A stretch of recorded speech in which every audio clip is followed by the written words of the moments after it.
can do is wear a hoodie in this sort of weather because everything's just going to be saturated. Well, this is a jacket, but nonetheless, right? Like,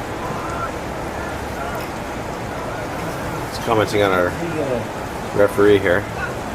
The little blue man, he's going to be up in Vegas, the Blue Man Group soon.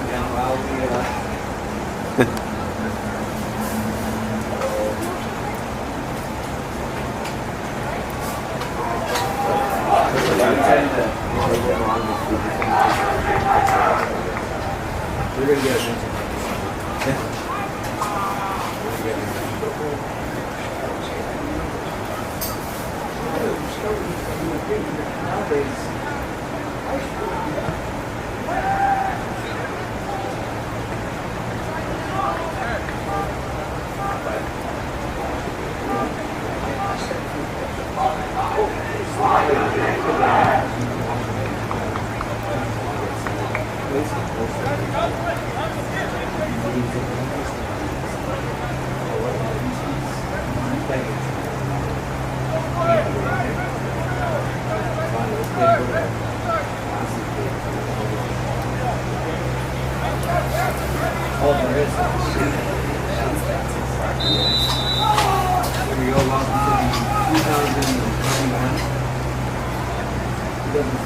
AAA BC Coastal Championship.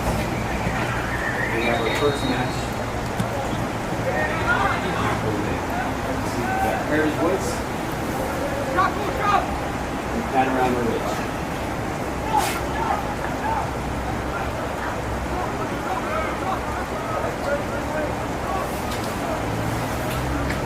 Just waiting here for our referee, Andy Lee, to start proceedings. We got the Reynolds Roadrunners of Victoria taking on the Enver Creek Cougars of Surrey.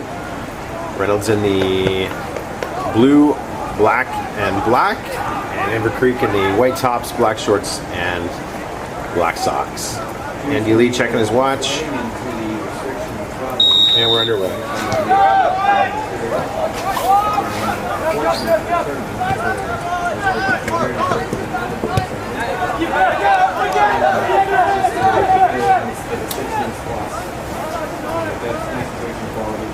Reynolds qualified for the BC 2021 BC AAA Coastal Championships by virtue of winning the Vancouver Island zone. Enver Creek were the 4th place finishers out of the South Fraser zone.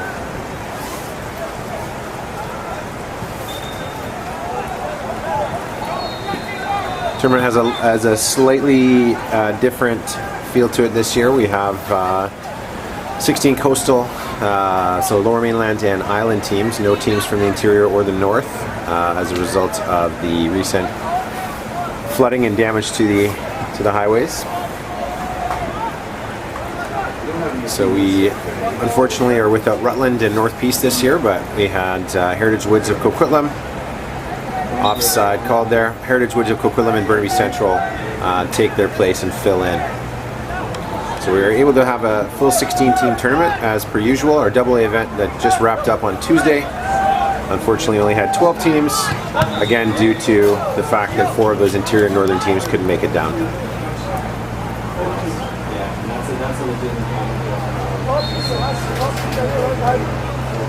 Both of these schools are former provincial champions. Reynolds, the more recent of the two.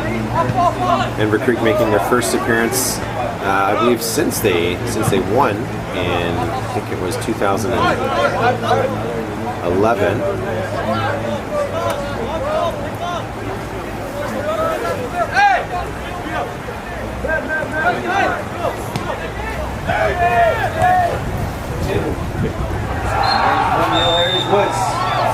Heritage Woods.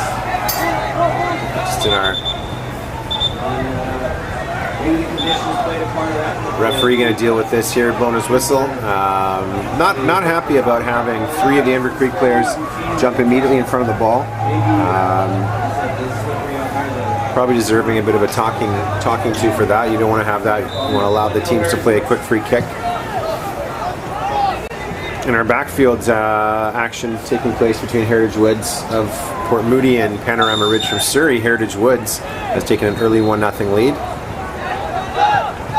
Panorama Ridge were the South Fraser champions, and again Heritage Woods filling in. They did not qualify from their zone, but by virtue of their high other finish, they've moved into the tournament. Free kick in a dangerous spot here now for Reynolds.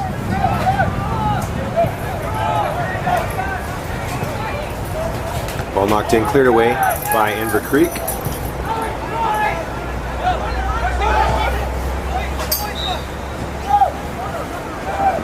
Always a bit of a nervy start for teams at the beginning here.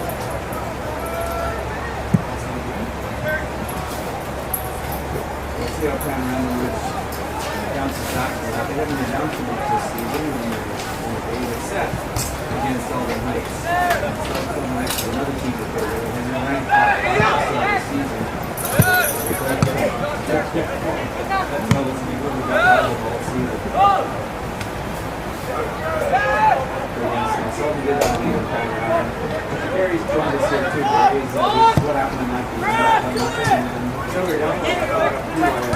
As mentioned there, a bit of a nervy start for teams at the beginning of tournaments here. They don't want to concede early, and certainly want to do their best to get themselves into the game, get a touch on the ball. Here's a chance now for Enver Creek. Forward dig from distance, easily handled by the Reynolds keeper. Reynolds is led by their longtime coach JJ Atterbury, and Enver Creek is led by James Perpatzi and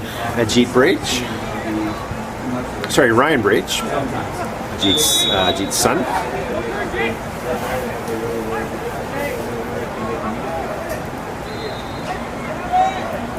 Another foul conceded here by Enver Creek, their third of the match. Traditionally, Reynolds does play a possession-based style here. Don't want to give them too many opportunities in dangerous spots here. Here's a chance now for Reynolds. Well, knocked over the bar with the deflection. Corner kick conceded by Enver Creek.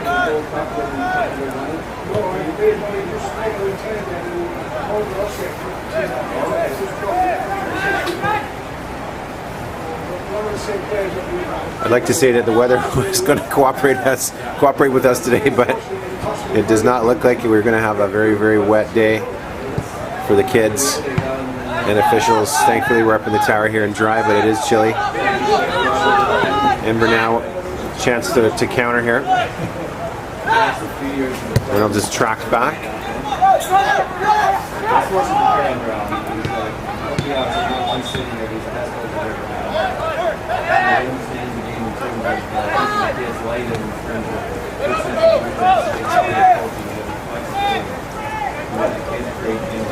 The format of our tournament this year, we have 4 pools of 4 each, and there are 16 teams. Chance now for Reynolds. Knocked just over the bar and wide. As I mentioned, there are 4 pools of 4 teams each.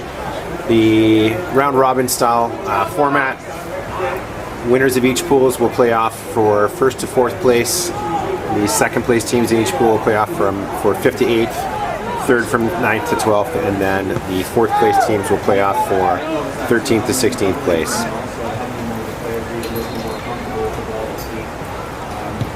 Still some things there are still some teams that play the direct strategy all the time. But it's a mixture that makes the game. They can't all be play the same way all the time. You've got to mix it up depending on the opposition and depending on what they're doing. As mentioned before, Reynolds generally very comfortable on the ball, and we're seeing that here in the early going of our 2021 BCAA or AAA, Coastal Championship. Dig from distance here, saved by the Enver goalie. I think Enver Creek will be happy to concede any shots from that distance. No traffic in the way of the goalie. At this level, a pretty comfortable save.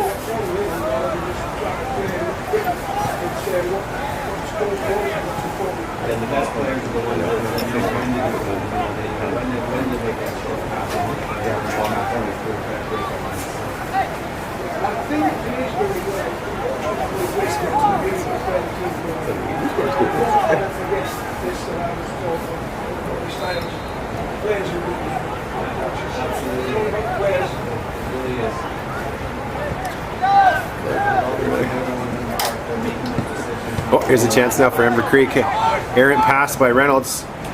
Counters on. That ball's clipped in. And a chance. Just wide. I think he had time there to maybe take a touch. He rushed at trying to catch the keeper coming off his line. Tried to bend that into the far post. Did well, number 11 did, for Enver Creek to stay on side with that ball. All started with a mistake there from Reynolds. That's not the area of the field that you want to be turning the ball over. Another chance now for the Cougars. Knocked across, and it's in. Enver Creek takes a 1-0 lead. Enver Creek. Just about had our camera taken off there. Well done. We almost lost our feet there very quickly. I was trying to find out what. All right, so after 9 minutes of play here in the first half, Reynolds Roadrunners of Victoria and the Enver Creek Cougars. Enver Creek has taken a 1-0 lead. Bit of against the run of play. Just moments before the goal, Enver had a great chance, and again another turnover in the defending third of the field by Reynolds allowed Enver Creek to have that opportunity, and they capitalized on the second chance. Here's another chance now for Enver Creek going forward. Enver looked to be playing a 4-3-3 with one deeper midfielder and two attacking mids. Certainly a size advantage for Enver Creek here. They are one of the biggest high school boys soccer teams I've ever seen. No need to hit the panic button yet for Reynolds. Again, Island champions. Very tough Victoria League that they play in, and the Island championships are always difficult to get through. Lots of time remaining in this game.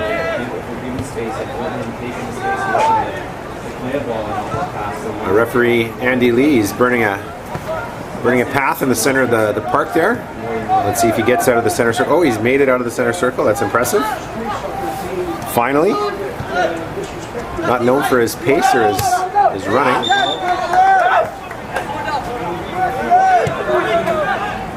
Certainly,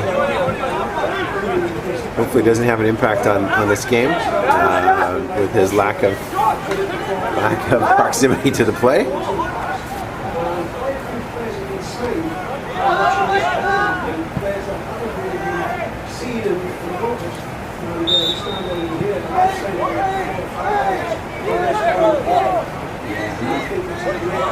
Foul given away there by Enver Creek. Reynolds will look to build from the back here. Again, you can see them trying to play out of the back and keep that possession, working the ball up the field. Just don't want to have those catastrophic turnovers that lead to chances for the opposition.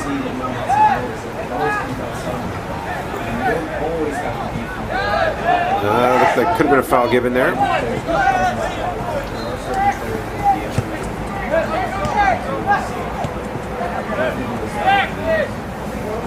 Once again, now playing the ball with a little bit more vigor.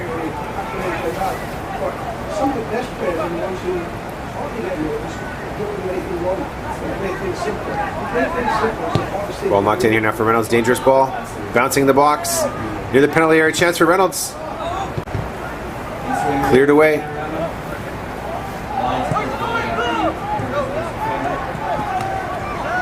Bit of a dangerous ball knocked through there by Reynolds.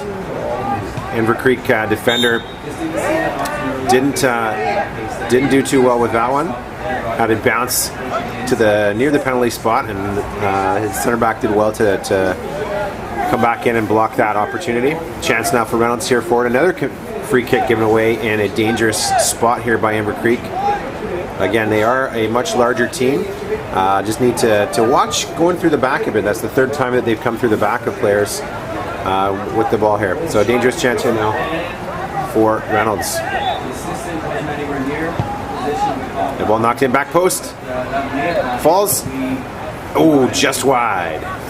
Great opportunity for Reynolds to tie that game up.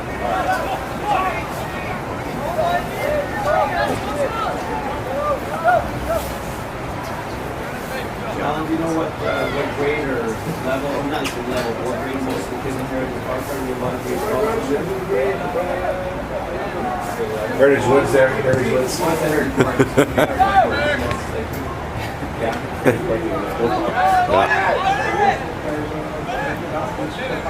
Looking for a long ball here. Enver Creek is.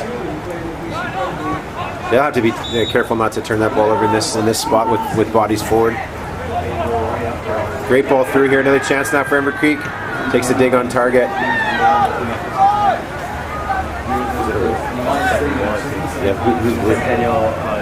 Oh. Just an update from Field 2. The Sentinel Centaurs have taken a 2-0 lead over Sentinel.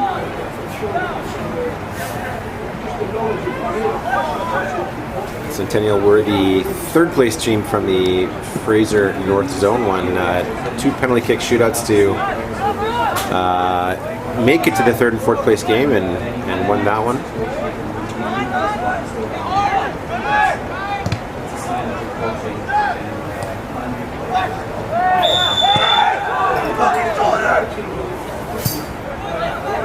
That should be a caution there, yeah. Number 13 from Enver Creek there.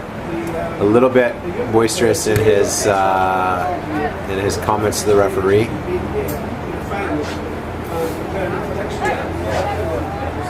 Going to have to be careful now as the center back, getting into a lot. You're going to be into a lot of tackles and things not to take a second yellow. We've played just about 15 minutes here in the first half, so a long way to go for that. You don't want to take an early yellow and then give yourself maybe just take a bit of the edge off of your game, especially as a center back here. So another dangerous opportunity here for Reynolds. I gotta imagine that this ball is going to be on target. I'd say about 27 or 28 yards from goal here. 4-man wall for Enver Creek. Keeper in the middle of his net. Lefty. Passed it up, and that's a great hit. What a save by the Enver Creek goalie there. Fantastic save. That was a good hit, labeled for the top corner. Reynolds now has another corner kick.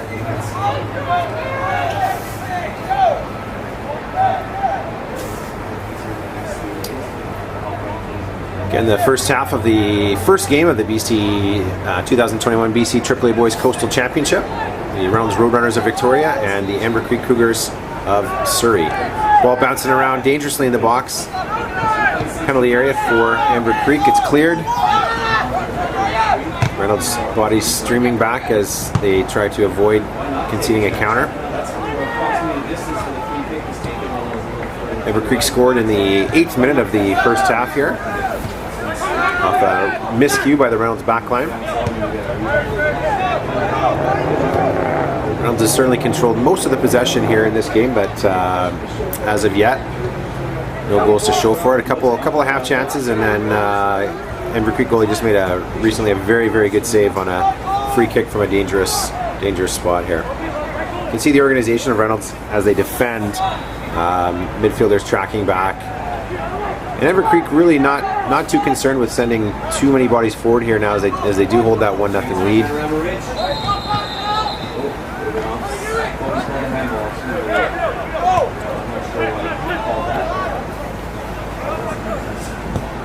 Long ball sent forward here by Reynolds, collected by the Enver goalie. Coached by long-term coaches, Panorama does a little bit differently. They often coach the senior team for a couple of years, maybe 2 or 3 years, and then they get rotate down to junior level, grade, and that's 18 through.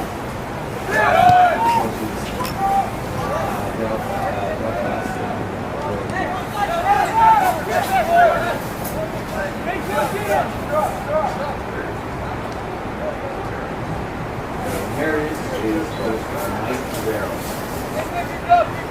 Is Mike coaching the community out? Is Mike Taveros coaching the community? he a teacher, right? Yeah, he's a teacher. Yeah. Okay, so Long time coach there at Heritage. Yeah. Yeah, a lot of the same coaches, certainly the boys' side of things. A lot of familiar faces at this tournament.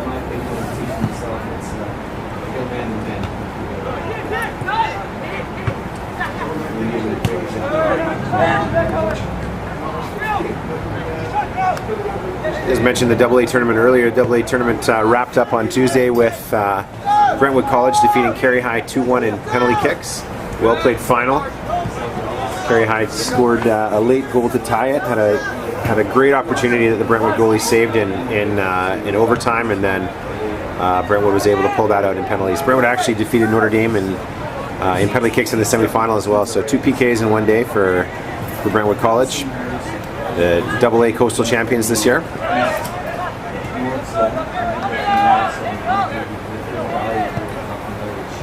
Ball now through here for Reynolds as they look to get this ball out. Just an unfortunate touch in his left foot there. Goal kick for Enver Creek. Little shout out to our sponsor, Subway.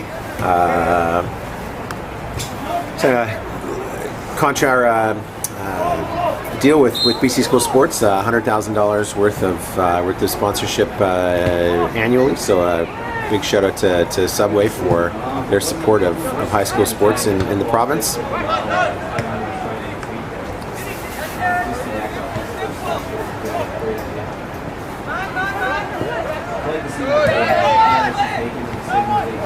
Offside there.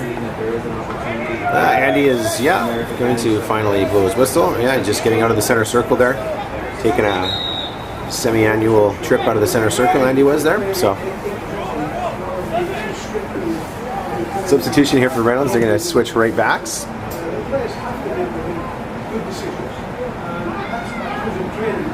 You're watching here on BCSS.tv, the home of all BC School Sports streaming.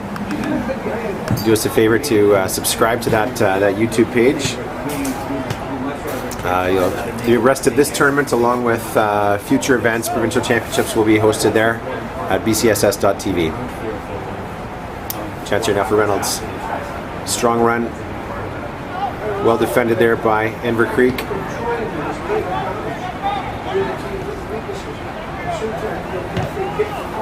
Enver looking to play the counter game here. Reynolds, just they're pushing their possession a little higher up the field. Their back line is pushed up a little more forward now. Enver's dropping their striker into help in the midfield.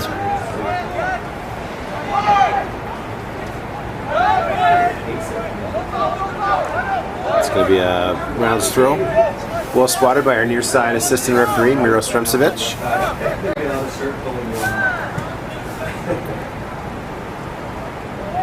And going to be a corner kick. Corner kick for Reynolds here. Third or fourth corner now for Reynolds. They've had a couple of great opportunities, great chances here. A little surprised that Enver Creek leaves probably their tallest player forward. He's their striker, but nonetheless, you'd think they'd have some more help. And the back line ball knocked in here now. Back post. Reynolds center back just unable to get to knock that on target over the bar for an Enver Creek goal kick. Enver Creek leads 1-0, the 9th minute goal. The first half. About 13 or 14 minutes left here in the half. We know that Andy Lee, our referee, will not be playing any added time. He's cold and wet, not looking to run. If he actually ran, he would be probably a little warmer, but it's not his style. Chance now for Reynolds. Oh, that ball is over the bar. Gary Atwell, go get that ball. I'm not lying. Yeah, but over the goalpost, over the scoreboard. Yeah. Ball went over the bar here. Our helper Gary Atwell is going to go pick that up. We want to lose our game balls. Try to find another one. One player that stood out, I know I can see that what's happening with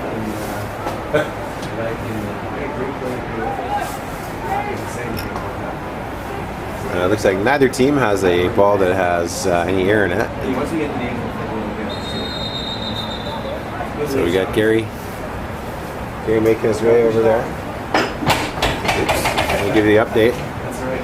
There goes. Yeah. Good decision by the referee. There goes Gary. Want to get the ball. Good job, Gary.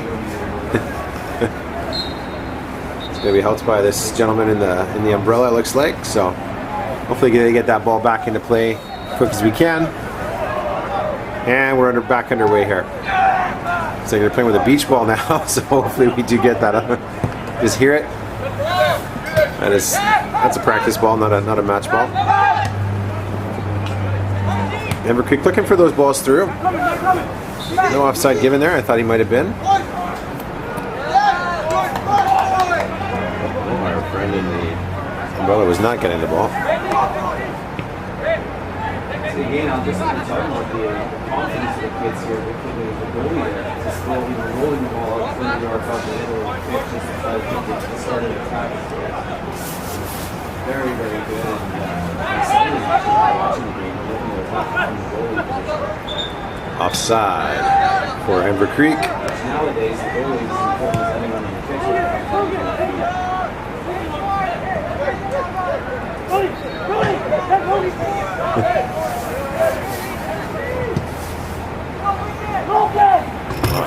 Dangerous ball there. Almost intercepted by Enver Creek.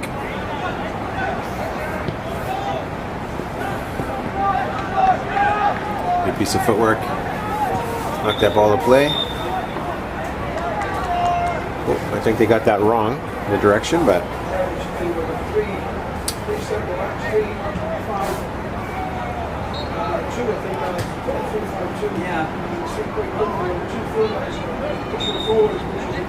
I'm not sure what he's calling there. Foul given away by Reynolds. Andy Lee spotting something.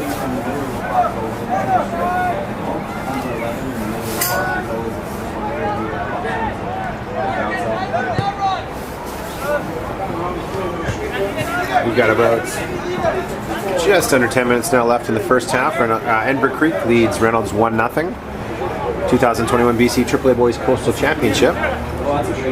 Burnaby Lakes Complex Westfield number 3. Try and get something out of this here. Going to be a corner kick for Enver Creek, their first corner of the game. Let's see if they can use their size advantage here. Again, Enver Creek, one of the largest high school teams that I think I've ever seen. Reynolds is going to bring back every body to help deal with this. They're down a goal now. They certainly don't want to concede one late in the first half here.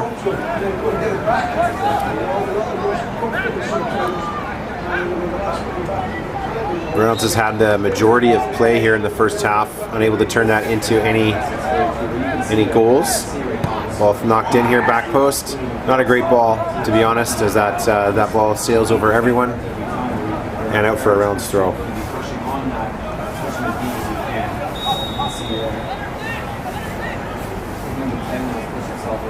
Gary Atwell's looking for the game ball still that went over the bar.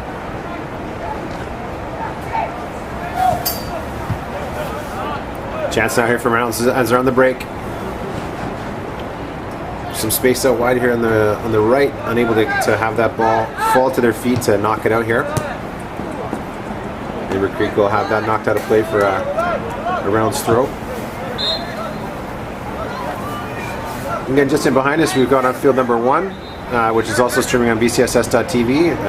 We have the Panorama Ridge Thunder and the Heritage Woods Kodiaks. Heritage Woods with an early goal to take a 1-0 lead over the South Fraser champions from Panorama Ridge. Panorama Ridge also the reigning provincial champions. Oh, and Gary has found the ball. Good job, Gary. A little zoom in there. Got a little wave, thank you. Good job. Nice work. Good ball's in.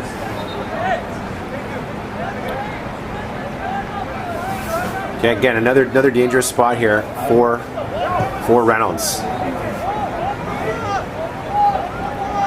Looking perhaps to play a little near post ball. Clipped right in. Oh, he's got a free header. Unable to get much power on that. Was able to direct it on goal, but right into the middle of the goal into the hands of the waiting Enver Creek keeper. With 7 minutes to go here in the first half.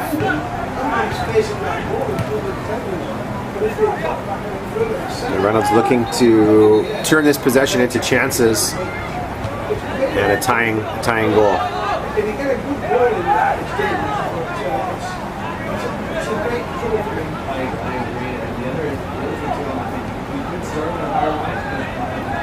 A lot of play there. Reynolds throwing deep in the Enver Creek attacking half there.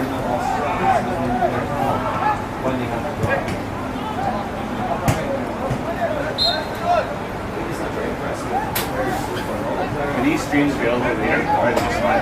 They are archived at BCSS.tv. Yeah, so just had a question from a parent down below. All these games are archived and available at BCSS.tv to be viewed at a later date. Gary Atwell has returned soaking wet after making his way into the bush. He's got a leaf on his head here. All right, we'll get that off of there. We'll throw that away. That's what you do, you're in the hospital one day getting x-rays for your ankles, and Brent Sweeney says go find a ball in the bushes and you just make it happen, right? Yeah. That's what happens when you're late, Gary. You get to do the bad jobs.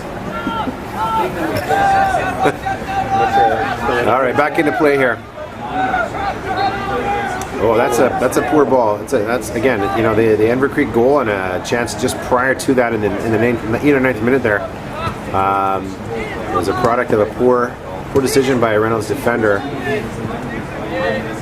Turning the ball over in a dangerous spot led to a counter and a goal. Aside from those two chances, Reynolds has looked pretty comfortable with the ball, but again, they haven't been able to turn that into any goals. One great opportunity from distance, saved well by the Enver Creek goalie. Just an update from our backfield there. Heritage Woods has taken a 2-0 lead now over Panorama Ridge.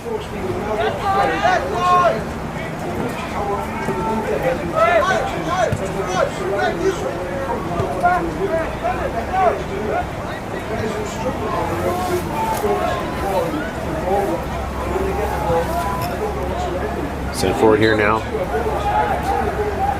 Reynolds looking to knot this up before half.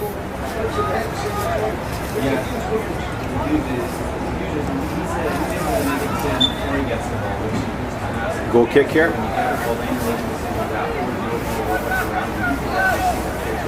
Just being there, they're anticipating that the same thing in the back line and capitalizing on the You're in Heritage Woods 2, Panorama Ridge 0. The first game of the AAA BC Coastal Championships. A bit of a different look in the tournament this year, based on the fact that all the teams are either Ball knocked in back post here for Reynolds. the Lower Mainland Valley. Their winger unable to get his head on that. Looking for a chance here now. Ball knocked into the penalty area. Here's a spot now. Well chested. Oh, nice piece of defending by Enver Creek to limit that chance. Great piece of skill to knock that ball down off the chest and hope to have that go. So we have a foul given away by Enver Creek in the middle of the park.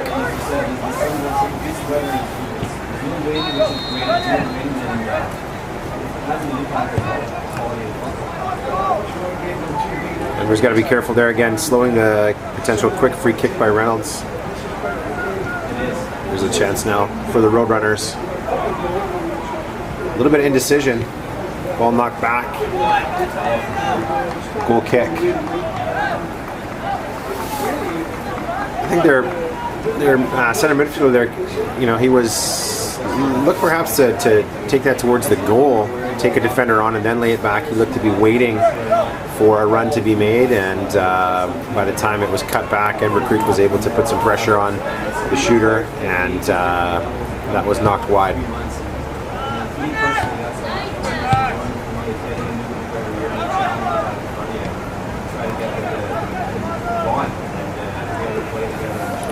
Enver Creek looking forward here now. One of their few forays recently into the, that's going to be,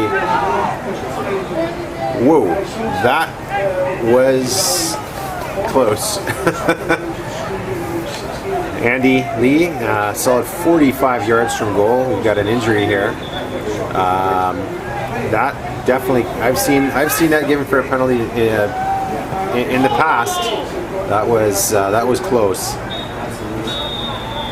Enver Creek player down injured. Goal kick given by the far side assistant referee. A referee not really in a great position to make a call there. So fortunate for Reynolds not to give away a penalty here late in the first half. Down a goal. Because of the very talent and ages, they're getting different roles, which is great. It helps them learn more about the game in different aspects. Yeah, 34th minute here.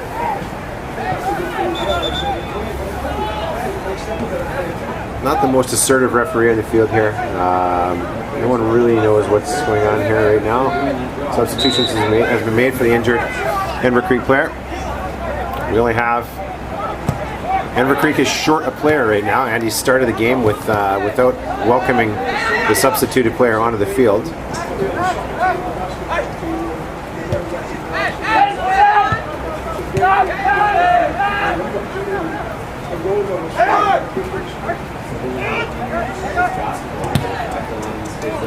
We were in the last minute of the first half, plus any added time.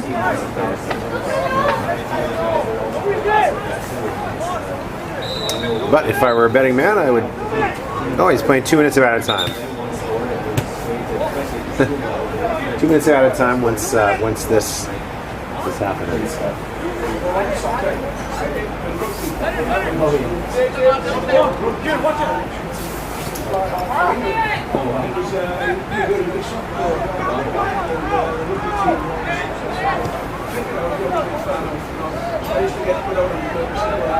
Enver Creek leads 1-0 on a 8th-minute goal.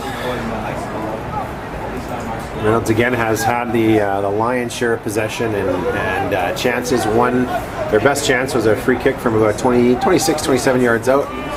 Well saved by the Enver goalie.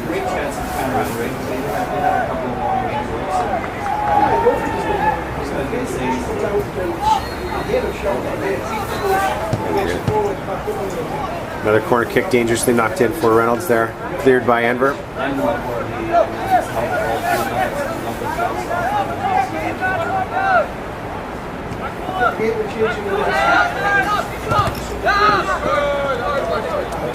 Another Reynolds throw.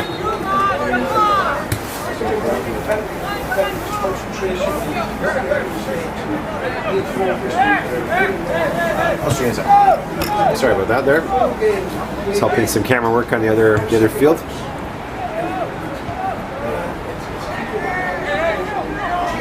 Reynolds center back forward here now. Trying to get a late goal to knot this game at 1. Ball's knocked in back post.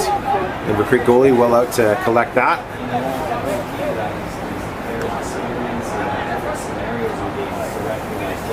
2 minutes of added time.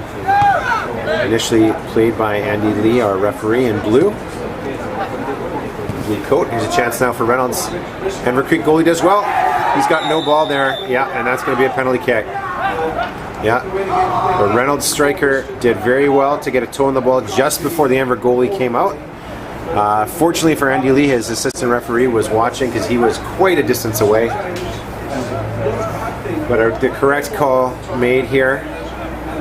So Reynolds with an opportunity to tie this game up. Really at the death of the first half here.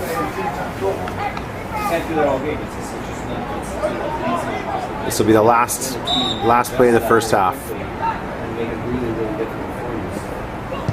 And it's tied. There we go, 1-1 at the half.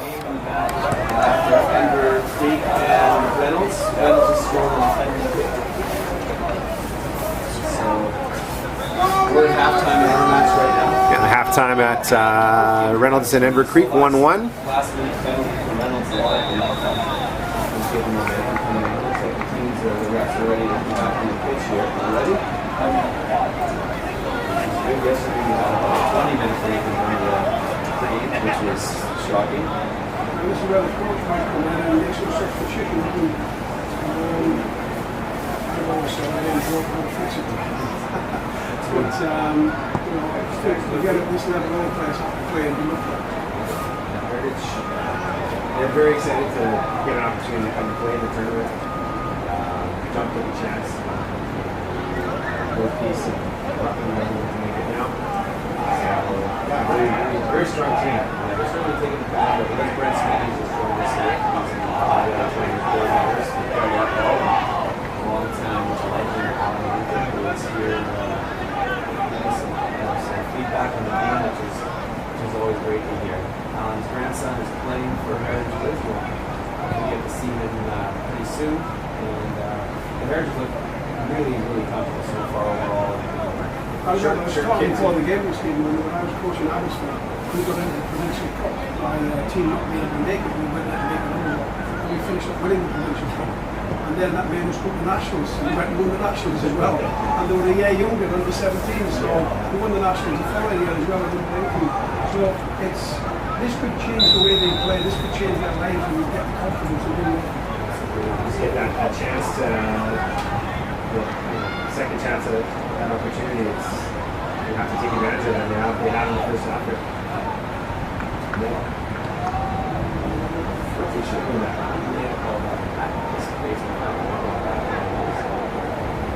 They won one in the other game. Steve Reynolds tied with a late penalty kick.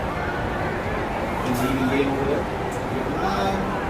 Enver Creek had Reynolds certainly had the majority of possession. Has had the majority of possession.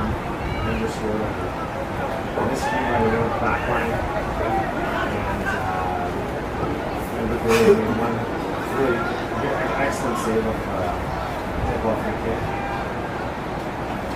So it seemed though that Reynolds was working on the game as the last one. Probably deserve at least one goal. There's two strikers there that still so talented again for both capable of holding the ball, capable of taking players on the answer. It's very aware of surroundings. You can play wider out. The number 10 play, you start off a little wider of a play from the start, and then you move more central.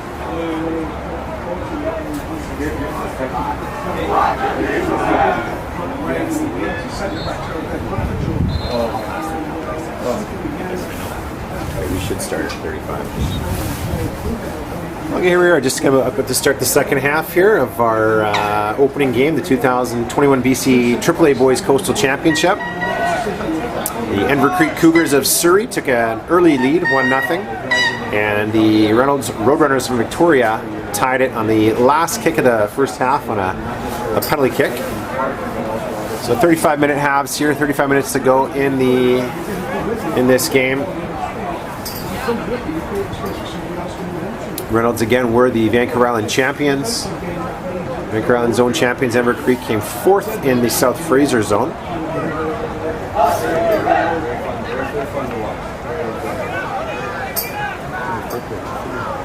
See if Panorama makes any adjustments here, because they're going to have to push for that first goal to try and get a bit closer. If they're going to be rolling with the counter attack, especially with 10 and 22 up front, if you get the ball up to them, they're going to kind of stop it in the second.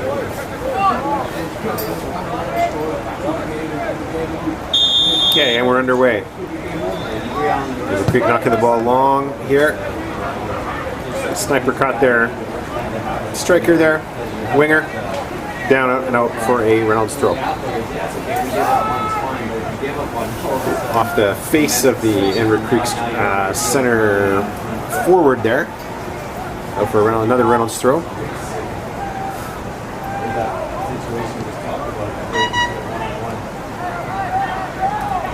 Miserable weather here in Burnaby today. Forecast for tomorrow, I think, is supposed to be a little bit better, and then on Saturday again, we're in for another heavy rainfall event. Got an injury here for Enver Creek on the far side of the field. Reynolds in possession will be given the ball back.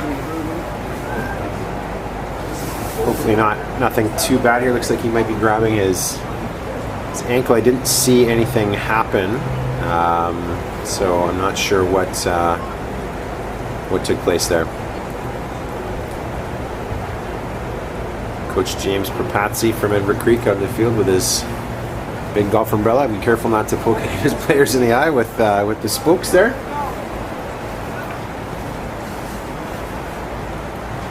It is certainly a nasty one out here with the weather.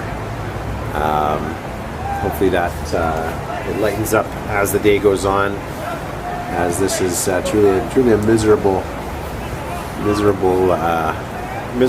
time out there for the players right now. Fortunately for several of the referees here, they've got iron that should be Yeah, so the player for Enver Creek, as the coach came onto the field, he has to. Yeah, they've made a substitution. Okay, I'm not sure what is happening here. This ball was in possession of Reynolds. It should be their ball, and he's going to drop this ball for the keeper. He'll get this in their hands, and there we go. Yeah, back under play. I don't think the referee knows that they've made a substitution, actually. Okay, well, there we go. Waved him back on the field.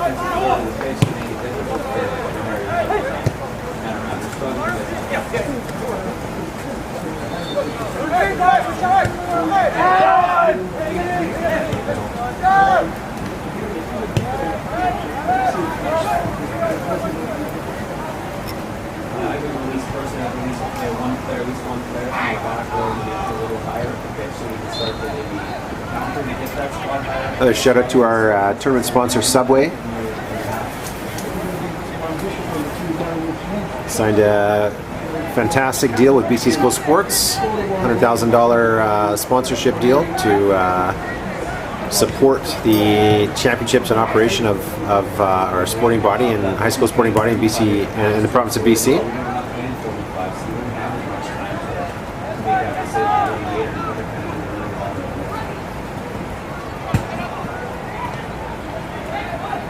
Reynolds had, again, the majority of play in the first half. Enver Creek defended very well for the most part. Conceded a penalty on a through ball. Their goalie just late to the ball here. There's nice. Unable to get his toe in the end of that. Reynolds was. So as I was mentioning there, the penalty kick given at the end of the first half. The Reynolds striker and Enver goalie were a bit of a collision with the Reynolds player just able to get a toe on the ball prior to contact, and as a result the penalty was given. Slotted by number 8, their midfielder, I believe it was. Number 10 perhaps, can't remember. In any case, it's 1-1 in the second half of our opening game, BC AAA Boys Coastal Championship. The Reynolds Roadrunners of Victoria and the Enver Creek Cougars of Surrey.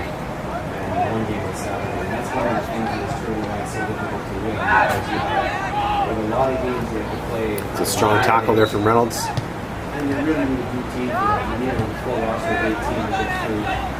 An opening game tie doesn't necessarily kill either team, right? A loss in the first round in the first game is it's tough to overcome if teams want to get out of their group. A tie though does give still some life.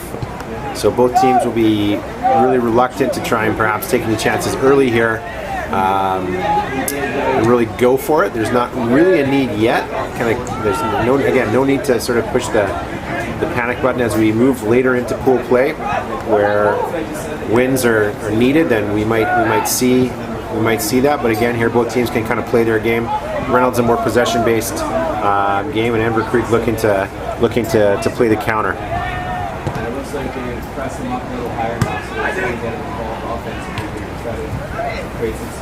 Opportunity now for Reynolds forward. Ball knocked in, whipped in. Here's a chance. Offside flag up. Not so sure about that one. Didn't look offside to me from this vantage point, but yeah. Refs are known to make mistakes.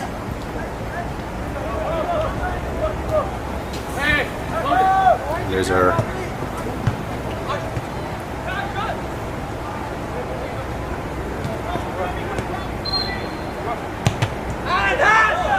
a good non-call for a handball there. That was clearly balled the hand. His arm was in a natural position.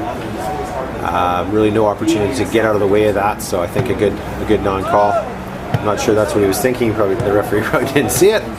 But from up here, that was a good non-call. Enver Creek in white, Reynolds in blue.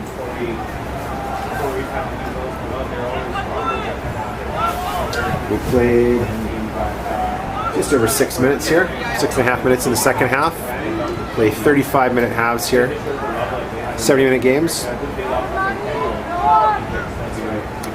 Most of these players will be used to a 90-minute game in their club teams, but due to the fact that there's 5 games over 3 days, this is we reduce the timeline. Yep.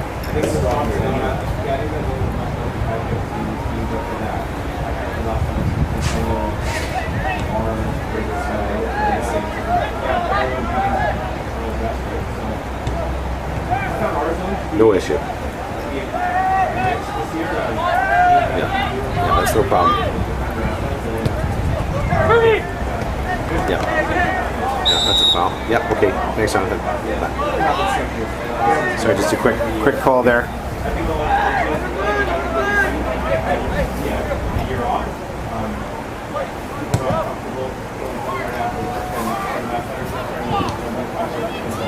No one able to get on the end of that for Reynolds. Well, looked to probably was cut back a little bit too close to the goalie. He was able to easily collect that. You want that ball cut back to around the penalty spot to have your midfielders coming in or strikers that are holding their runs.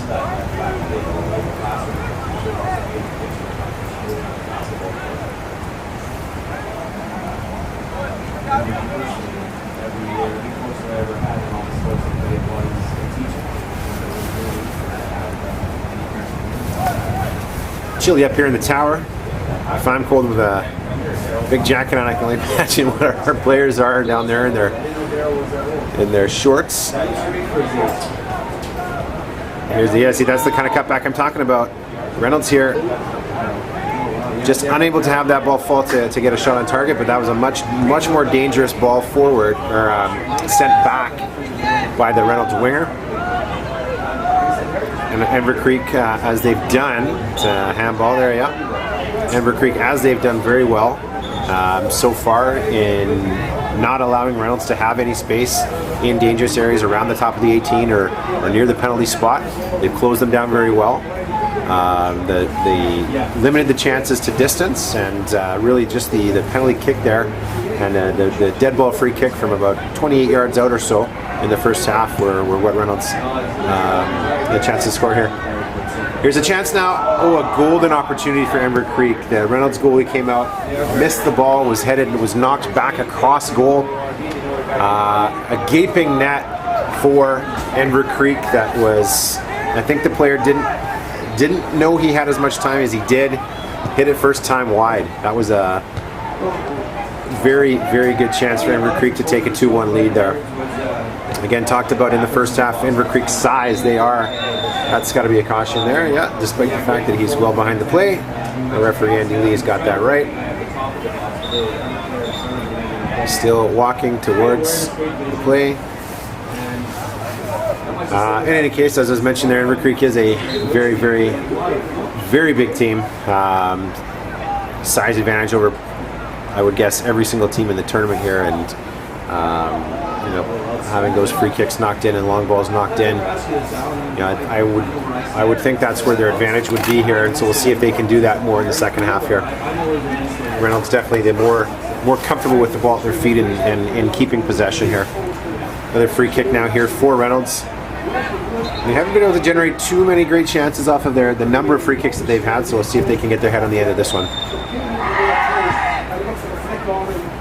Here's a chance. Again,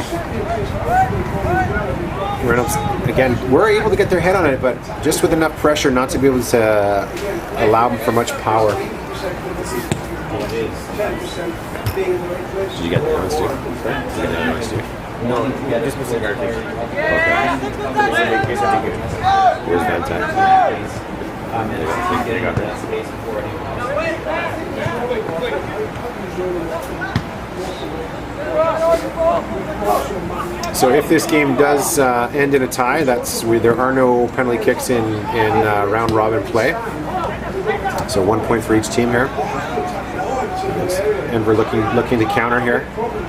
Reynolds doing well to get numbers back here. Dig from distance, mid goal, easily handled by the Reynolds goalie. Bobbled a little bit, but really not in any danger.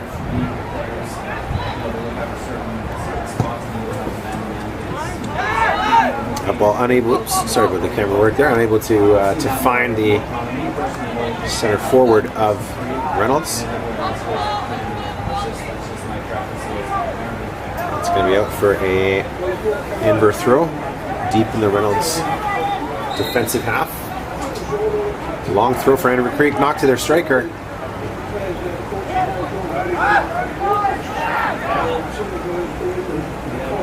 Again, the Reynolds defender doing well to close that opportunity off.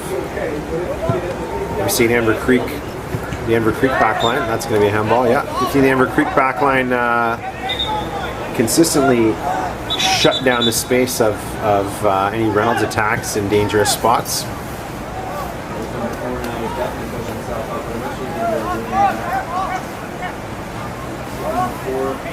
Played 12 minutes in the second half, and behind us on field 1, our other game that's being broadcast on BCSS.tv, we have the Heritage Woods Kodiaks of Port Moody, leading the Panorama Ridge Thunder of Surrey 2-0.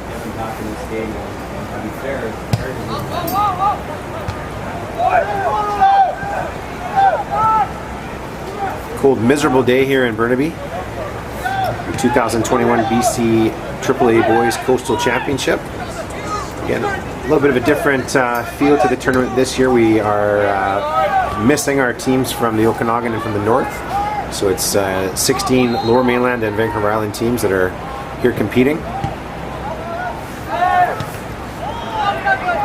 Again, that ball just not, cut back a little bit too close to goal. We want to see that ball cut back a little bit closer to the penalty spot, where there's more of an opportunity. That's a foul conceded there. Again, just from the left side here, the last couple of opportunities that Reynolds have had, those balls that they're looking to get across have been just too close to the goalie, too close to where the defenders are. They need to get that ball away from the penalty area and from the near the goal. Okay, dangerous now spot again for Reynolds, knocked in, near post, falls through everyone. Here's going to be a chance from, deflected, falls to number 9, and it's in! Reynolds strikes in the 14th minute of the second half, takes a 2-1 lead. Number of free kicks that Enver Creek had been giving away. It's a dangerous game to continuously do that. That ball was knocked through to no one. Fell to their midfielder number 10. He had a shot on target, bounced around, and that's sort of the just an opportunity that Reynolds was looking for, to have the ball fall to the right person at the right moment. Number 9, their striker, did very well to quickly get that ball on target before he was able to not be defended, and Reynolds takes a 2-1 lead. Enver Creek going to now have to push their tempo, push their momentum. We've got 20 minutes to go in the game here. They need to put the Chakadafati, right, Gary? They got to pick up the sticks here. They will need to work hard now. Yeah. It's a bit surprising them conceding on a free kick with given their size. I know having played that. A lot of contact there. No foul given. It's probably a mistake here. Let's see if Enver can take advantage of that. There's a couple fouls that were not called. I probably would have taken advantage away there twice. But of course, I would have called that. You got to give it to the player. They're trying to battle through, but at some point, that should have been lost, right? Yeah. To be fair to Lee, he didn't have the greatest viewpoint there from his distance away. The players were running away from him. Yes, they were running away from him. It's tough when he's walking that you're not able to see it. Oh, Gary, you're called on again. Oh, the ball's right there. Came right back, but someone has to go get that soccer ball. Ball over the fence there. Let's see if one of the See if someone can go get that. No one is currently moving towards it. Got the beach ball back in play here. It looks like that's my call. Yeah, Gary, I think you're up. All right, we're back into play here. Oops, sorry there. A bit of poor camera work. That ball's out of play. Oh, he's going to take a shot. That is fortunate not to give a caution there. Yeah, that's the whistle was clearly, the ball was clearly out. The whistle clearly gone. Taking a shot on target is not a good opportunity. That's fortunate to not our second goal scorer for Reynolds. Fortunate not to take a yellow card there.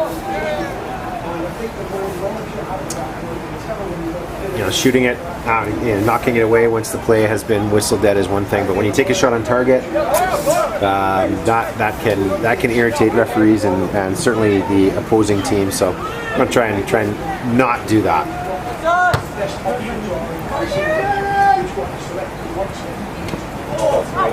Again, Reynolds with a 2-1 lead here now. They scored at the very end of the first half on a penalty kick after Enver Creek had taken the lead in the 9th minute. Ball still in. Rain picking up. Not sure how it could, but it is here. Again, just a cold, miserable day here at Burnaby Lakes. Forecast today is rain. Tomorrow is supposed to be a little drier, and then Saturday again, another deluge.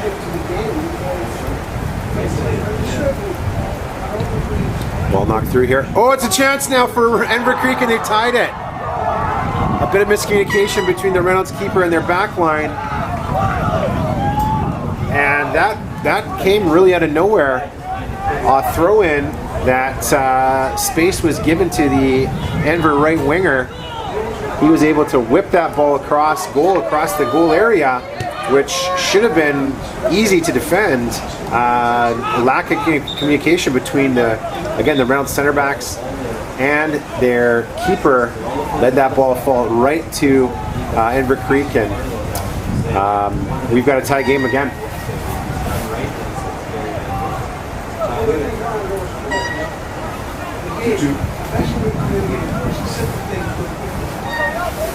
Gary Atwell doing the business over there, getting the ball again. The expert ball retriever, along with tournament committee member.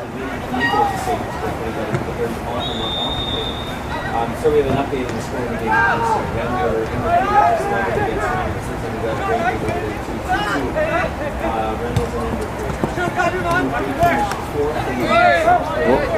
That's a foul there, yeah.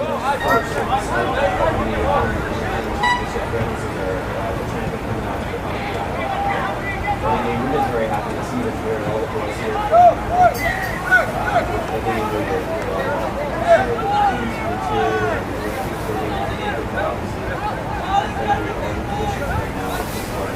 Okay, another chance here for Reynolds. But on that, and disrespect to the two teams that are here, knocked in with the left foot. No handball. I think that's a good no call here. Chance now for Reynolds. Top of the 18. Cleared by Enver Creek now.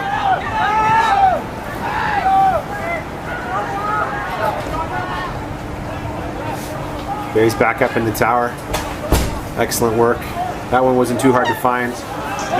No bushwhacking there. No, got a good view of that goal too. Yeah. You did have a good view of the miscommunication there. Yeah. Probably very silent. Between the center back and the keeper. goalie, Just, I think both of them just assumed the other. Yeah, I got it. You got it. Ball, yeah. I got it. You got it. They got it. Yeah. Sort of situation there. So it's 2-2, Gary. We've got it's about 15 minutes to go here in the second half. Opening game, BC AAA Boys Coastal Championship. Reynolds Roadrunners of Victoria and the Enver Creek Cougars of Surrey. Enver Creek opened the scoring in the 9th minute. Reynolds tied it just before halftime. Took the lead 2-1, and then Enver has just recently tied it up at 2. Well played game. Both teams battling. Reynolds has had the bulk of possession, but Enver Creek has defended quite well. Good turn here from Reynolds, but as they have done, defending in pairs and in a pack, so far this game, not giving Reynolds the opportunity around in a dangerous area to turn that possession into chances.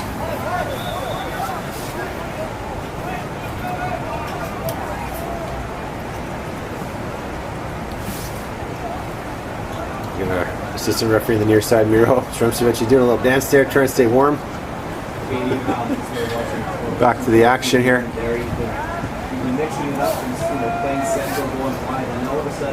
Enver Creek dropping, all but one player back deeper. That's a foul.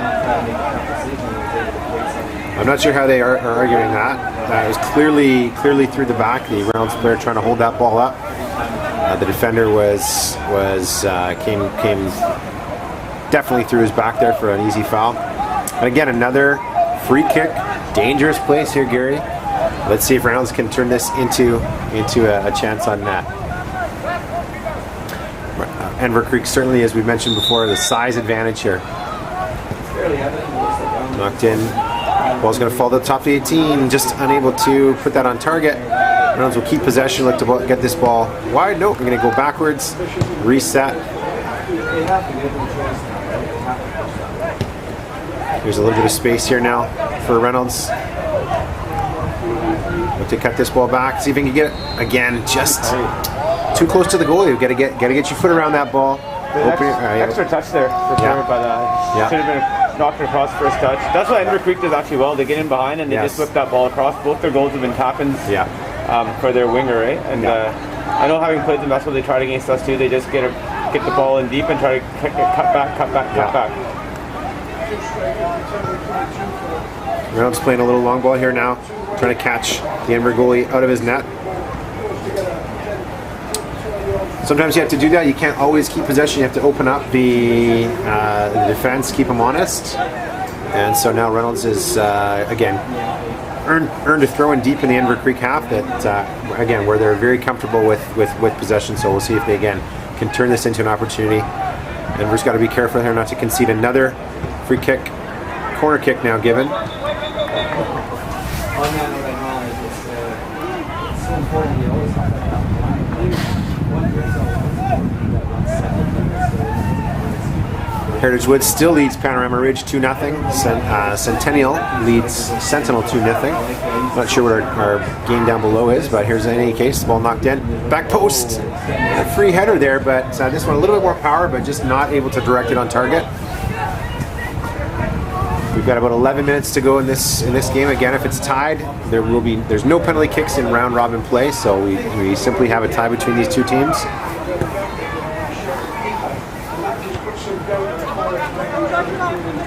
It also makes it aware that they might just have some sort of possible collision where they going to get in their favor. That's a really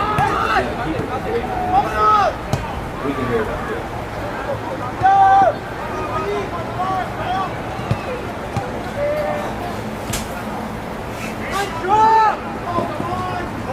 Another bit of possession given away easily by Reynolds, and see if they can. Another ball knocked in here for Enver, awkwardly handled by the Reynolds goalie. Bit of a kick save there, a la Kelly Rudy. I think the keeper was expecting a cross there. Was surprised that was knocked on target. I feel like that was a result of the two goals that they've conceded. He's already playing the cross as opposed to. That's right. Yeah. Yeah. I'd like to see the Reynolds backline just at times be a little more direct with it and not try and play so. Now ball's rolling. Yeah, just not try and play so too cute at times. The first goal that they conceded was a product of a poor decision, poor pass. Center back to center back. Yeah. Just to be a little bit. If you need to be direct with it, be direct.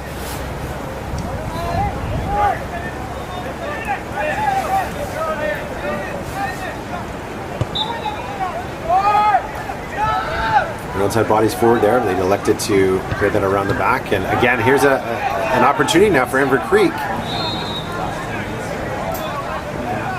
A little surprised that free kick wasn't sent directly in. Here's a chance now. Reynolds had pushed their midfielders forward there and looked like they were ready for the long ball, but again, a bit of a turnover in the middle of the park, nearly giving Enver Creek a chance. Reynolds countering now though. Goes well out for a goal kick.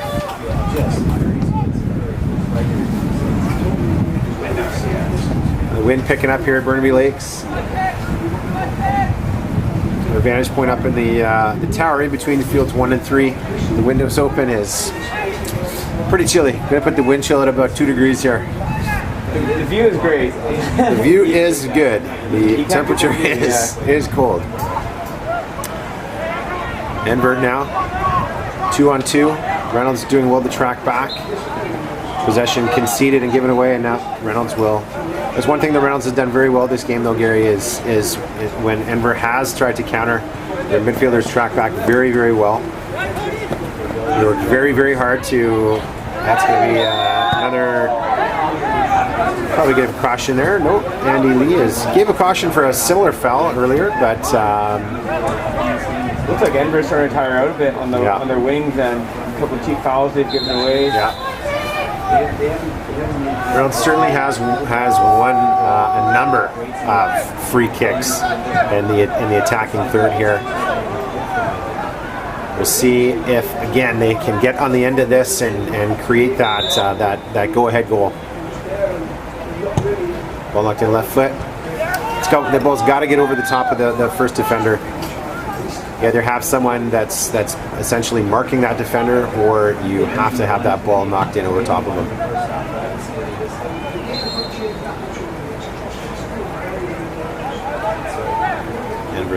Reynolds throw.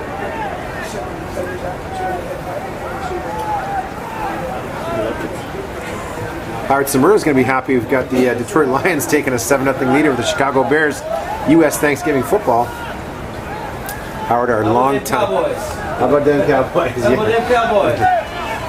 Howard Samura, long time Detroit Lions fan, long-suffering Detroit Lions fan, and also probably the hardest worker in BC journalism, tirelessly covering BC school sports and university sports, college sports for over 40 years. So hopefully the Lions can help him out and make him happy today. Another corner kick for Reynolds here. Gotta respect a guy like Howard, that devotion. He shows it to the work that he puts in here, and the love for his teams. Unlike Steve Burns, who's jumped on the Cowboys and the Yankees and whoever else is winning titles. Reynolds going short here, change the angle, knocked in near post. Just unable to get their head on that ball. Oh, there's a ball that's cut back now here. Chance here now. Reynolds unable to get out to Ducks wide. Ooh. Okay, and behind us here on field number 1, Panorama Ridges just scored to make it 2-1. So game on in the last 5 minutes to go over on field 1. Here on field 3, we've got Reynolds Roadrunners of Victoria 2, Enver Creek Cougars from Surrey 2. That ball's out. Enver Creek throw here.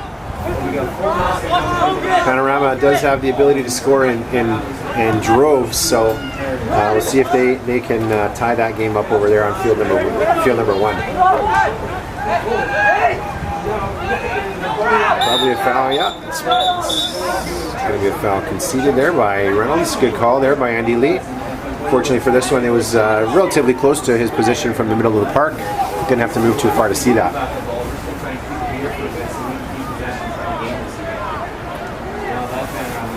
Enver Creek now. This with their size advantage, they've put everyone forward except for one player. Reynolds has everyone back behind the ball.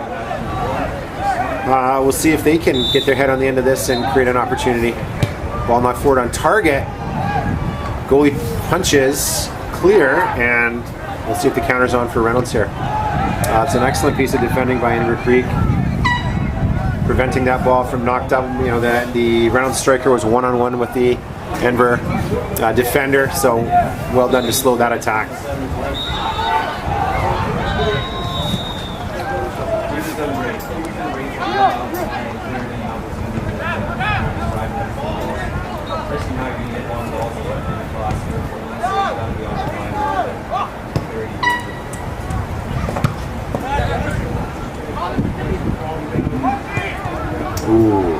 Well defended by Reynolds there. A lot of contact, no call.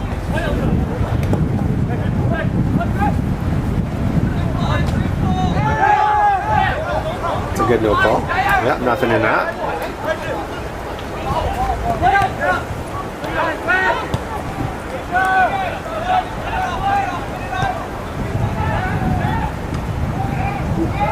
Shots for a handball, not given there. Enver Creek forward now, they've been dangerous. Crossing balls, we'll see if they're able to get this into a dangerous spot. Well defended there by Reynolds.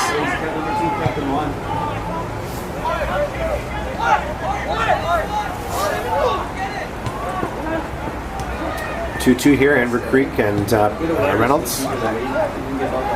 Into our last 3 minutes, ball knocked in here. No chance of a penalty there. No chance. Goal kick, yeah. Begging.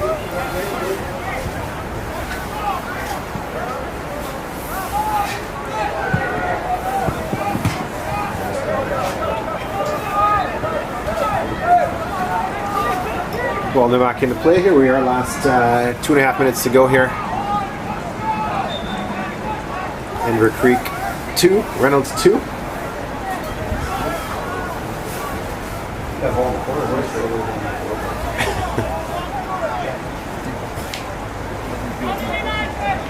kind of that strategy last 2-3 quarters and get the opportunity to keep the ball, try to get in the corner and hold it there, or In behind us there, the final whistle is gone. Enver Creek, Heritage Woods has defeated Panorama Ridge 2-1. Bit of an upset there in our opening round games here. Here's Reynolds now. Again, well tracked and shut down by Enver Creek there at the top of the 18. They've consistently done a good job of closing down that space for Reynolds.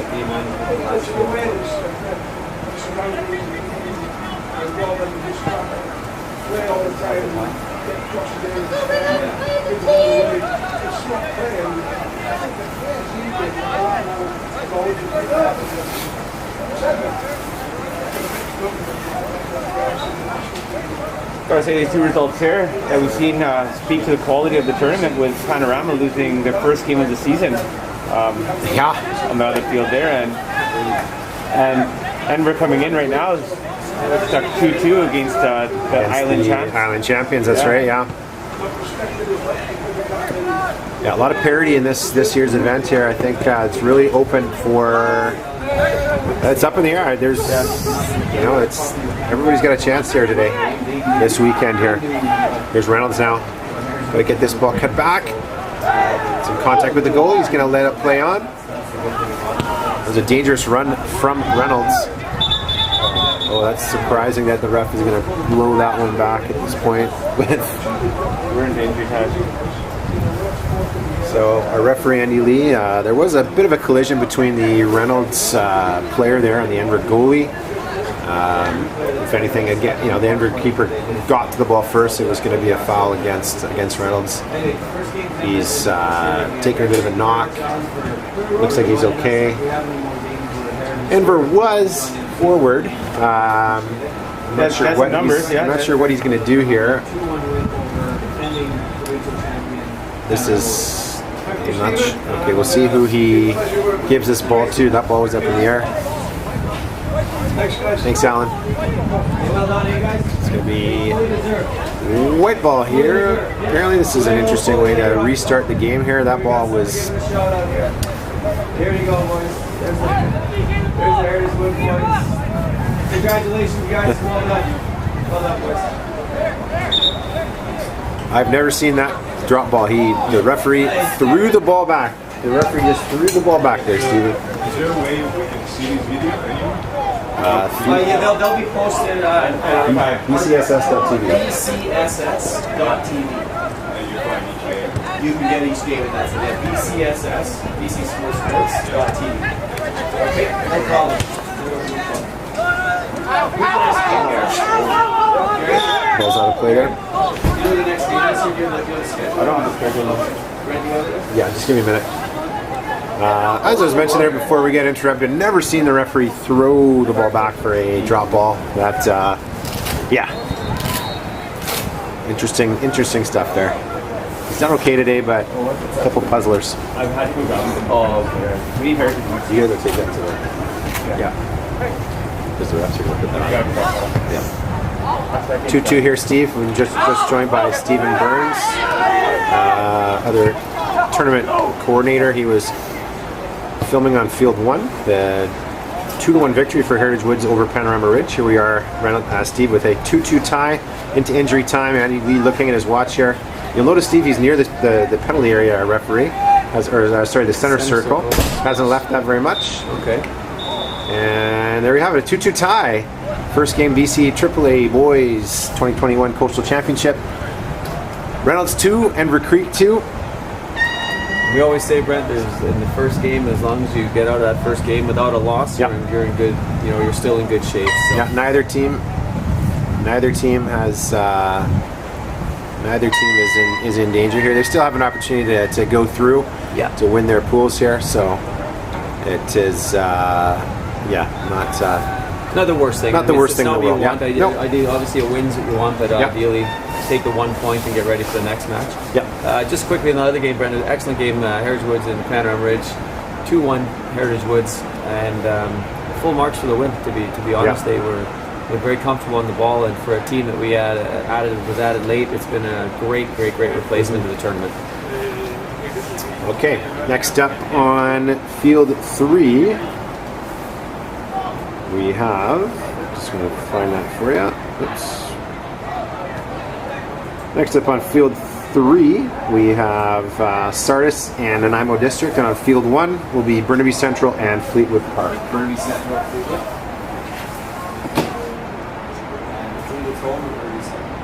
Burnaby Central is the home team.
Camera there. Language, sorry about that. Who said you're still watching?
Ready? And we go like this.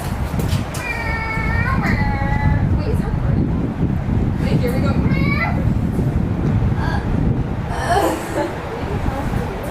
Yeah. Who knows, but it is cool.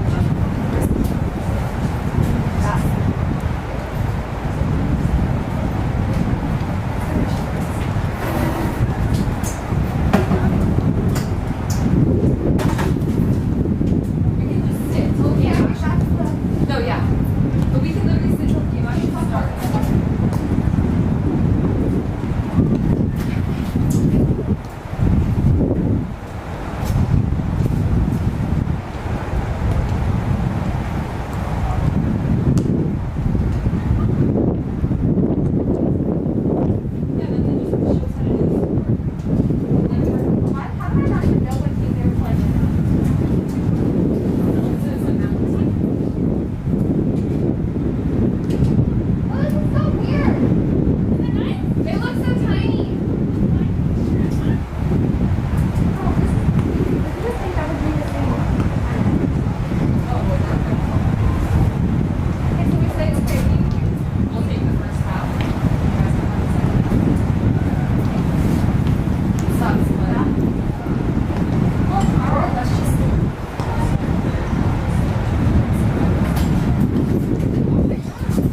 back to school.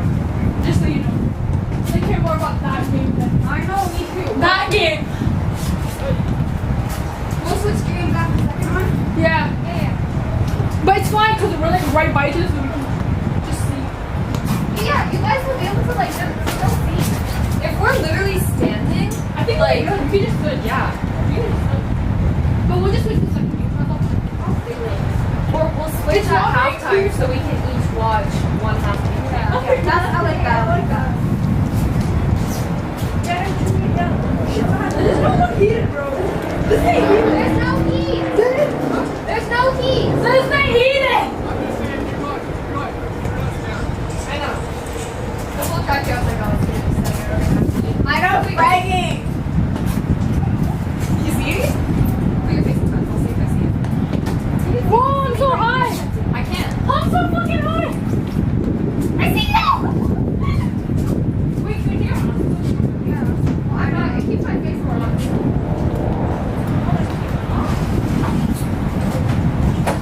Oh, guys. Can anybody confirm his voice with us?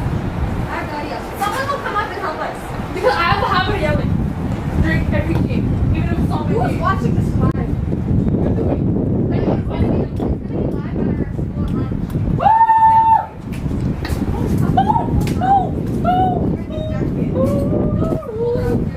Is there Wi-Fi here?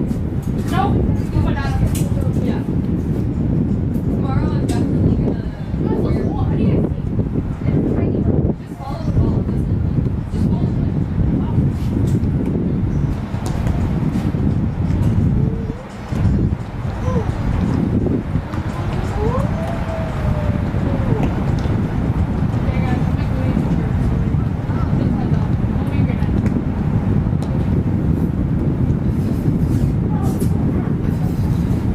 What school are these other ones?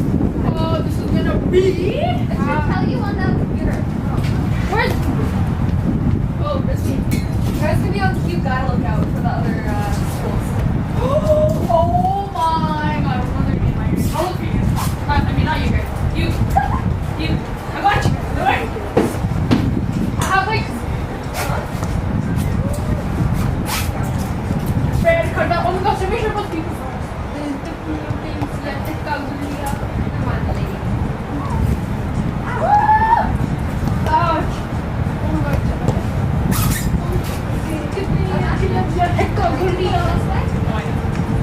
Maybe I should go live stream tomorrow too, guys. Are you guys coming tomorrow? I'm not coming You guys, are you coming tomorrow? Why not? because I got a presentation. Well, I don't care. I don't even care. This is Nanaimo and Sardis. That's Burnaby and Cleveland. That's all I thought was coming. I know, right? That's what I thought. But what's Sardis? What school is that? Sardis. Something sardine. Woo! This is so cool. The game shouldn't be held at Newton. It should have been. Why do we always have to travel? Also, do they both start at the same time? Yeah. So halftime will just be able to.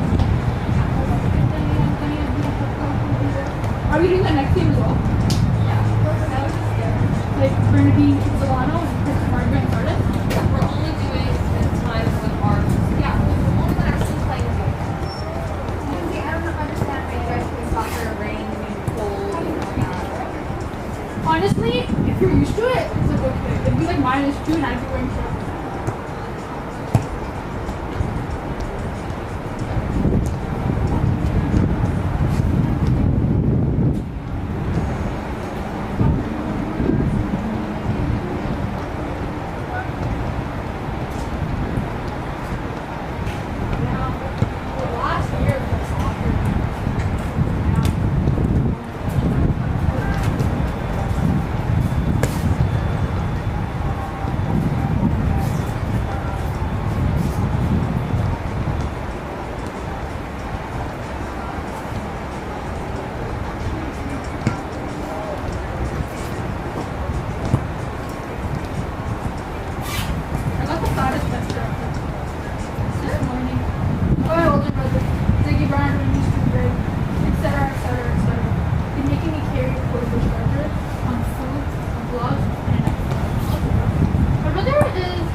you break one? On third one. I think five. Are you playing that? Yeah. Oh my god, when I was turning off the highway, the exit, the road was bumpy and I was bouncing. It scared the shit out of me. The road was always Who did you ride with? exit. I hate that exit. That scared the shit out of me. Bumpy as now for like 20 seconds. It just kept bouncing. I was like, what's going on? So much fun. Not when you're driving. And he's like, oh my gosh, I need to figure out, guys. I was like, what is happening? Okay, wait, they have. Huge fucking forehead. Wait, are we doing like four match two? Imagine he was recording right now with you. Didn't he figure it out? You're really close. No, it's pause. Like, not bad. I don't think so. It just, Are we doing scoreboard two? yeah, I think that's the smart way. You guys not that smart. Just like my head is like this. Like my.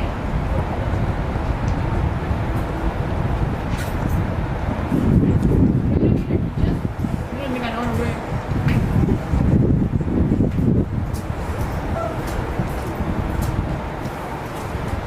There's a kit for scoreboards over there. And they have the Let's see what that way.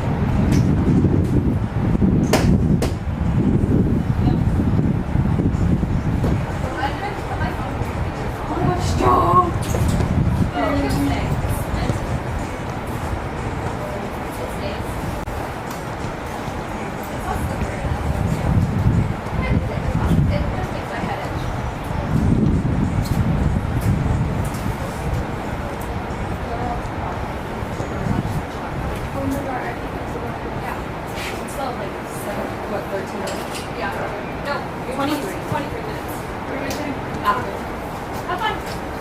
I'll watch your favorite. Oh yeah. No, you're gonna stay here? Yeah, I'll watch your favorite. I can leave my stuff here. Yeah. Oh my god, this scares the shit out of me.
Yeah, we can start on this side.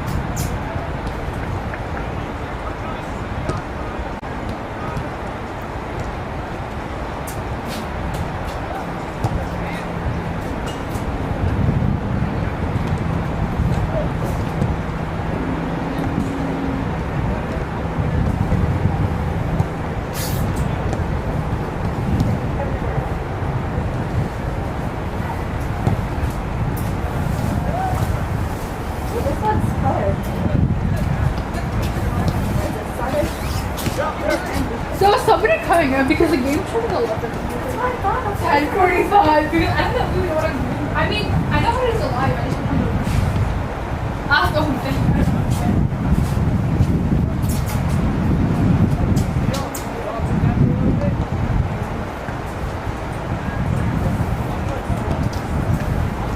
So this is for you guys.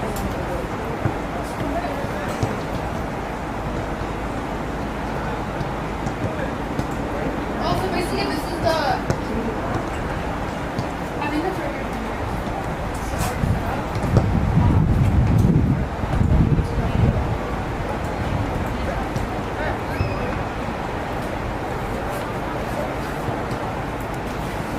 Doesn't look very complicated, but I'm not really sure.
Hello. Hi guys.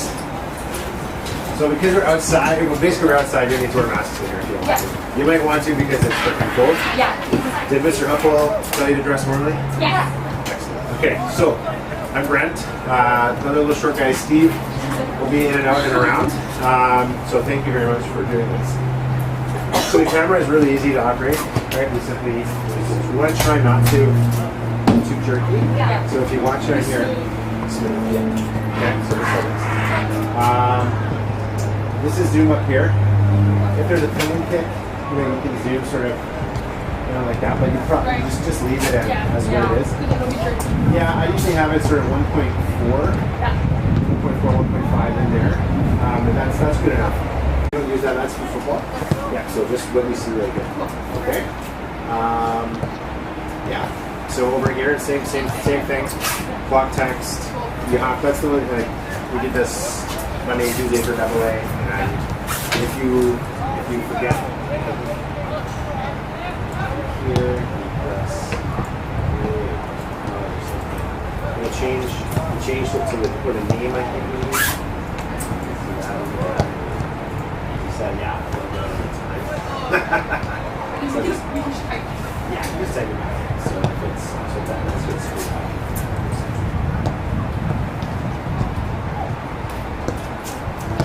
So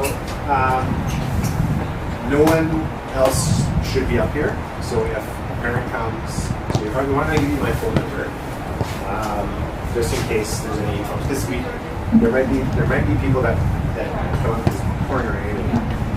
We're not going to have anybody else in here except people that we allow. Okay. So 778 388 3017. So if anyone comes up, and my name's Brent, so if anybody comes up, or if anybody hassles or anything like that, just send me a text. Most people are nice, but we don't want, this is only for people who are filming and for our church. Okay? Alright, I'll probably be up. Yeah. Sure. For sure. Yeah. Yes. I know you guys are good. You guys are good. Okay? Thank you. And so you said that they'll be starting to stream themselves? The stream? No. The stream starts remotely. So I'm not sure how long he does the stream afterwards for, but halftime. And again, with the game ends, again, sort of just if you guys start crashing. Okay. Great. Perfect. Thank you. Yeah. Okay. And so at halftime, like, a couple minutes, like, the stream, then you can... The stream will, so they'll have about 5 minutes or so, but the stream stays on. So just bring the field back to here. And then we're good to, like, meet until the next week. Right? Yes. Okay. Yeah, when the game's over. Yeah, for sure. Okay. Yeah. Okay. All right, you guys are awesome. Thank you. Thank you so much. You want to do scoreboard or scoreboard? We'll like switch. Okay, guys, here's an idea. Okay, so one person can do this game. 17 and a half minutes at a time. Get a seat. So all three of us will be there. One person has to stand here for 17 minutes, and then we just switch. So everyone only has to watch this game that we don't care about For half 17 the half. minutes. Half the half. So we see most of that game. Everyone. Right? Everyone sees most of it. Okay, but I need to know which team is which team. I think that's Sardis and that is That's a great question. There's no name for the whole Can I have the second half of the first half? Oh, the first. Why can't we just like do part of this? Is that not easier? I would like to watch this game more than this one, so I would vote to do half the half. Right? Because I know you guys probably want to watch this side over this side, so yeah, who wants to do? Okay, so I'll do these guys first. I'll do this. I'll do second. I did second. What? I'll do first then. I'll do first. You go to second then, Chrissy? I was going to do the second half of the first quarter. Okay. Or the first half. So yeah, I'll watch this side for the first 17 minutes, and then I'll come kick off whoever's here, and they can. I need to know which teams are which. Okay. You have to go ask them something. Wait, so which one do you want to do? Do you want to do the last? I wanted to do the second half. Second half, which part? Oh wait, which part are you going to be doing for this one? The second half, first part, or the? If you want, I'll just do the first half of this game by myself, and you guys can just come to the scoreboard. You guys can just watch that game, and then second half, if it's cool, I can just watch that game. If that's cool. So who's going to do that? I can do the filming on myself for this. That's no problem because I do filming outside of school as well. If I can just get someone to just type in the scoreboard, whoever scores. If that's cool. Because I know you guys want to watch that game. So yeah. So what about the second half? Second half for this game? Yeah. If one of you could just come and take over because I can watch that. Because I know how much you guys. Yeah, so sure. it's easier for Yeah, you guys, that's right? right. Yeah, So then you guys want to watch obviously you're working for Yeah. your team, right? So Yeah, it just we makes can do the sense. scoreboard, totally. It just makes sense. So it's like you don't have to stay here the whole time. In between, if I Just hey, let us know if like, they yeah, started score and scored, we'll- like okay. etc. etc. Yeah. Okay, yeah, and then. So And you just know which team and is then we'll which just because take I don't. turns switching. Okay, wait. So the teams are Nanaimo and Sardis. Which one's which? Linesman! Excuse me, is this Sardis or is this Nanaimo? Is this Sardis or Nanaimo, this side? Who's playing on this side, Sardis or Nanaimo? I don't know. It's a center ref. I don't know. Okay, thank you. Okay, so, Wait, so Sarah. so it'll show up. You need to record this volume now, and it'll turn red. But we don't press it. They said advance. Yeah, so once they'll show it, that's what you need. Yeah, but we don't have to click it. You don't have to. So do you want to do that first half all alone, and we'll just do that? The and scoreboard us- just in and out. Okay, and then us three will rotate in the last half of the game. Sure, and then I'll just watch. Yeah, you can watch the whole thing. Yeah. Is that okay? Yeah, If anyone- okay. 100%. Okay. Just Sarah, can you just start the time? And district is Nanaimo and Sardis. But not till it actually starts. 70 minutes. So it's going to go. 70 minutes Yeah, 70 minutes game. So the timer will start. by itself. Or do 35. This is scary. Wait, how do you do that? How do you do the timing? I don't know. Because it's 35-minute half. Do I start it? Do I start it? Start when the whistle goes. On 35 minutes, right? 35? Yeah. It's 35-minute halves, yeah. Remember to be on the clock. 35 and a half. Or do you start from zero? Do you guys know if you start from zero I and then start from 0 and it counts up to 35. Okay, And then you just pause it on the 35. Let's go.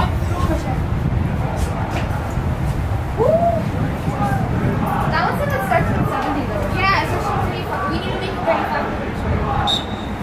It's good. Yes, it's good.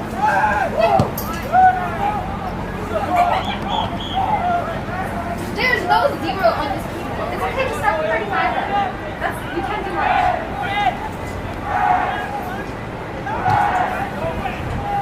Oh, it counts up. It counts up.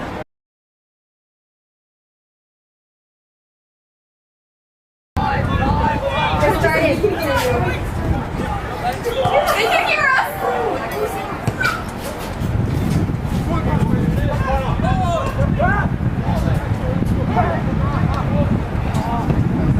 Yeah.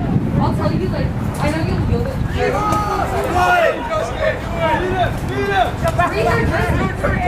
They scored.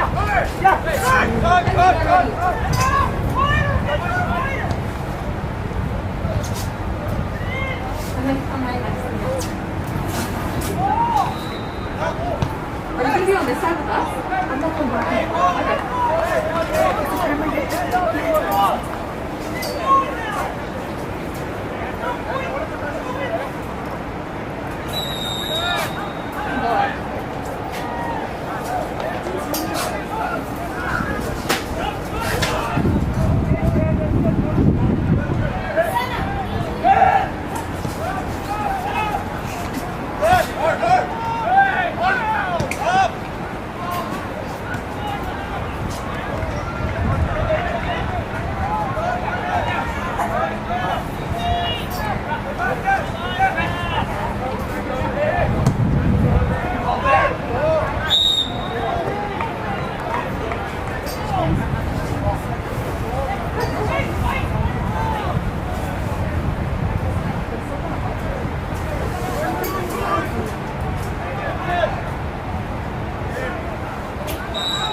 Nanaimo is the green and white one.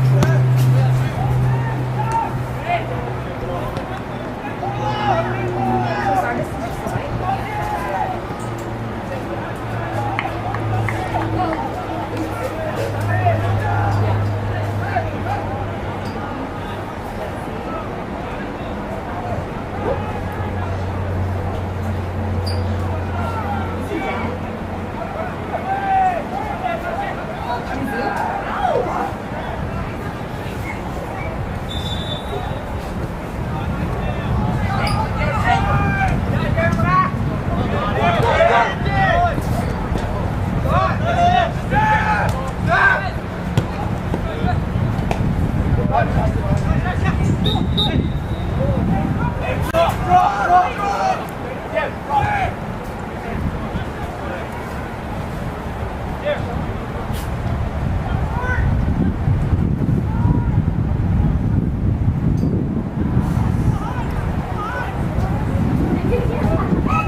Follow with the play.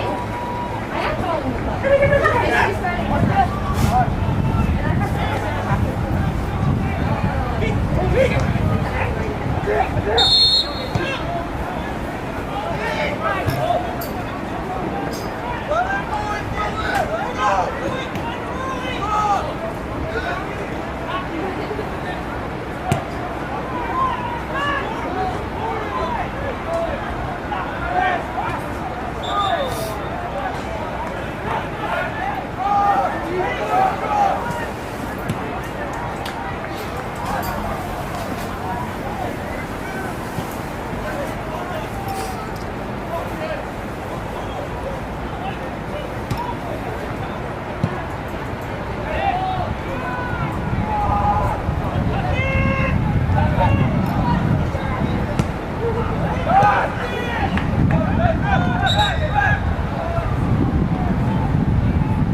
How's this game going? It's going pretty good. Who seems to be like, I don't know what side is going. That's what I know. I'm pretty green and yellow. yeah, green and white's Nanaimo, and white is Sardis.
Okay. So this just popped out. So if that, okay.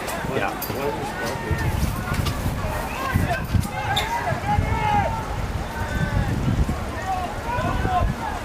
Well, at least this is just simple little fix.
Just having some technical difficulties here with our scoreboard. Nanaimo District has 1 goal and Sardis is winning 2-1. So 2-1 for Sardis with about 24 minutes to go, 23 minutes to go in the second half. So Sardis leads Nanaimo 2-1.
into the wire, press the heat affecting that?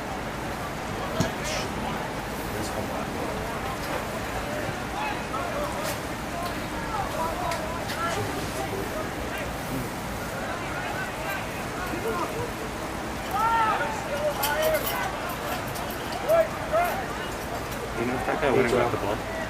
So it's he went out, now. but You can't I don't know if he actually grabbed it. change the score or the names. It's not transferred from the computer, from the little box that you have to the screen.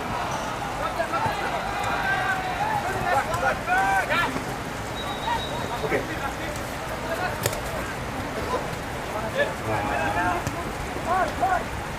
Yeah.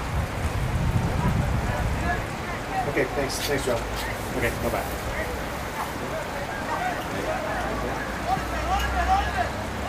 Who is he? No, he's just getting the airport. He's on somewhere. So he's gonna log in a second. Okay. That's weird. I don't know. It probably has something to do with it.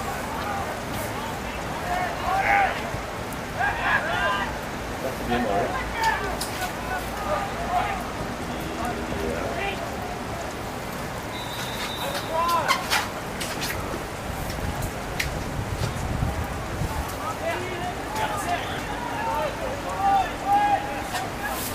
Okay.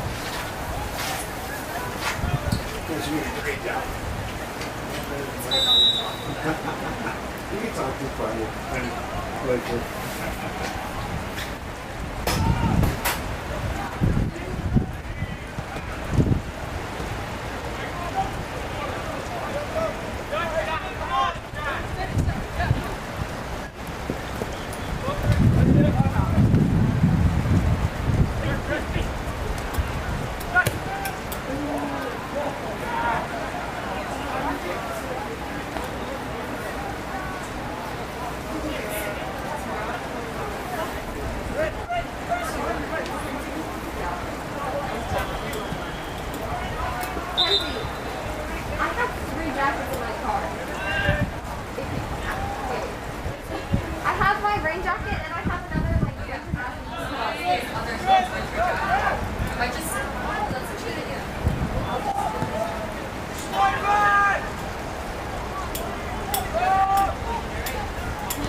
God, it's freezing.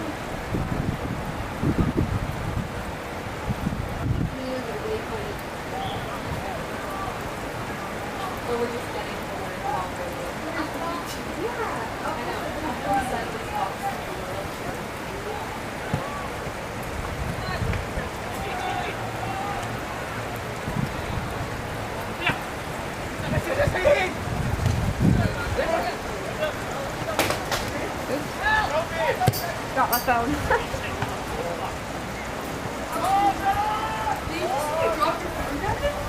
I just dropped it on the ground. I thought you dropped it. Oh no.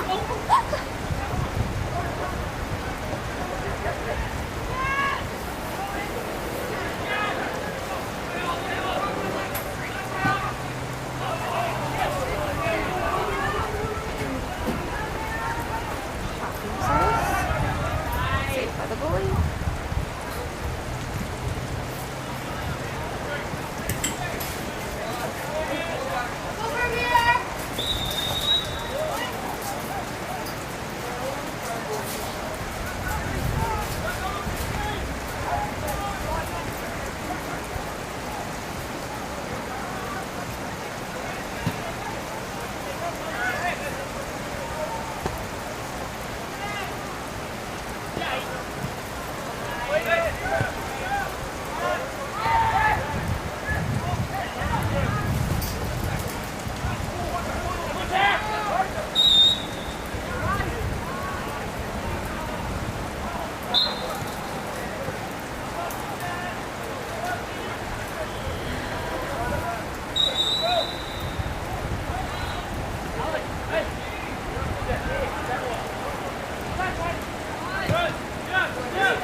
Nanaimo.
Technical difficulties, but Nanaimo is at 2. Now 2-2. 2-2?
Corner kick.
Guys, how your game should be over. They had a lot of stop time, so maybe there's 5 minutes extra, but there's it's my hand is 36. It's just smacked us off the wall.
37, almost 38. How long does it go up to for overtime? We had a lot of stop time for balls going out and an injury, so. Is that game? Game. So what was that, 2-2? 2-2, I believe. The scoreboard isn't working, but Good game. I believe it's 2-2 for Sardis and Nanaimo. Okay, let's see.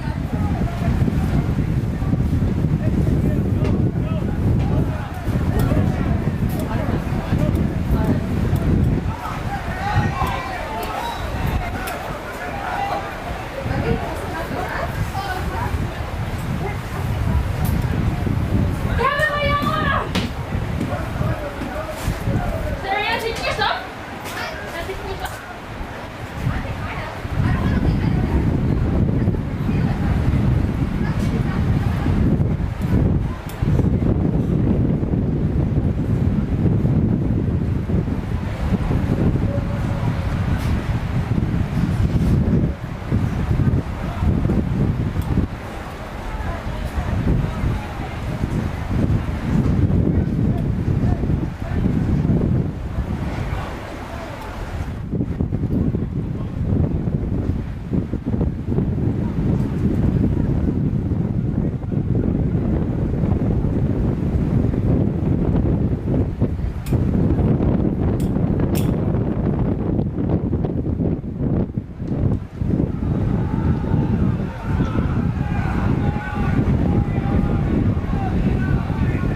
me to say I'm just one of the coaches and the scouts, so See if they gather a need. I have no idea. Thank you, sir.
Game you watching this one? Yes. Which team you with? That's my son just plays for this team here on the left. Who's that? Sentinel? And Sentinel, exactly.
Yeah, you're good. Yeah, for sure. Okay. Yeah, for sure. I just wanted to make sure. Thank you, appreciate Yeah, no worries.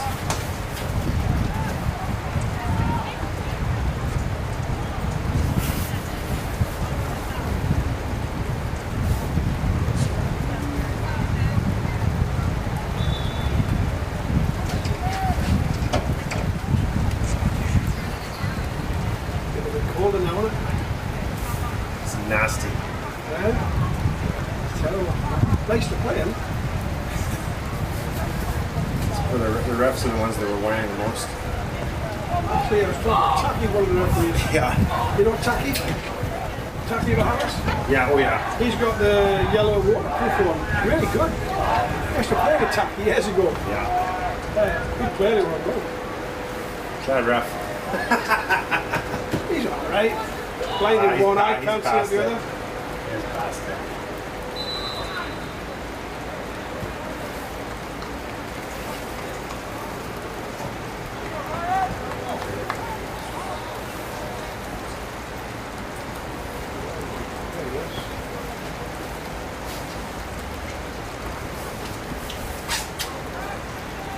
I've got one player to look at in this game, that's it.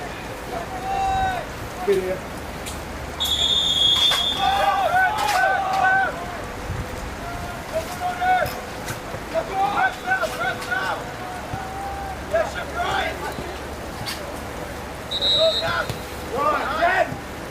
Buddy, there's nobody else filming here, man. I need you. Okay, goodbye.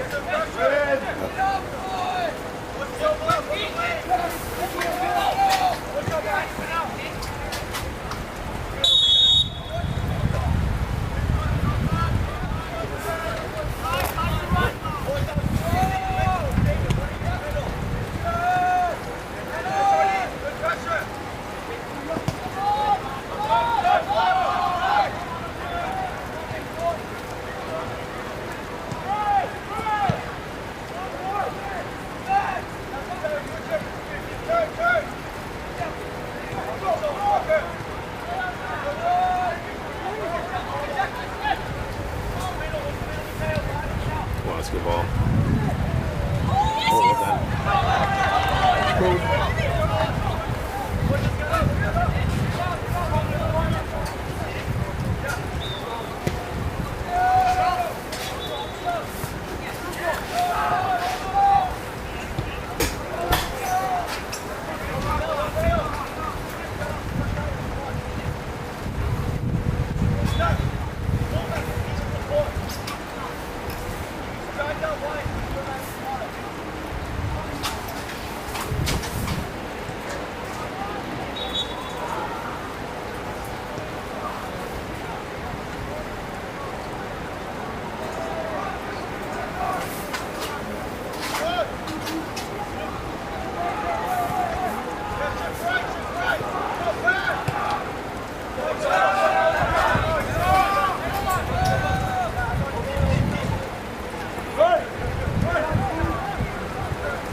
guys coming or what?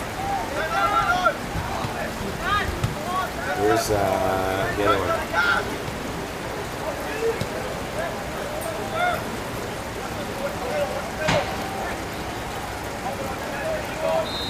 Okay, well, there is no other person filming here. FYI. Yes, okay. Goodbye. Goodbye.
I got set up for the time. So. Time was a little slow, but teams are right.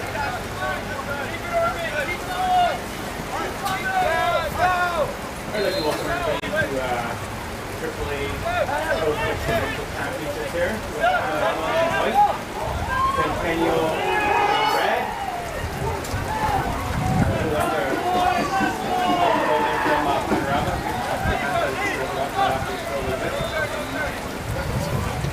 Yeah, so morning results for these two teams. Turn around. Left up by Reynolds 1.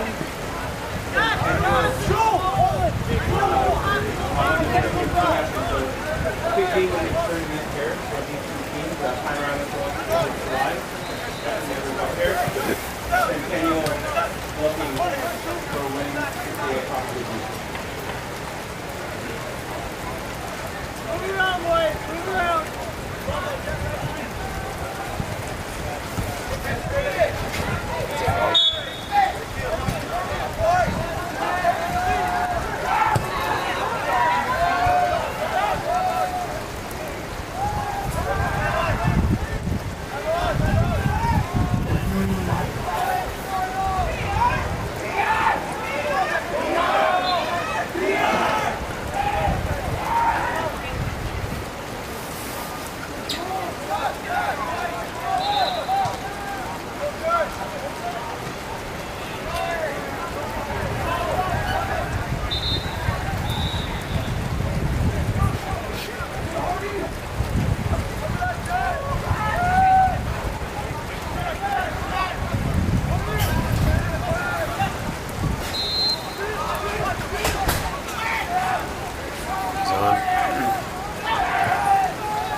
At least he was right on the spot.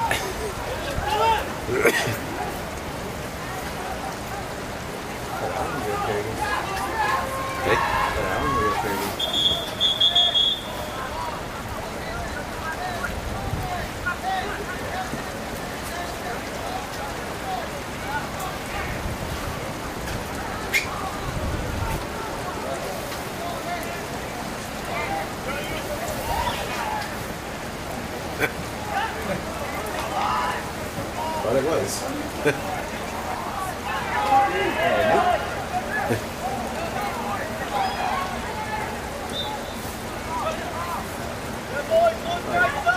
Yeah.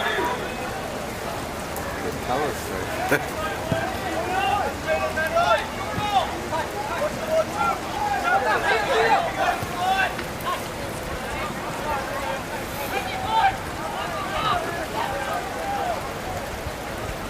Those two kids are doing that. Hey? The two boys in grade 1. Yeah, I spoke to you. Yeah, both grade 1. 10 and 22 both grade 1. I spoke to you. They're so big. I just put it in my door. Just put it in my door to Yeah. two schools. He said this is my stuff. Two of them. But like I said, most of them are very smart, bro. They all understand the game. Level the question. He said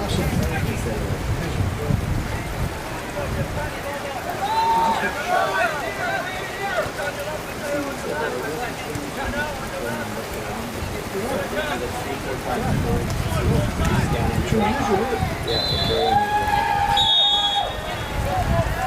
You don't see that in the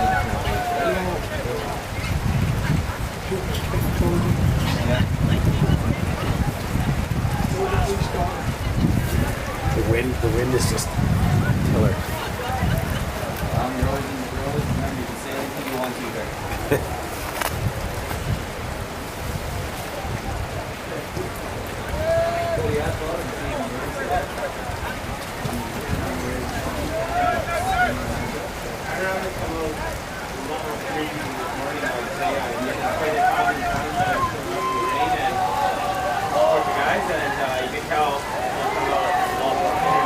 It's not a foul. They're also playing for their season at this point. They need definitely 3 points out of this game. They need 3 points here. And they're playing a lot of goals.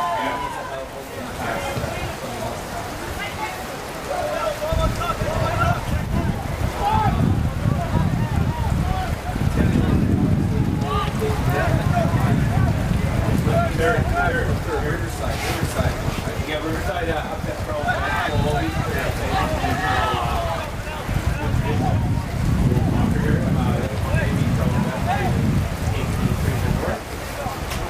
Sentinel beat Thursday in penalties to get in, and now they're pitted in the same group because we had to modify the tournament this year due to all the flooding going around. So our team from the north is taking down. So we have a coastal championship and Heritage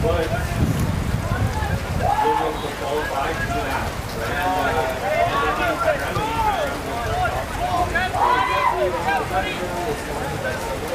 That is, we have to complete a big sponsor this year. Big of the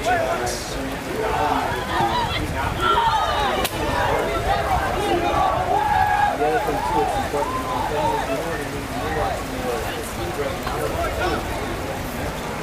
If anyone else wants to join in and watch the streaming of the AAA tournament, BCSS.tv is joining us today.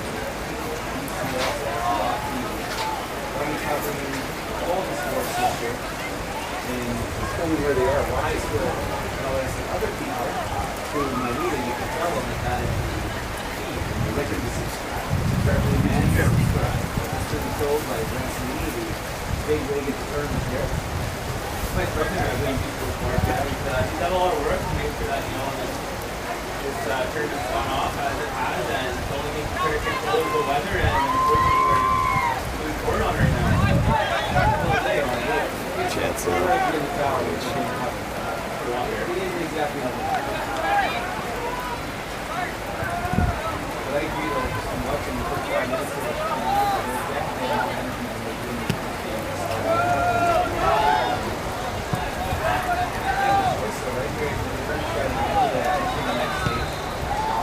I do feel that the panorama, the community that they built with their soccer program there, the fans had fall fan kind of mentality for them, and having the fans there and really helps when they really give them the extra support and it starts spirit that other teams.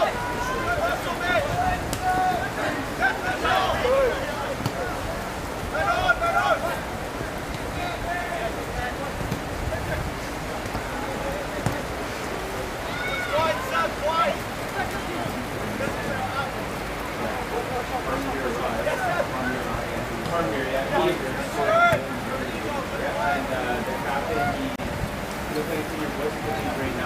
Yeah, he started back in the London Central.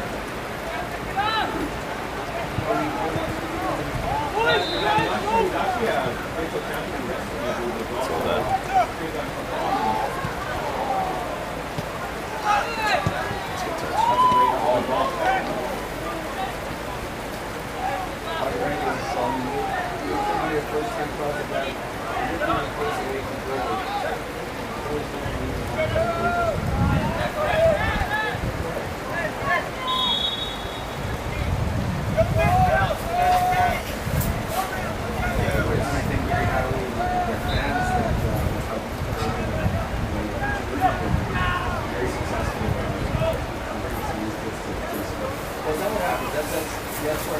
having part of Panorama's success.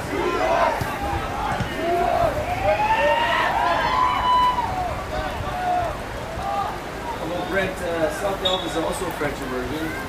We don't seem to have the same luck. I do believe you guys are currently ranked 1 in the quad A pro volleyball ranking. Oh, okay, so the French immersion still is overdoing volleyball, but not our soccer. Ooh! Still no whistle. South Delta is only 2 years out from top 5 finish at provincial level, so the program is clearly being run in the right direction, and we have an off year. Fortunately, some schools are, normally you're lucky enough to have a lot of international students come in and be a part of something. So. If you consider it, Nanaimo doesn't have the ball, they're pressing much harder than they did this morning.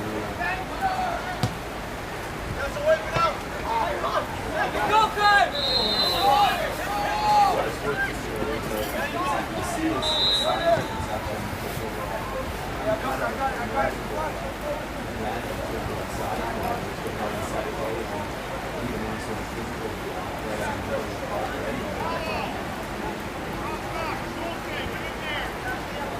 Yeah, I just think they got a bit more confident than right now. I think that their early morning game, I don't think they're ready for it this morning, but unfortunately when you're coming in as one of the top teams in the slot, that hasn't been how it's been years.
Boys, been Ryan out the ball. Go for it.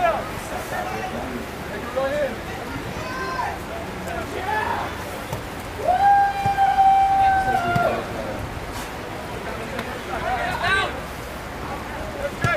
About 40 students for this one.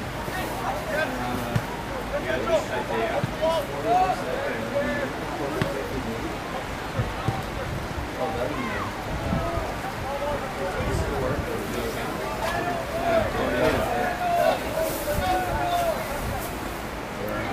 The cool second there, Panorama Ridge is then you have to work on Brent's tracks. You can quite kind of on that. That's just I'll think about that one.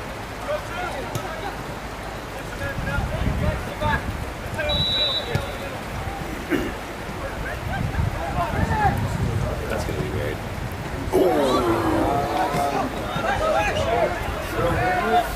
That was a good hit. yeah, they program will complete here.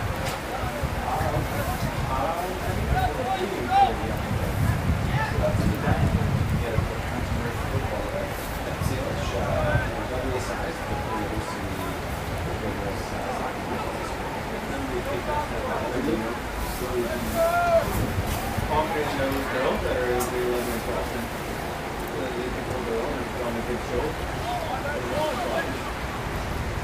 So they be getting players from which schools type?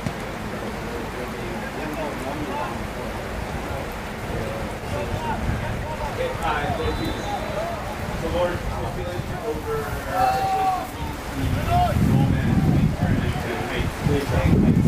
Here it is.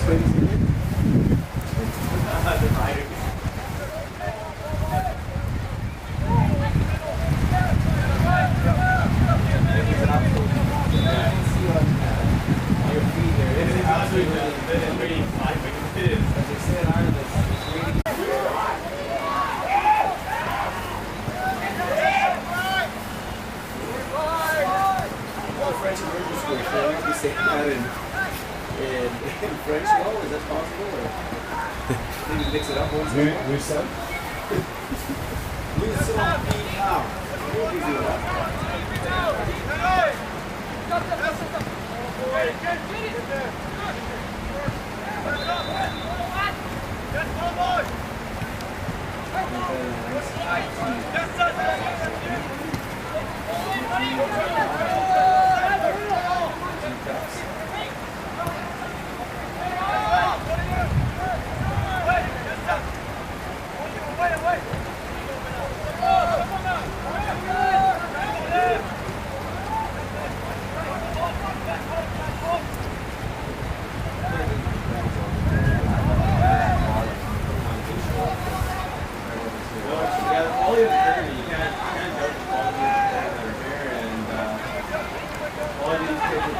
Together in their Metro or BCSS leagues or even one or play by special moment when you play meet those teammates in these kind of events, right? So you can see the rivalries and things like that, and you want to beat their friends, right? So that's what I think that's what coaches at Panorama really instilled, like Harold Cost and they're great guys that have been coaching guys for years. I had the pleasure of being coached by Paul.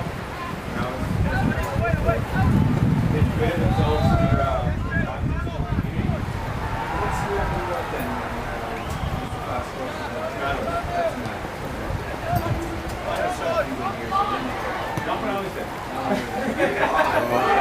I did. He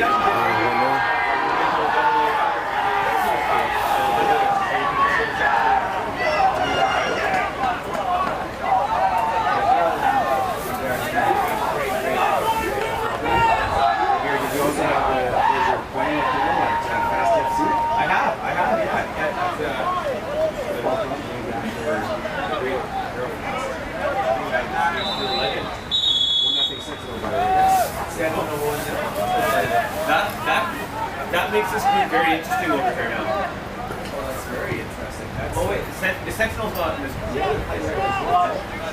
Interesting. So we were Sentinel up 1-0, and after Sentinel lost 2-0 to Sentinel.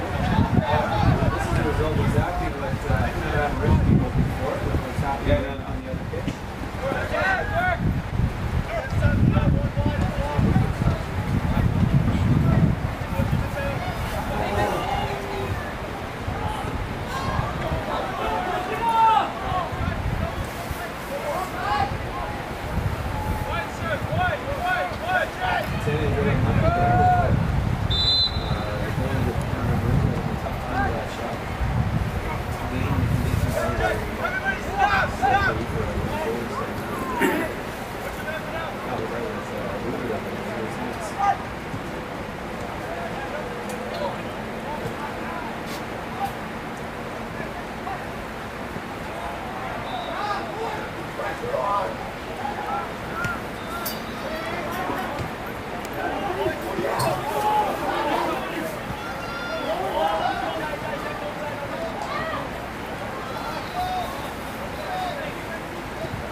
It's going to be tough to come in and find these games, especially when you look at what's happening out there and the whole gap.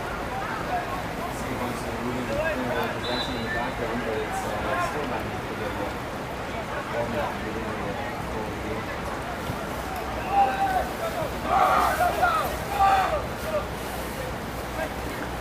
The lights see the field lights are much needed this morning actually, and the afternoon.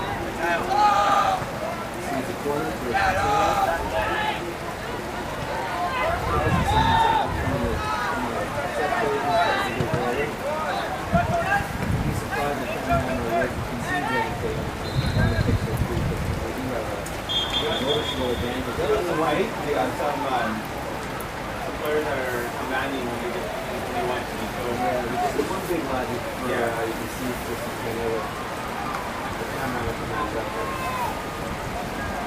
That's Chris right there, Steve. Chris is, he's right there. It's a big transition to go from the hockey referee into the soccer referee. He's doing a good job. This is a counter situation there.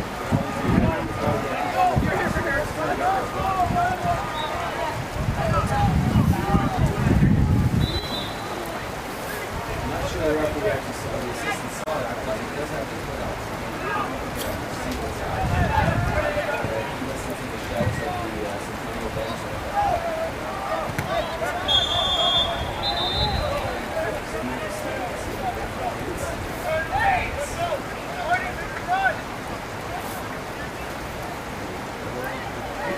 Here for 11 bids for the winner in the qualification championship in Colorado. I think they'll sub off. Yeah.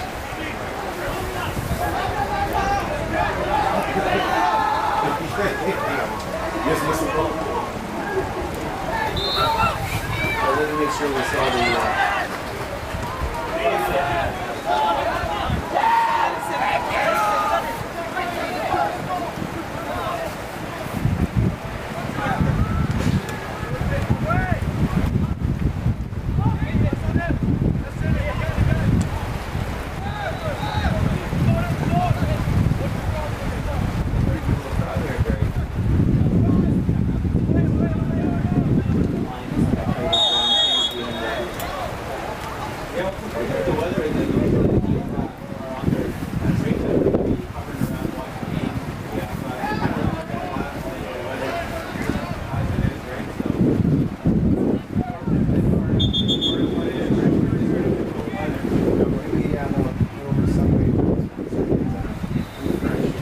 While they're in Subway, they can watch the game on BCSS.tv.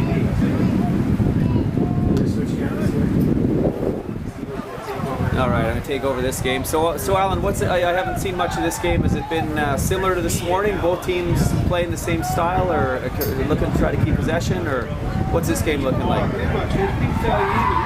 Okay. The goal that Sentinel scored was a result of an individual error with Heritage, but full credit to the guy who scored it, he took it very well. Okay, so Sentinel is up 1-0 against Heritage Woods right now.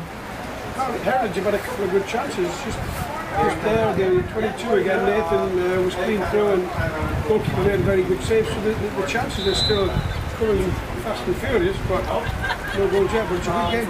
Yeah, it'll be interesting to see how the boys respond to being down a goal. They didn't have that in the last game to worry about, so sometimes you see how teams are able to respond. We still have lots of time, though. We're still in the first half here. And again, right now, this result keeps this group wide open for... I think the game's a bit more wide open because the players have played one game already. They're a little bit tired, I guess. And yeah, definitely. It opens up a little bit more. Again, it's good quality. Sentinel have looked to be a bit more direct. Like trying to get the big set forward away. Yeah. And had a couple of breakaways, but and he is a big lad. Defended quite well, except for the one mistake that was made, and just a little bit of lack of concentration. Okay. Well, I can tell you that the conditions have not improved one bit in the second game in terms of our weather, but again, the boys are still playing football, and it's good quality considering. That's a big. Out there playing and being sitting here watching. Especially up here in the tower, right, Alan? It's not exactly warm. That's a tough, stiff breeze coming in through us. We might need some medics here soon, actually, lads, if you're listening.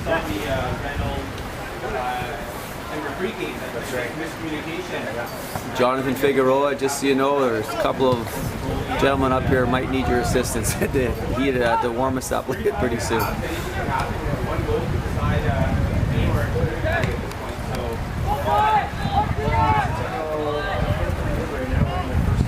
Again, a little bit tense, got a bit of pace around him. He's impressed me just how quickly he's closed down. Just his stride, he's got a real natural stride, doesn't he?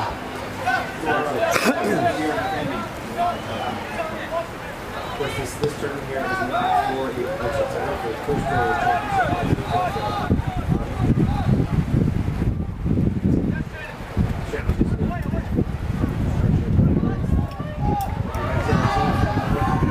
Nathan, I'm not sure, I can't remember the last name, Alan, but Nathan, number 22. He always seems to be around the ball and he finds his spots. He's always at the end of something, isn't he? Got a good first touch on him, and his passing's very good and clean as well. Yeah, he's at always the right place, it looks like. Ooh, awkward punch. The negative I've seen so far in this tournament is he's had a good chance to score and again not scored the goalkeeper. Done very well. It's only easy the people that have not played and been in those positions. Absolutely. To say that he should have scored, but he's in the right area and he's got it to get the chance. That's more than half the problem. Yeah, you got to score quickly in this game. You get a chance, you got to take it. Split-second decisions. And just a word here, the refereeing the game done very well. He's been well with the play and up to now I've not seen him make a mistake. He's had a good game up to now. Excellent. That's good to hear. Well, he's certainly getting himself out of the center circle, which is what we don't want to see our referees doing. Sometimes the referees get a bit of a bad rap, or they make mistakes like anybody else. They're a fairly honest bunch, and sometimes they have good games and bad games like players do. Yeah, this guy's had a good game so far. Yeah, it'd be nice for the referees if they could also critique players during the games. If the way players have a tendency to do that to refs, so I agree. You haven't made any mistakes, Stephen. You're always calm. Thank you. My nose has just got a bit longer. Alan's nose just hit the camera there when he said that. So here we are at halftime, and the score after the first half is Sentinel 1 and Heritage Woods 0. Again, this group right now is wide open. The game behind us, the score is 0-0 between Panorama Ridge and Centennial. And Centennial won the earlier match 2-0 against Sentinel. And now we have an interesting 35 minutes ahead of us here. I think what we're coming to play maybe now is the coaches have a decision to make. With the game being played just earlier this morning, do they make changes at half time and get fresh legs in? And that could have an effect on the game.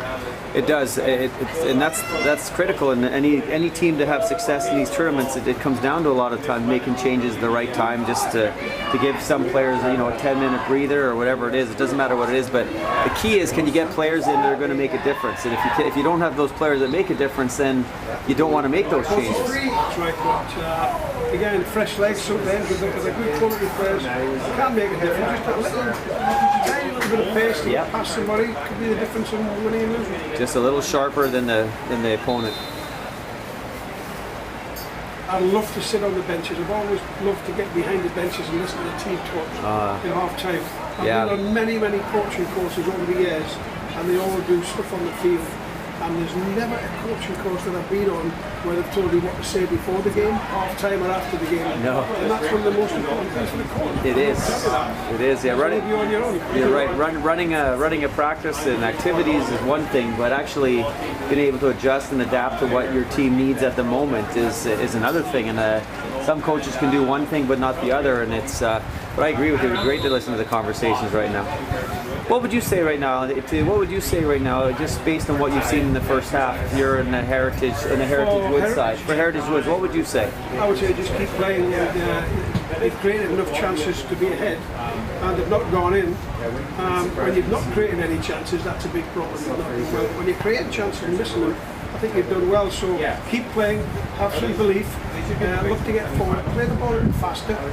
And when you lose it, make sure you get back and defend and just, get behind the ball and close down as quickly as you can.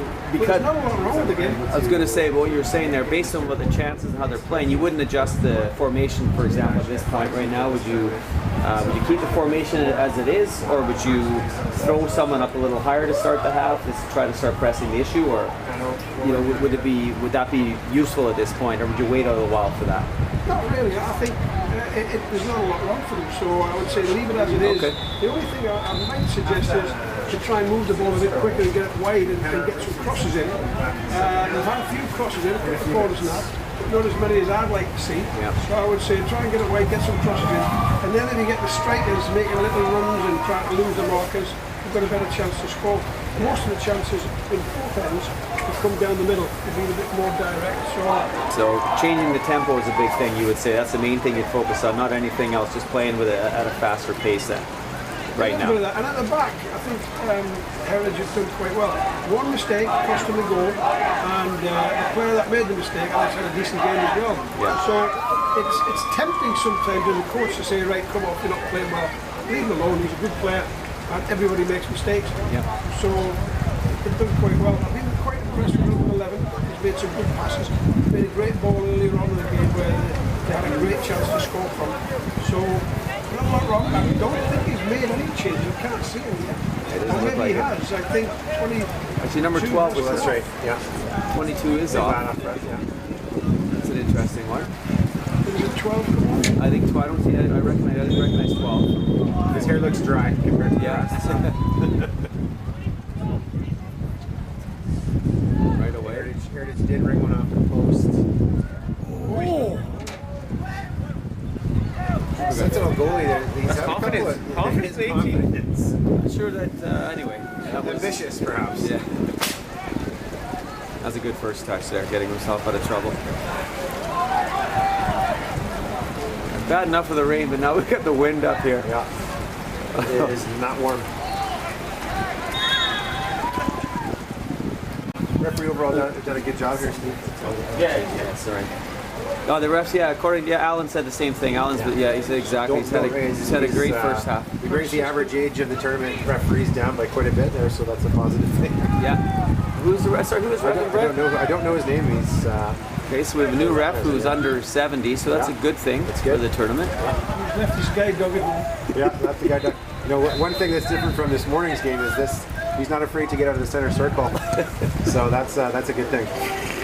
What's unfortunate is that Brent Sweeney won't ref in this tournament, but he'll ref an over 35 game tonight instead. Yeah, Brent's great at talking about referees, but he's more than willing to ref an over 70s game to make his $80. But anyway, Money's money, Steve. Thank you. it's all about angles.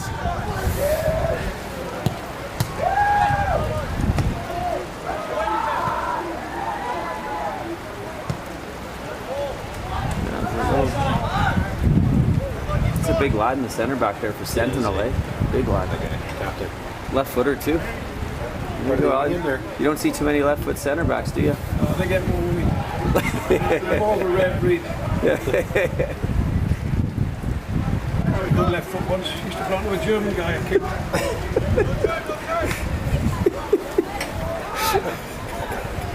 Here's forward. That's what I always loved about Alan, his sense of humor. Bring a tear. Sense of humor when coaching you, You bring a tear to a glass eye. You made me laugh a lot. And the other team. As Alan said earlier, my best position was left back in the changing room. So that was it. I think you're being quite modest there, Stevie. Didn't you score in a provincial final for Richmond? Just a couple. That's Yeah. okay. All right, so. That's who's your goalie that? Craig Edwards, actually. Oh, here's a chance for Heritage. Oh, what a good save. Great. I think the keeper had. Oh, Good save that was. oh, the ref didn't see it. What did he give? A goal kick? Yeah. Maybe he didn't I touch thought it. he got a touch on that. Well, no one's arguing. So, and the ref was in a good position. To be fair, he was in the arc. Stephen, our other game behind us, Panorama Ridge and Sentinel, it's tied 0-0. Okay, and so that's from a group perspective right now. This is wide open then, Brent. Very, very much so. Yeah. Panorama needs a goal, needs at least a point. He's quality. Well done. Big Ibra, I'm telling you. Hey, I'm telling you, he's got an Ibra look to him, number 10. It's about the same height. Good chance there for Heritage. He's doing well. He did very well. And the final shot was a bit left to be desired. You can see though, Alan, right away here, with the press, they're pressing definitely higher. They're up pressing in the 18-yard box there, which is didn't see that much in the 10-5 that I watched in the first half. I think Sentinel had dropped off a little bit as well. It gives a bit more space. They're inviting them. I'd be surprised if we didn't see any more goals in this game, the way it's shaping up. I'm going to chat with Harold Fast, but Derek Duke over there as well.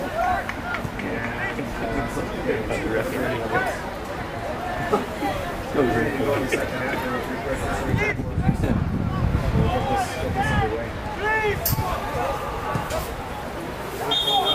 injury.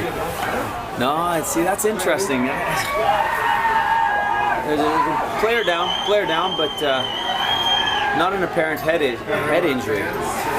Encouraging the Thunder. And Sentinel did have the ball there for a while, Alan. They were playing as if they were playing with the ball with their player down.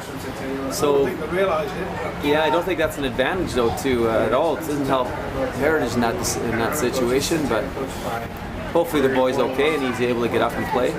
It's times like this where there's an injury like that, I look at the players on the Heritage again, and I look at they should be organising each other. Absolutely. Rather than standing there doing nothing, they should be getting sorted. Looking at where they can expose, right? Where they can expose the opponent. What's going on here? We have a goalie running. Oh, sorry, he's coming in to help him off. So, okay, well, let's unfortunately, we don't have the replay option, but didn't see anything. It's behind the play, obviously, a little bit behind the play. So now the ball will be dropped, and it should just go straight to Heritage Woods from this position. And good sportsmanship from Sentinel dropping off to realize that, you got to give a situation with it. There we go. So that's good. Let's play.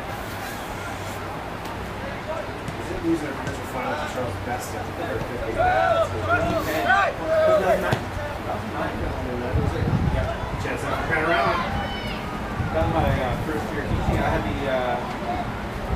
the qualifying with Delta Heights. We knocked out South Delta. Yeah, cheated. That's right, you cheated that day. Penalty kick. Never should have done. We never forget those things, Gary. It's not cheating, the ref called it. I think it was a dive too, actually. Blatant dive. Dive, handball, whatever it was definitely not a penalty, right, Steve? No, there was no chance. It was a handball, so you know. Okay, here we go. Panorama Ridge, corner kick. Was my kid back closer to space? Well dealt with by that goalie. Yeah, goalie did well there. Ridge kick. Alan, what team do you support, if you don't mind me asking, in the EPL? The strongest team in the league, Stephen. They're holding up everybody else. Newcastle, the bottom of the league, and the richest club in the world. Yeah, they are now, aren't they?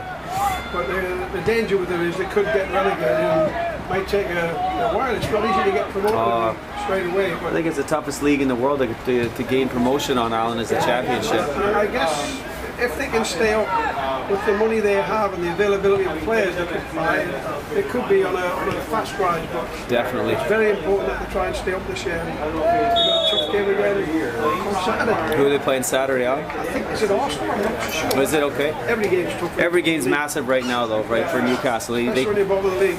Yeah, you can't drop them anymore. Could be worse. It could be a Sunderland supporter.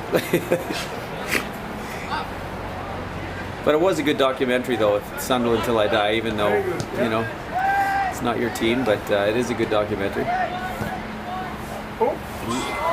Sputtered through there.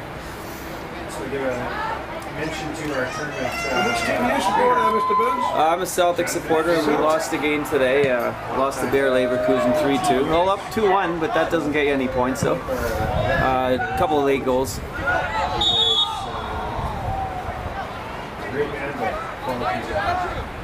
I do like the new manager we have in, the Australian.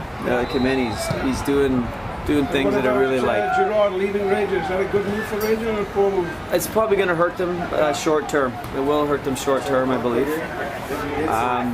But they've got a guy in Giovanni von Bronckhorst who was a brilliant player in his time, and he also played for Rangers for quite a while too. So he understands the club and what it's all about to him. So he might be able to come in and maintain something where it is. Oh, we didn't call that one. That was a big lad, this one, isn't he? Brave goalkeeping there, well done by the Heritage Woods keeper coming off his line.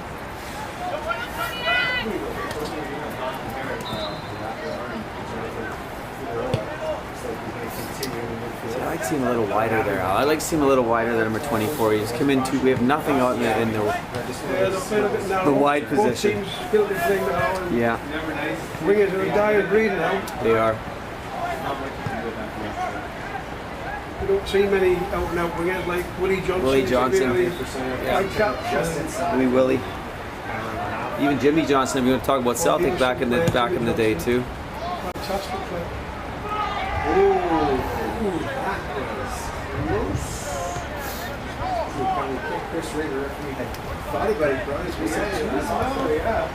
Think about the big man number 10 there too. Here we go. He's very capable with both feet, isn't he? He's not just a one-dimensional striker who always will go one way. He's not afraid to turn to his left or his right.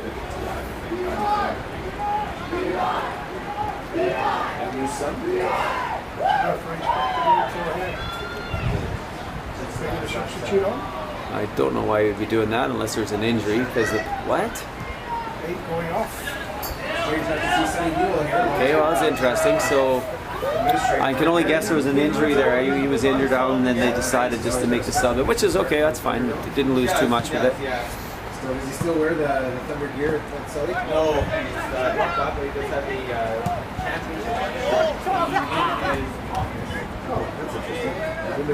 Probably a little foul there, maybe a little contact there. Oh, well done. You did well to keep it in.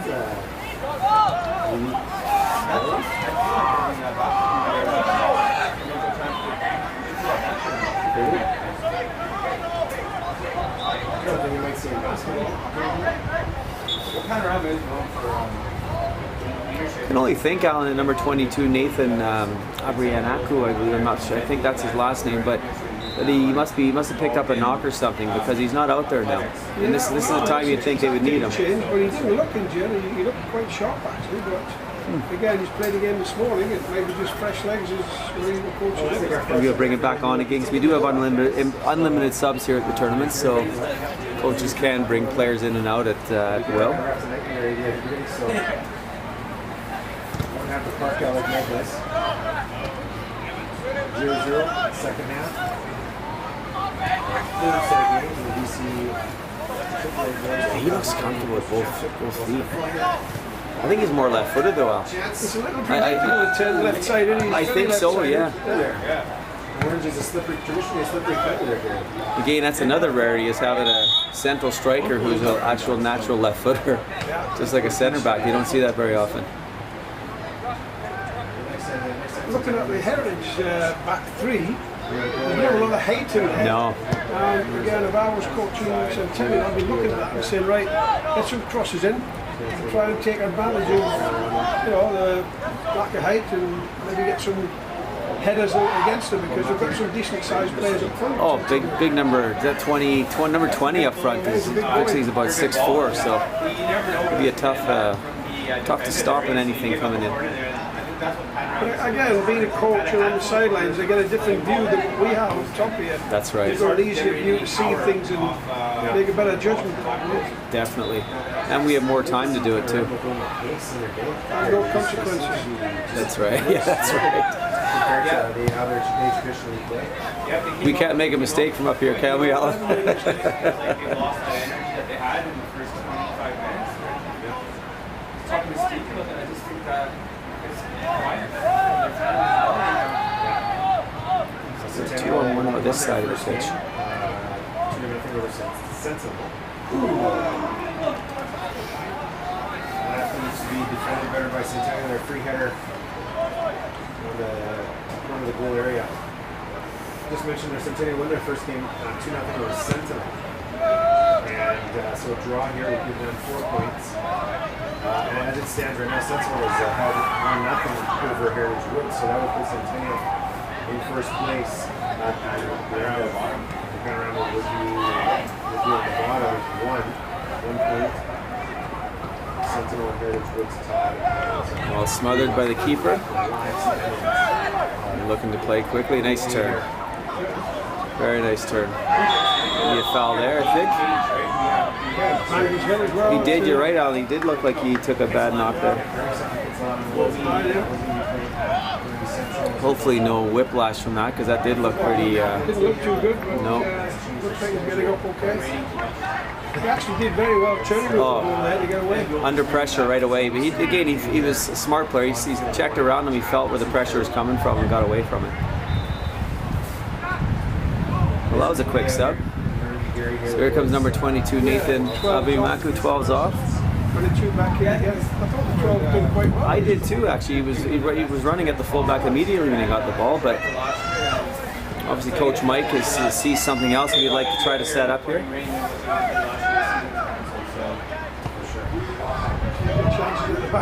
Yeah.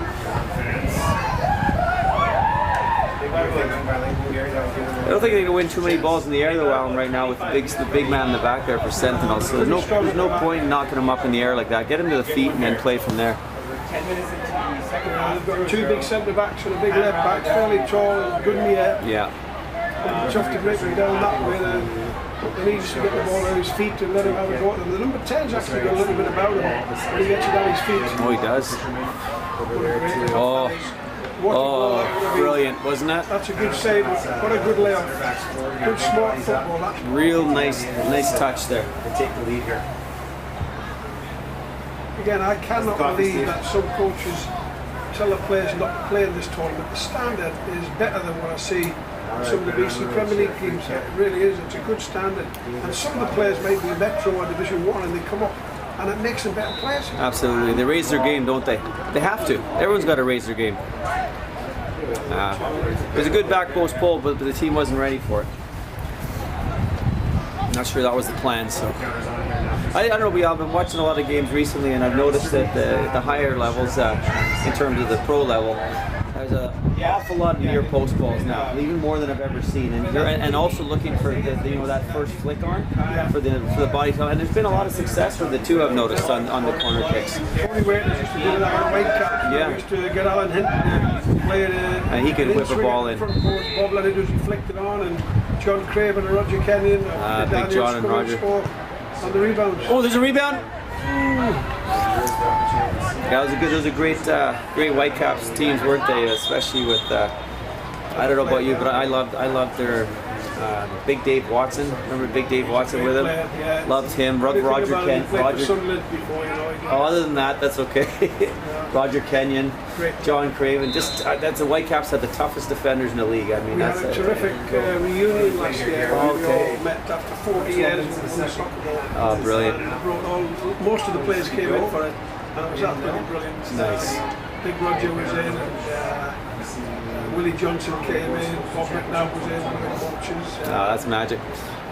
Unfortunately, we lost Big John Craven at an early age, if I'm not mistaken, about 46 or He was a great help to my coach. I coached with John for 2 years, and I learned so much from him. He was a great big man. In fact, I was lucky enough found to coach his youngest son in John Lee Craven.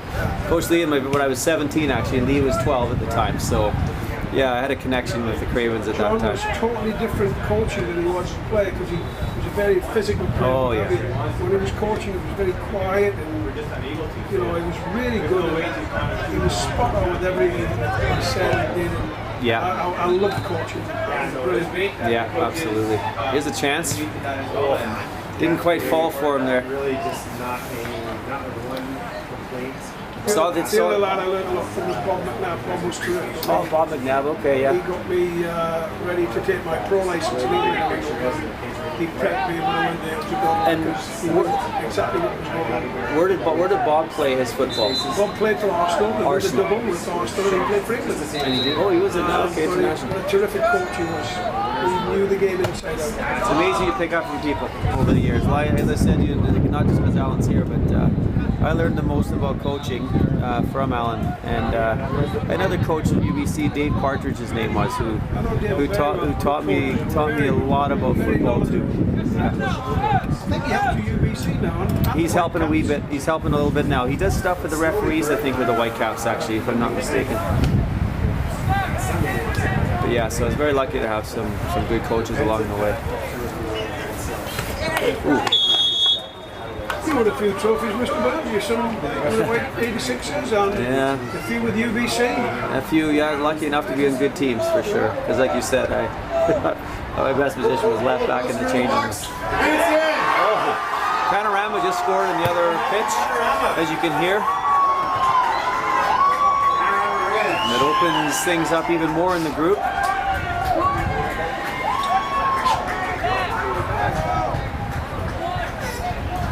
believe that's the same player that scored in the South County final.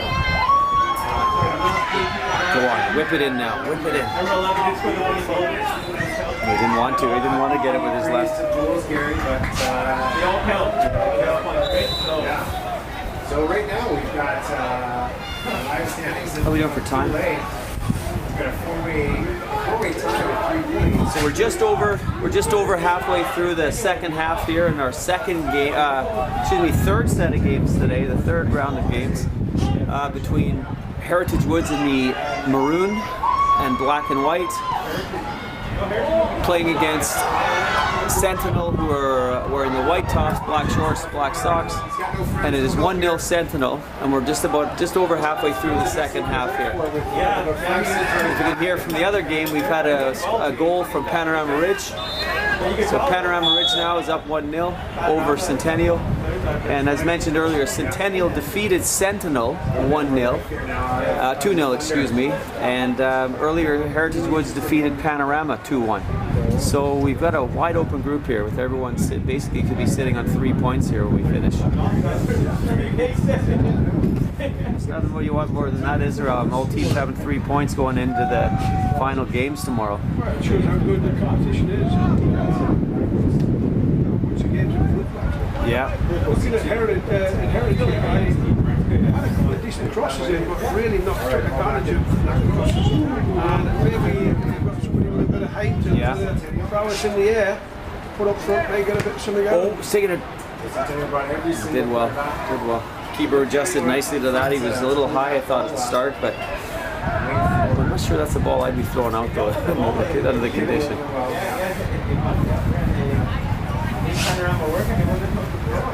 His job on his defense, right? And Centennial still at this point. +1 goal differential, but this was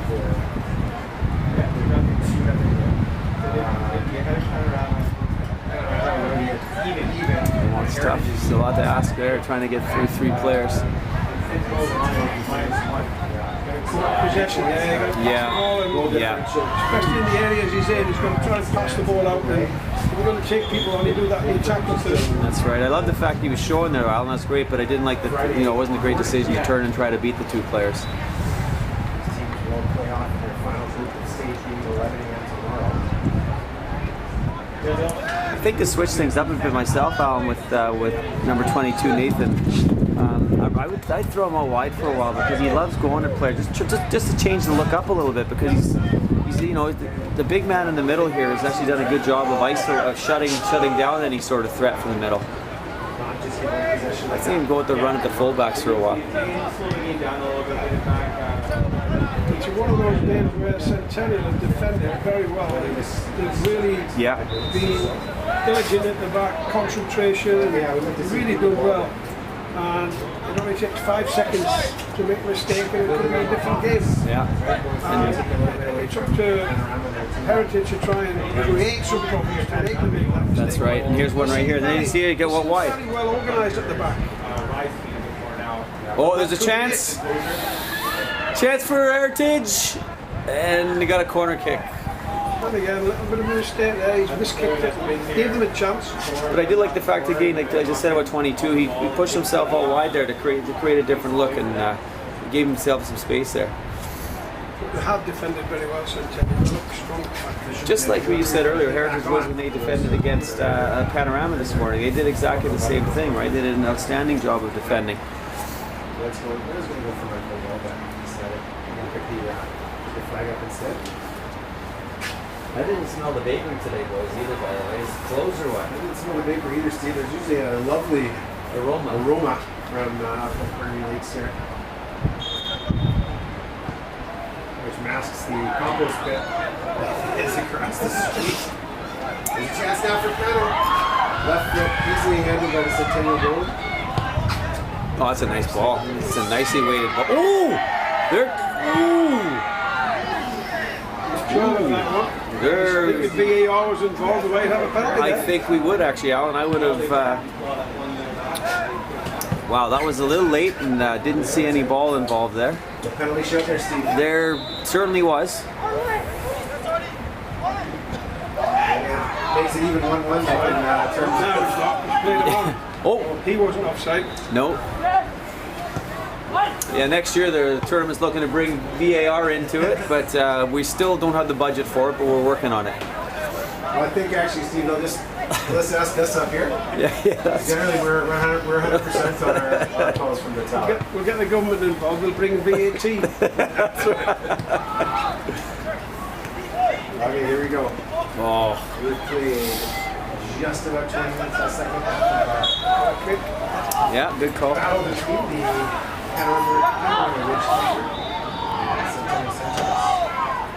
Just look at the body language now, and Sentinel a bit more perky and a bit more lively. There's a couple of dropped heads on Heritage. There needs to be a little bit more enthusiasm, a bit more work for them. They certainly again they're not playing with the same urgency that they played earlier with, but as you said, it could have been fatigue.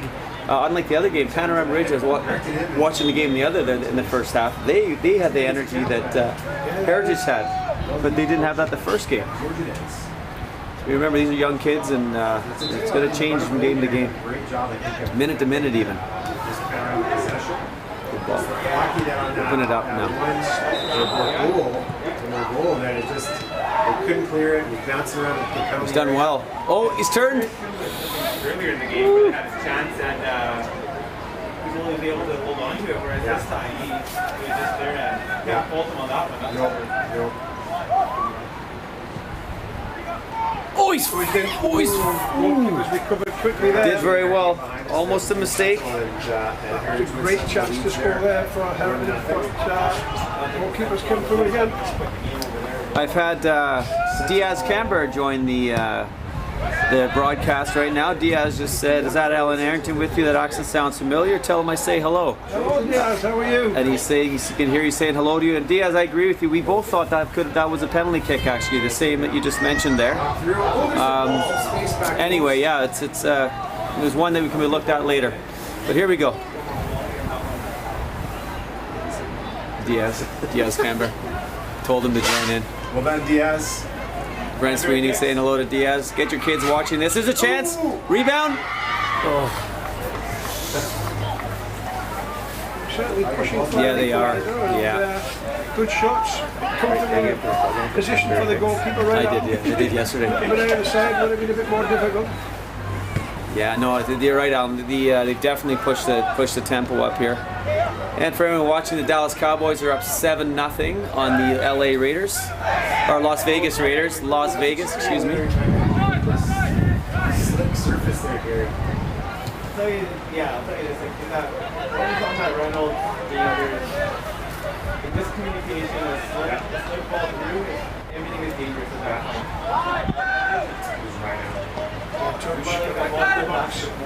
Alan, did you coach Diaz at any point in your career? I think I did, yes. Him Yeah. and Steph and Leslie were both on the same team. Okay. When I was coaching. I even coached Diaz one year in the men's league. I'm Yeah. not probably going to back to you because I had to put him right on all the stuff. Yeah, I had to fix all the mistakes from him. That's okay. Good, solid, good. He was. Player. Still plays in the Masters League. Yeah. Yeah. Good kid, good lad. Good lad. Stephen Leslie, is he at Trinity now coaching? That I'm not sure about. Somewhere, he's I'm not sure. Somewhere, I didn't know that. Diaz might know. I think he's still friends. Diaz is now an educator in the Delta School District for working at Delview. The Raiders, if I'm not mistaken, there, Diaz. He's really looking forward to coaching his junior boys this year. He says he's got a special team. Chance here for Sentinel.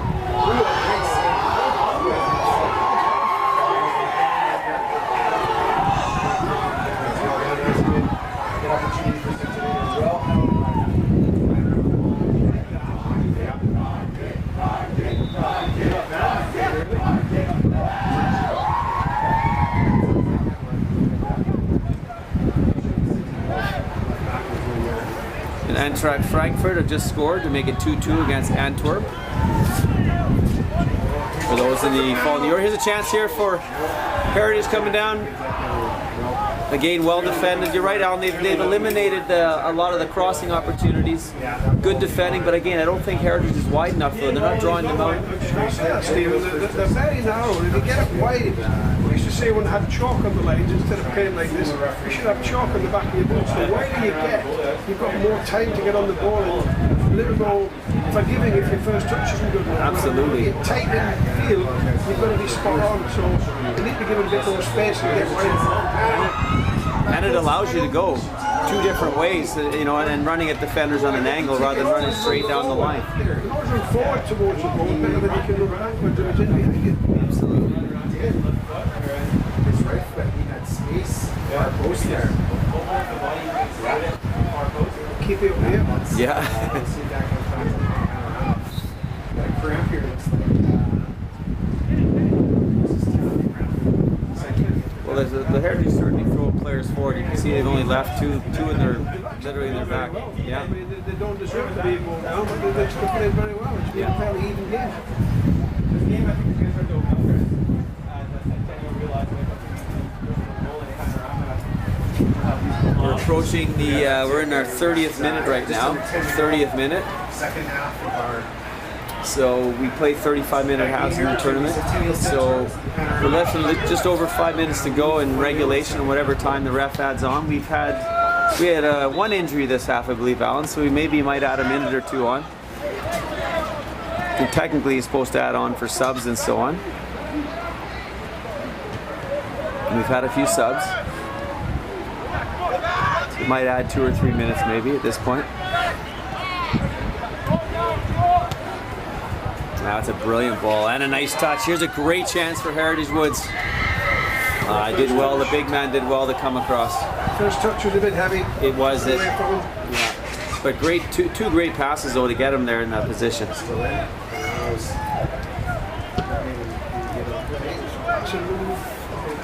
There's number 11 again that we talked about earlier, Alan. And Jordan May, I think his name is, if I'm not mistaken.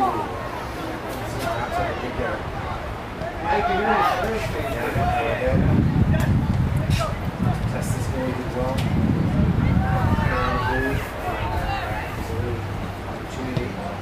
See that coming? Yeah. Shot actually. He's just a little off balance though, wasn't he? Yeah, he was just a little off balance. A goal here for Heritage Woods would be massive. It would put them in the lead in the group actually if they're able to match a goal to tie this up here, because it would put them in the first place. Sentinel have been very steady though. They've been very well organised, particularly that. Two big lads in the middle of them really well. They've dealt with everything that's thrown at them. Agreed. The goalkeeper's made a couple of good stops and a couple got away from him, but he's recovered quite well. And they've done very well. That's the key to good goalkeeping. And if you do have that odd mistake, that you're quick to recover and make up for it. Space here. Take paddle forward. Left footer here, you know he wants to go. We got to push that last man there. I think he's get the strikers pushed right on the back line and not 5 yards, 10 yards off him.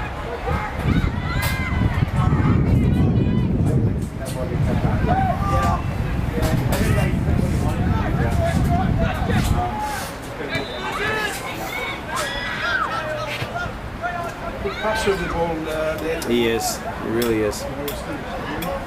Unusual for the striker. They don't like to keep it. That's right. Let me know if you do find it on the field. There's a chance there for Perron. That's a good ball. Oh! He's high up here. I think that's a good number call too. Oh, it's a good ball, back post. Chance.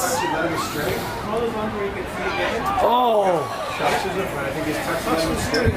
Chances to score, but it's one of those games that we just might not go in, you know. You get days like that where you create a lot of chances, but for whatever reason, they just don't go in. Just doesn't fall. A couple of You can't knock the effort.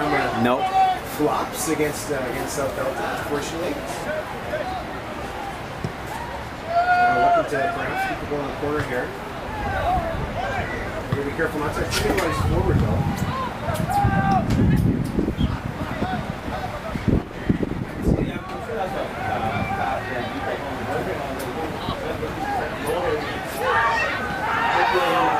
Good tackle. Good tackle. Very necessary tackle. Oh, Good tackle too. perfect timing. Shouts for a foul, but no chance of that. No. Split second later, maybe, but no, it's perfect timing. It's really good that you're doing this online and camera work and for people who are staying home and can't get up and see it. You know, and it's amazing how many people are watching this and take advantage of it. Yeah, it's a good thing that BC School Sports is doing this. They're doing it with all the sports, actually, Alan, too. So I think it just makes it a lot more professional. Yeah. Such a good job, man. BCSS.tv for anyone if you want to pass it on to anyone else. Obviously, you're watching here if you are watching, so you know where you are. But maybe other people who might want to know. And we have another set of games coming up at 2:30. 2:30 will be the someone just took a tumble there in the parking lot trying to get the ball. So it'll be a Heritage student. Fortunately, he got up and there was no worse for the fall. Ooh.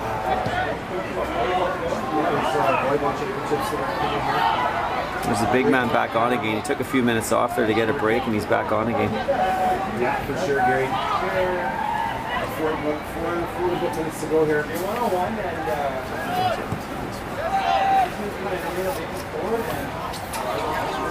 It's almost quarter time right up here. Keep that ball down there. There we go.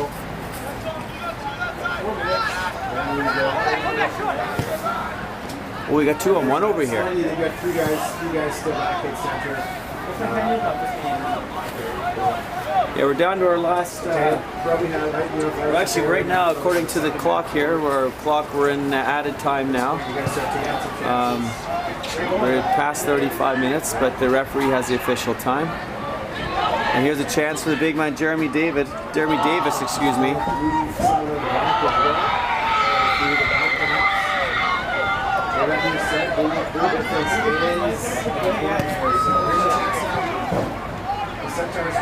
No, we'll just let us finish off here. Here we go. Last chance. We're getting down to the last chance here for. Oh my goodness, it's still there.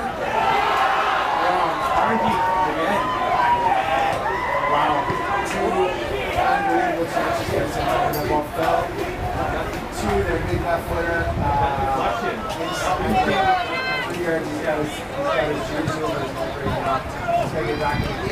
We have a player cramping right now, it looks like.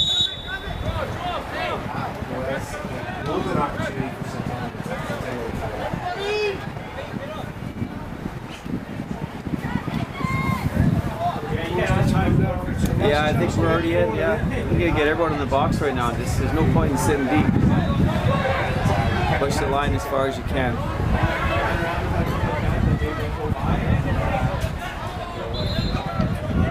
I think this is something Sentinel is comfortable with around at this point. You can see the big men in the back. They're willing. They can deal with this ball in. They get more height than that.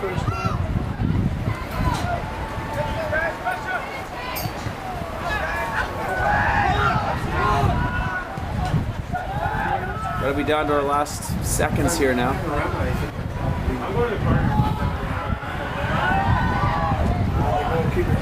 Comfortable save. Yeah. Just put up and see it through. That should do it. Freeze up and let it watch. Yeah, I would be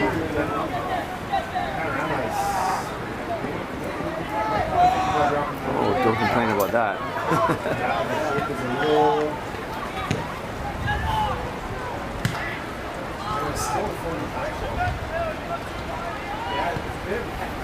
Okay, got a little bit of width here.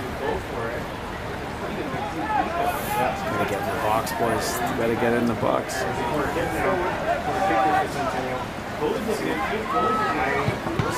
Good block again. They have been. Both the big men there. Got a corner kick. This is it. I'd throw everyone forward now. Yeah, there's no way you don't put every single player in the box right now. Got to get them all there. defend this. I didn't even bring my goalie up at this point, Alan. I mean, we're literally in the last seconds here.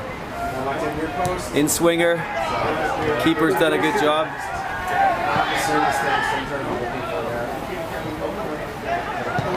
Oh, and ball. It's the end of the game. And there you have it. We have a Sentinel, very good game. 1-0. 1-0 it is. Yeah, Sentinel hold on to defeat Heritage Wood 1-0. And it looks like now we're going to have, after day one, we're going to have a 4-way tie for first place, all with 3 points. Obviously there'll be goal difference that'll be decided possibly, but the game behind us is still Panorama Ridge 1, Centennial 0. And if that stays as it is, all 4 teams will have 3 points going into the last game tomorrow. So, and there it is. There it is. So we have all teams on 3 points. Again, we have one more set of games coming up here at 2:30. So thanks very much for tuning in, and we'll definitely be back. We'll be back for the 2:30 games, and definitely here for the morning games. I'd like to thank Alan Arrington again for his input and for his commentary, because it's never get it. It's always great to hear a perspective from someone who's been around the game for so long and is so well respected. So thanks, Alan. Really appreciate you being here. Thank you. It's been a pleasure. You warm yet?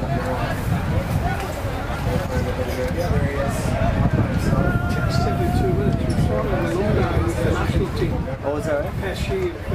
Oh yeah. Oh, I got to show you a photo of 3. You'll see this. He sent to me the other day from Golden State in California, the Warriors game. And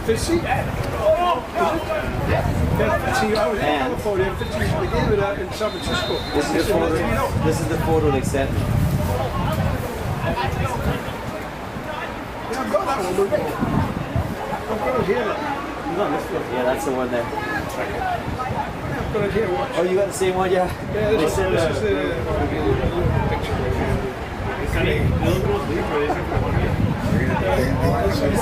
picture.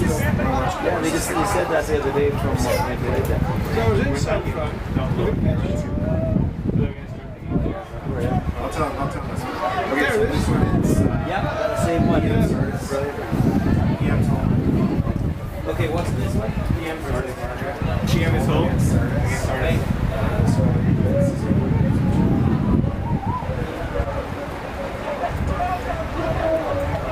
Okay, I'm gonna go start I've got game sheets from this. Oh, I got this one. I got the one. I didn't get the one there because he was. That's the one from Sentinel. That's Sentinel. Were there any cautions? In this game, Nope.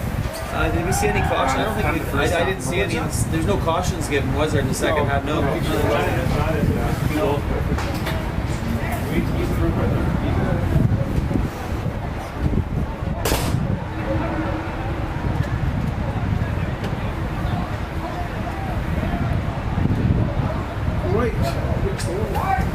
Oh, God, I'm stiff as snow. Thanks for getting me involved there, Stephen. That was brilliant, Alex. Anytime, please come back anytime you can. I don't know if the boys' next game will be filmed or I'm not. busy tomorrow. I've got to get, I snapped my tooth in half. I'm getting the dentist at 9 o'clock. Okay. And then at 12 o'clock, I get the booster. Oh, yeah, okay. And at 3 o'clock, I've got to get a scan on my teeth. I've got to get implants in and all that nonsense. Okay, so. $10 grand for my teeth. Take a like stars to come out of me. That's an expensive. It's an expensive hobby to get into. I just got home, cracked me right off. Oh, I know. So I was at the dentist, he says you're going to need implants in, so I'm going to screw in and... Well, good luck with that. You hear about Carl Shearer, you heard he had a brain damage, isn't it? He had, he had a stroke, and he was off for a good while, and touch and go, and back up and then he got out. I saw Carl a couple of years ago about my my problem is I have the 90s. So. Yeah, oh, he's very good. Oh, he's I've sent loads of players to him. Very, so oh yeah, it's loads. me too, definitely. Right, I'm way home. Okay, I'll go back. Take care. He's right at home. Great seeing you. I'll see you I said, soon. I'll take you for lunch, but he's not vaccinated. He can't come in. So I went on my own. Who's that? My grandson. Oh, is that right? Oh, lad. I thought that was alright, that. It was. I think they're... Overall, I was it's so decent. impressed with the standards, Stephen. I think it's really, really improved. No, it's very good this year. It's very I good. used to put watch, they were just okay, but it's better now. It was very good today. I was actually very impressed with that. You know when you played at UBC and that, and in the CIS and the U Sports now, Yeah. all of the finals should be played in BC. Because when you play back east in Toronto and Prince Edward, it's free. Oh, I know. Yeah. Anyway, No, I know. good seeing you, mate. You too, Alan. Take care. Thank you.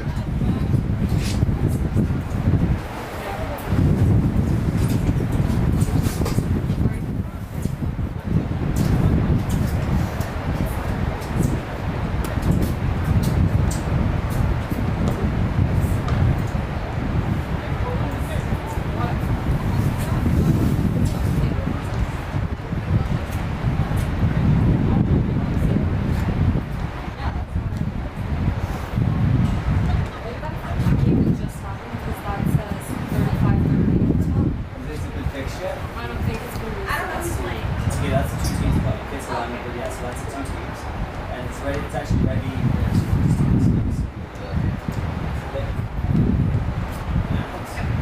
Now you're ready, so that's all ready. Okay, but those are the 2 teams playing now. This one I don't know, there's we've got Princess Are you Margaret. doing this one? Princess Margaret. No, I just finished the last one. Princess Margaret is one team, but I don't know the other team is. I think some of you contacted Brent, I think. I contacted Brent, yeah. Okay, so fill out your number. So what I'll do is I'll go down there, I'll get just change the set this year, the away. It's set right now, so Okay. once I get the team in, I don't know what it is. Yeah, okay. Start for sure. And maybe 18 weeks, so we'll be able to replace that. I'll send it to you, okay? Thank you very much. Yeah, I think that's the one.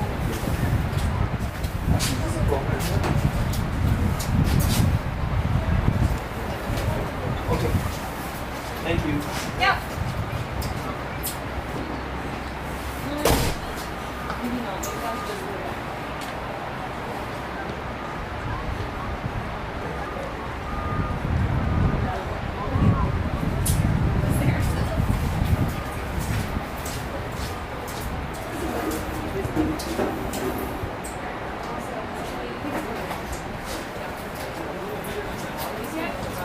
Hi. Thank you.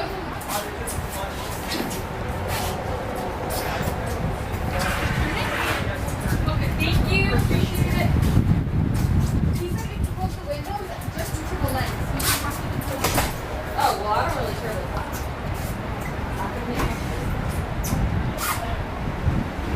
Can you guys turn the heat? Yeah, the heat on it. That looks, yeah, that's gonna block.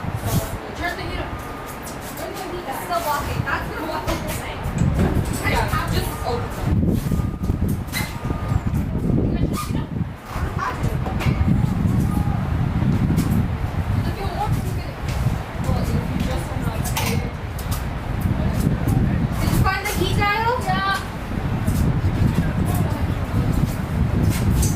We'll just sit on the technical time. You guys want to sit on the technical time because we don't care about the We don't team. care about both games.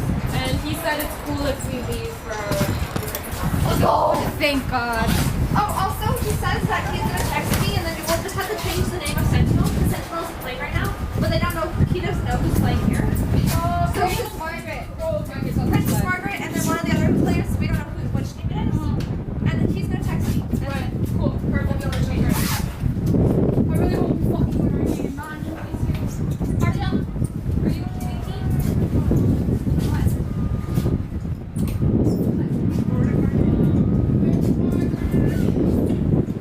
No fans allowed at intramurals anymore because today kids only went to watch the senior soccer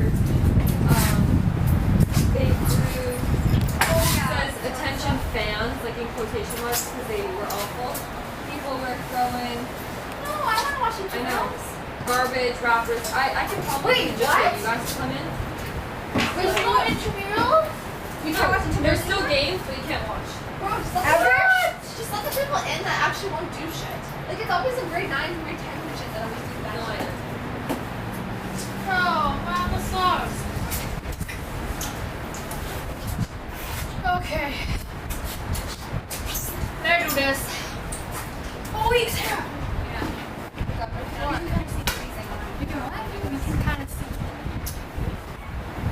Is he gonna, when is he gonna text you? Do you guys have your names all set up? Yeah, Ours is done. You guys have Kid Solano and Burnaby Central, right? Yeah. Okay, so what? Your time? That's your? I wanna ask him what? I'm not asking. What? You can yell. What do you think? That's like our team? Is that pure? I don't want to look pure.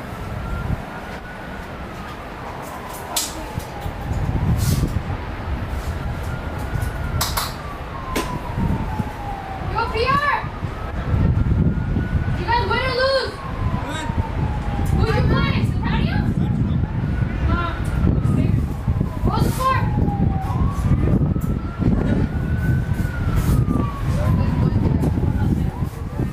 Oh, so they only scored that one fucking goal?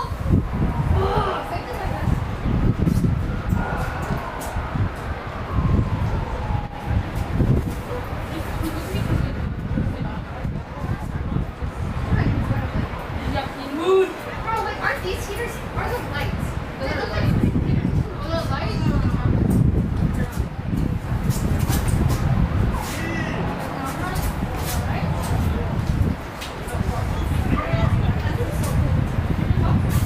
that hard gloves. I hate gloves. Gloves make my wrist tickle. Oh wait, I'm sorry. I'm gonna change your name.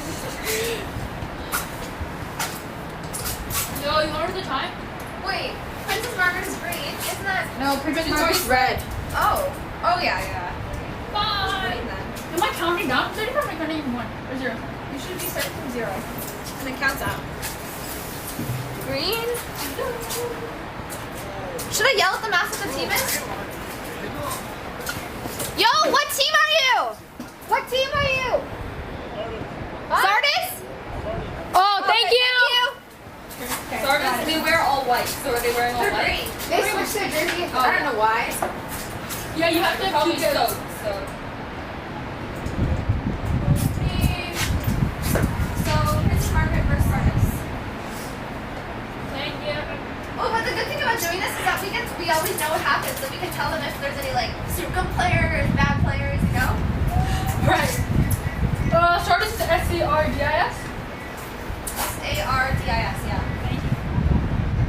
Princess Margaret has a long name. Oh, damn.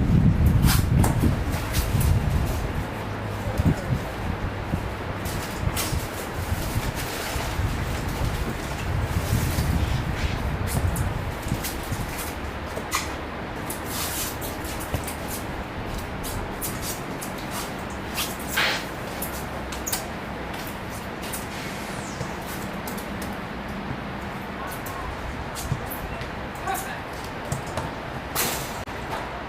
You want to tell him it looks really funny? Looks funny. Like it's not like anything. What's that? No, but you can't close the windows. I did them to like the most I can. Actually, no, I can't even do that. It's in the very middle of the screen. Okay, that's fine. Kenzie, you have soccer on Saturday? No, it's scheduled. The game is going to be at, if they're playing for 6 to 10, the game will be at like 9. If they're playing for I figured it 9 out. to like 4th, their game is at 11. And then if they're playing for 1st to 3rd, then their game is at like 12. But I don't get off. I get off at 12.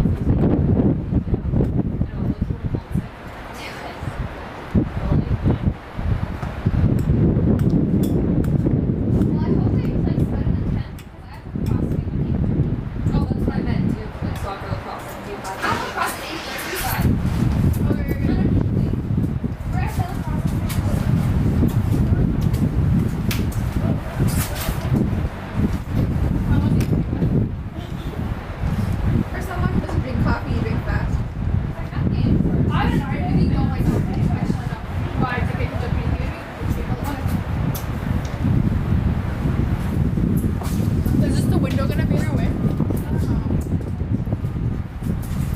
cable like super short. What the fuck?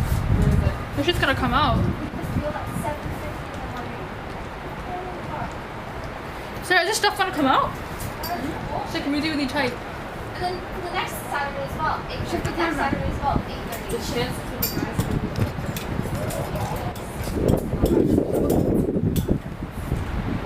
be The window's kind of in the way, so we're gonna have to bring in Tape 6 over. Is that okay? A bit closer. Is the heat working? Dude, there's max. That's not even that's nothing.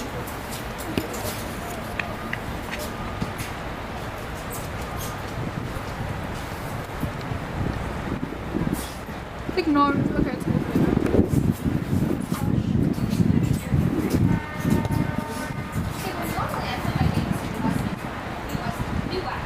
like so close. Yeah, so close. Normally that's where all my games are. For some reason my game self-serve. Not to here. It's like my white It's like 20 minutes after. 43 minutes away. So like, You will game after the game. No, on Saturday. I will cross game. Were you able to Saturday? Hopefully. Depends on what time the game's at. Is that 9? I can't remember. But It depends on the final round.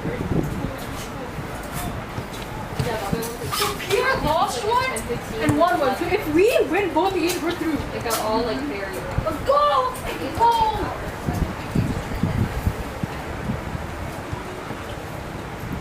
Yeah, it's starting to take up First? Yo! What are you fucking said? I was like, damn! did you actually notice or just me? I was like, no, I looked after. I was like, holy. Well, you guys don't have. You guys already have one. Oh yeah. What? You guys already have yours. So you have part of it. PMC was actually attractive. Dude, when they came to our school, they looked so ugly. But if you like now that I go a closer look, they kind of fine. One of them had clear eyes. Oh, the goatees. The goatees. The goatees.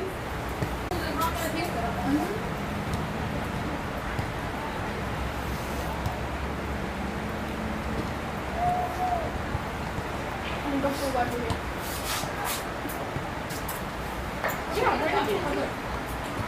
But I need first aid CPR. Is it fast? It's very easy. I got it. You missed one practice because of the shit. I can do college weekends at 9.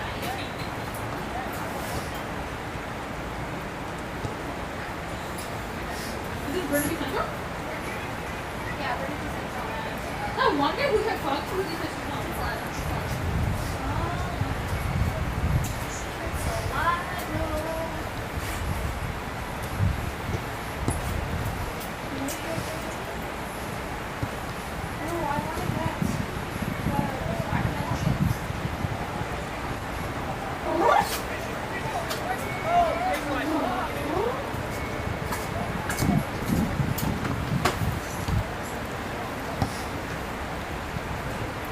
As soon as the halftime goes, like we run.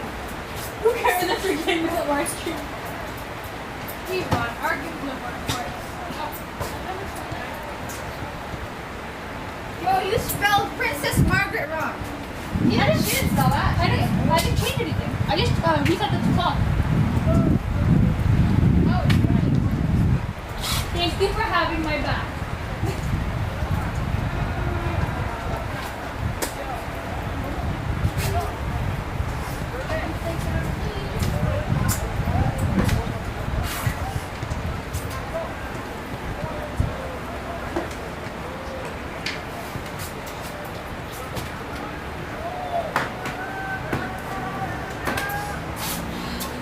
It's not live right now, right?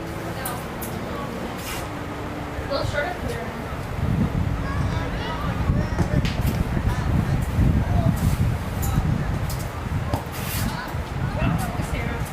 Playing around.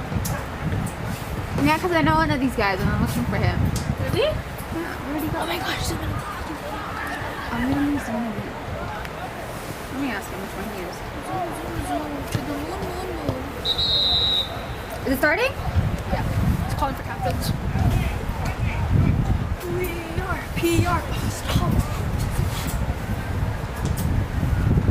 Ah, look.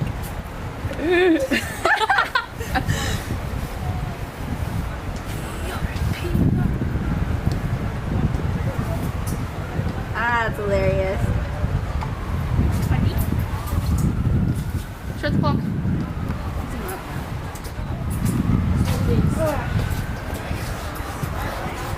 35? I started from 0, so that's fine.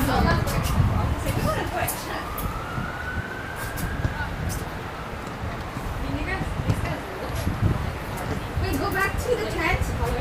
Huh? Go back to the tent.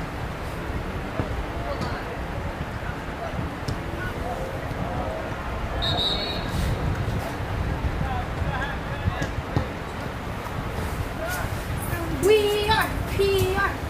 I don't know why that's so catchy. It is catchy. Literally, you just are singing it Oh, themselves. yo, shut up. Here's a pretty sick school though. You know what's so bad?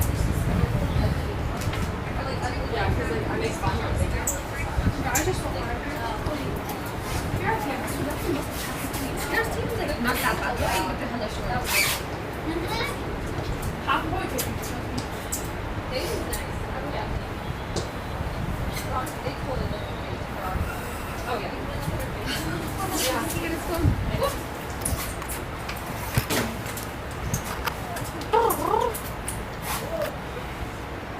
Creep. I am not a creep.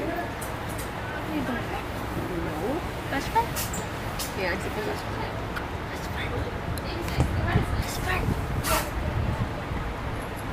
The goalie's so bad. We are PR. Are you box on it? Yes. Wow. That's really nice. Let's just get your hair on. You just like me. Right? Huh? Your hair on. You just like I don't know about that. yeah. We both were like butt. My mom doesn't know.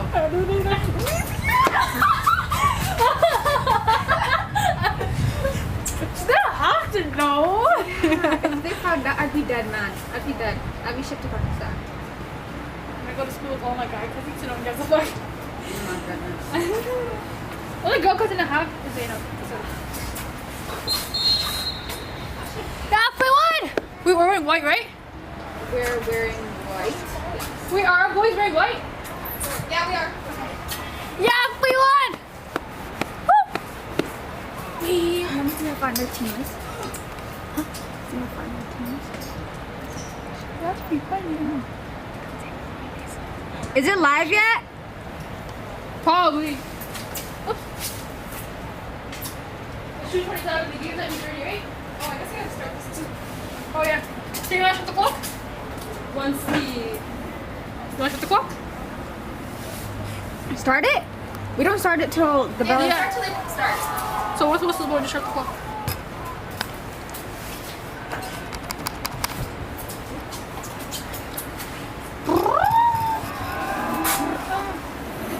What the?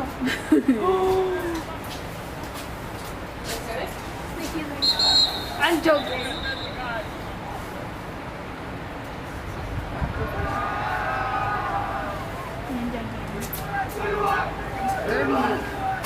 Yeah, play one! Woo! Oh shit, we look like dumbasses. It's okay. Play one. Play one. What? Okay, we just stop because Is it live? clock ma'am. No, those start until they whistle if everyone's off. That's your job. Woo! Go, play one! Did they start? Yeah, we started. They started, guys. What are they playing again? Go PM! Go get Solano! No, wait. The Sardis. Sardis. Go Sardis! Go PM! Woo! Oh shit. Go Lock PM! Let him listen to me! They can hear you, man. And I'm pretty sure these teams looking here too. Guys, what team are we playing? We're playing Another BC team. Oh, Riverside. Riverside? Okay.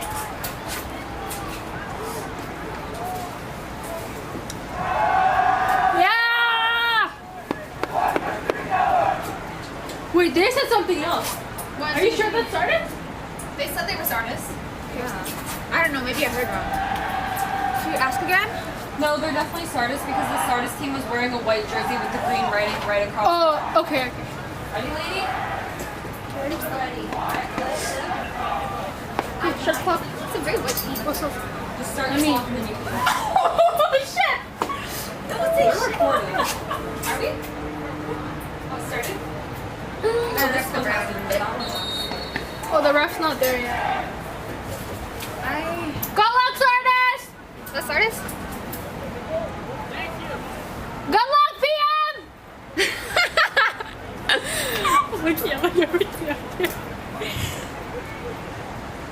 They're jumping and shit. Me too. Woo! Oh my gosh, shit. Yeah, I'm getting ready. Toes. I mean, I did that on the field too. Oh my gosh. Oh my gosh, he's just taking me. I squat on the field too. Alright, they're starting. Okay. 35. And we're live.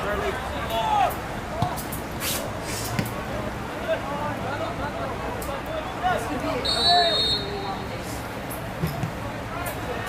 Because they play at 9 and the earliest the second game will be is 12:45. Last game it was Sardis and it's okay.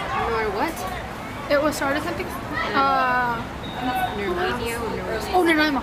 Nanaimo, yeah. It was 2-2. Yeah.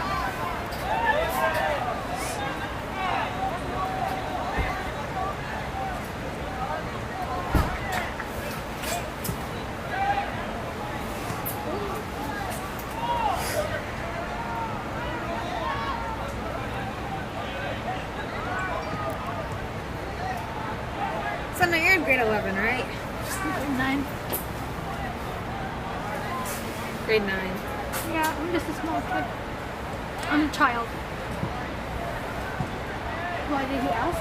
Yeah. Just tap it. Be like, I'm He's the like, toe. who's the other one from your buddy? I'm like, tell your buddy to chill. She's in grade 9.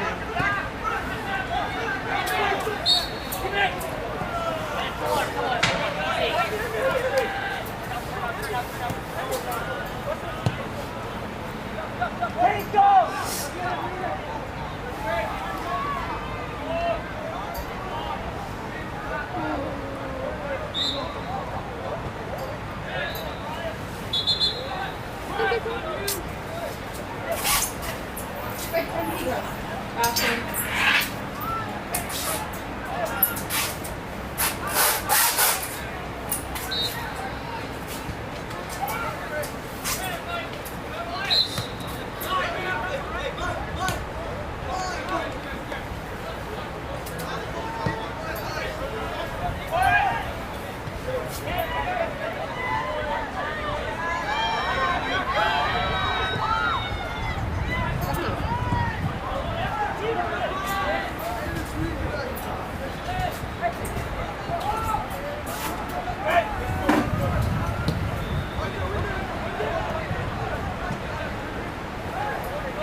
Get it out, get it out. Oh no.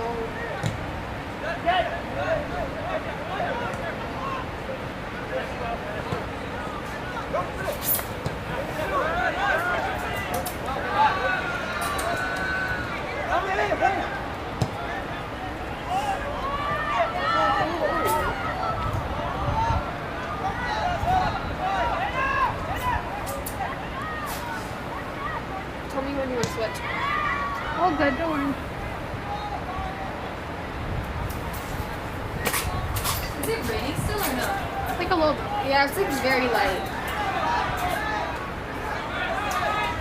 It's not as bad as it was the second half of last game. Oh, yeah. It's like drizzling. The fuck we are here. Oh!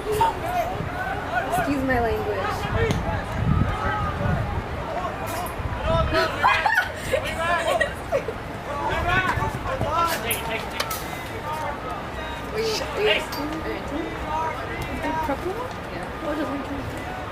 You come with me?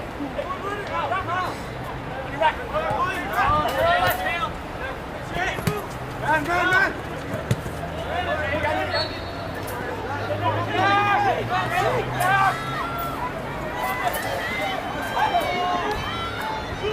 Well done, PR. Oh, PM.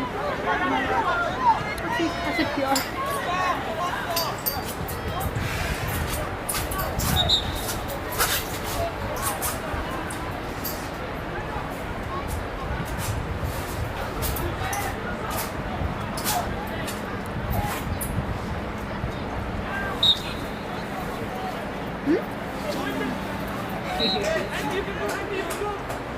You got it?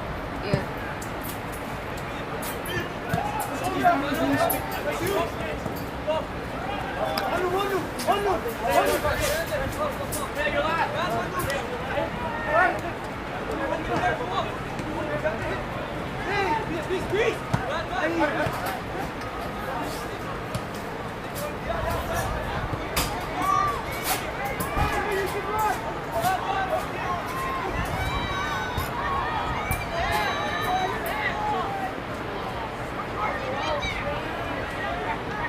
Well, 1 p.m.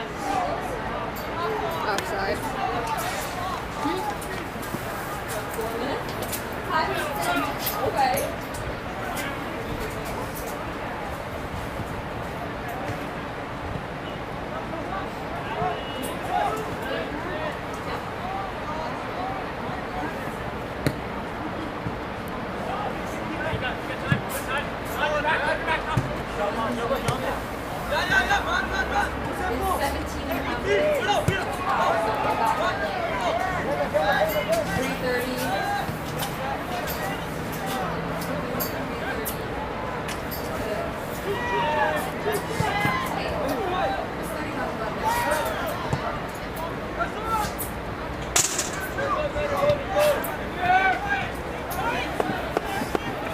Yeah, so you can go for 17 and a half minutes. It's only been 6, so you can go for like 10, 12 more and then come back.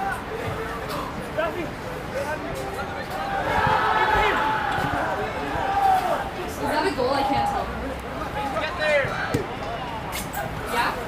How you should not be wearing glasses in a soccer field. Okay. Yeah.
good passing.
Penalty kick?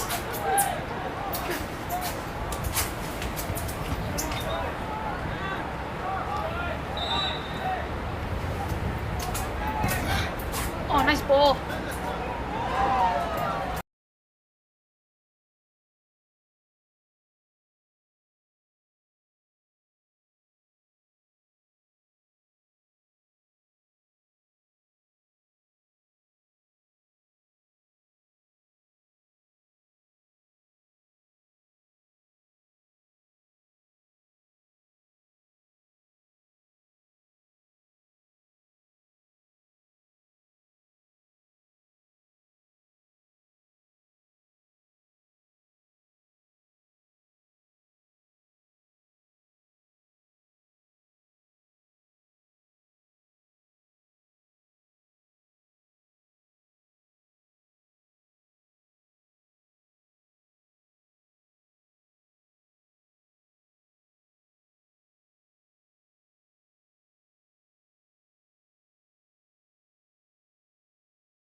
really close. Like they're both equally good. Okay. Has it not been recording the entire time? It hasn't. It just stopped. It just popped out there. So. Oh, okay. No, I think this is cage was recording. Yeah, that happened last time. I think so until we shifted over to tripods.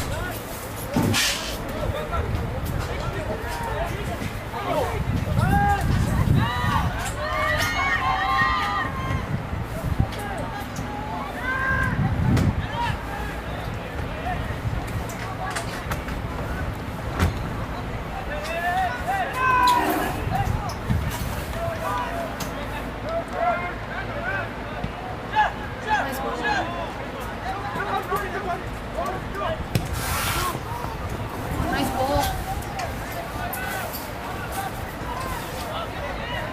I took it.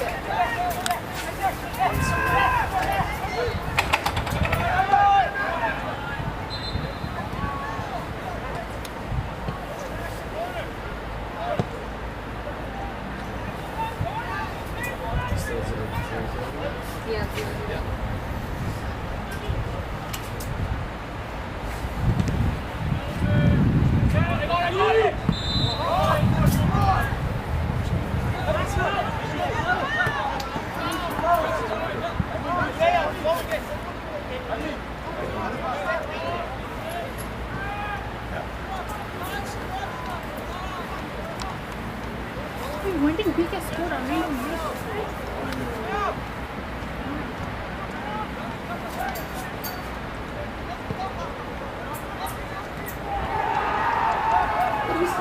We just scored. We just scored. Oh, thank God. Oh, thank God.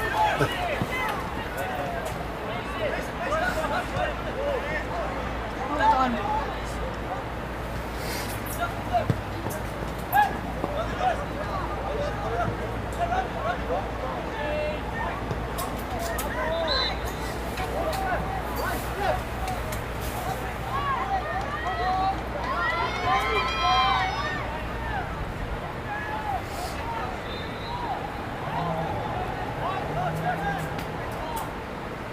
I swear it was off of beat. Sorry? I thought it was off of beat.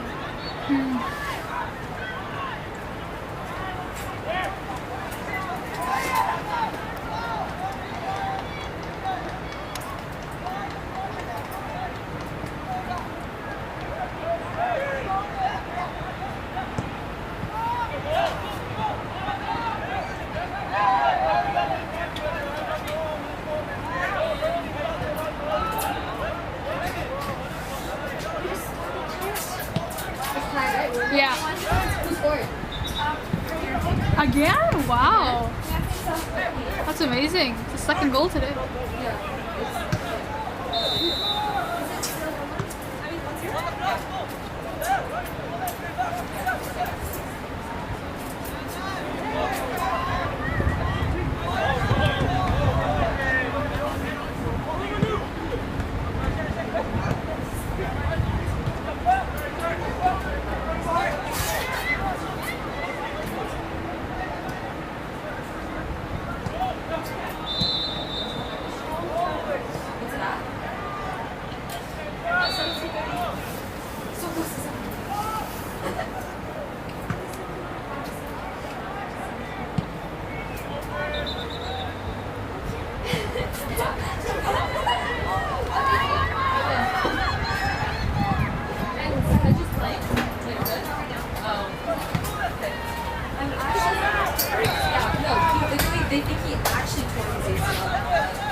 done, PM.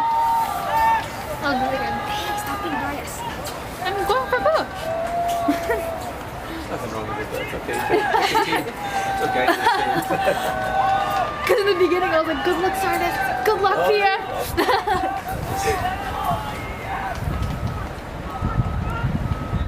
We're really safe with.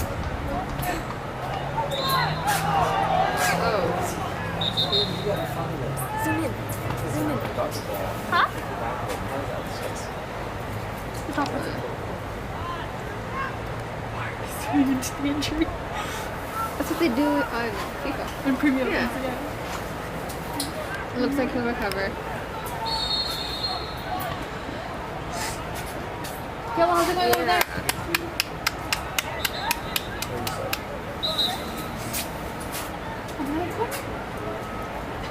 Down.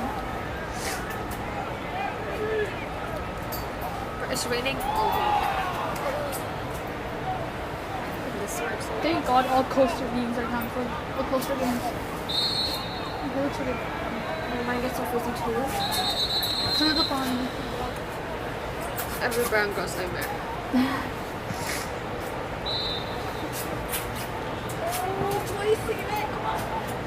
Oh, 3 minutes. Oh, good job, Herman. Herman hit it. Let's go.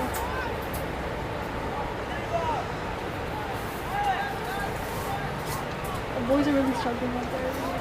Oh no. Oh, thank God. The scary tactics. Let's see how this goes. Ooh. Oh, nice save, keeper. Nice shot. PM was going crazy. Good try, Sardis. Is that his second name? Oh! Ow, ow, ow, ow. Oh, that's gotta hurt. No, he has to play the advantage. So he has to play the advantage.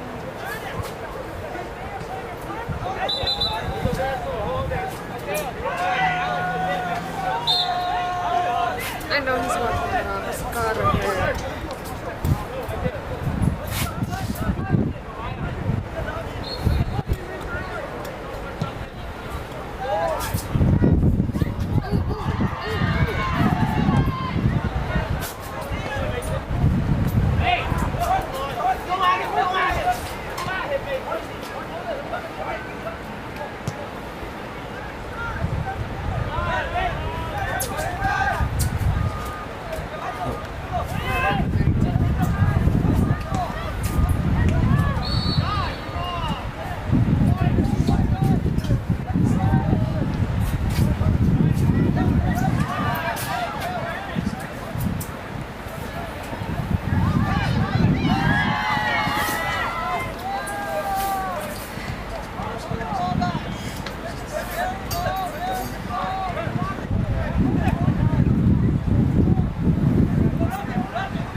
It's the second goal. There's 30 seconds. That was not fast.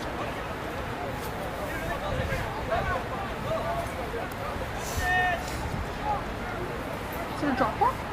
That's white possession.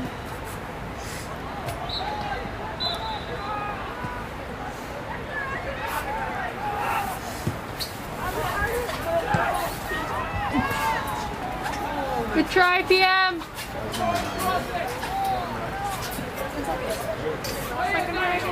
What's last play, that means.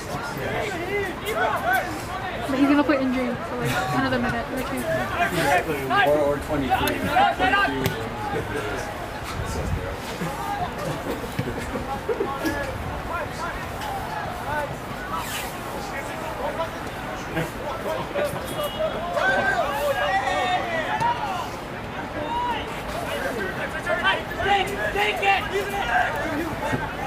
Oh, for sure.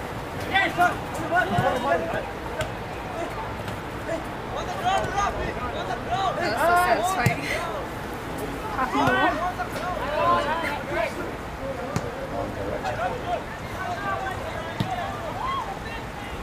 1 p.m.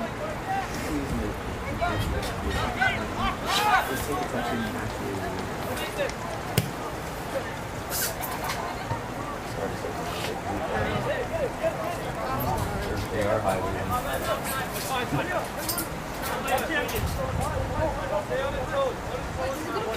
It's 35, right? 35. Oh, then 10 minutes.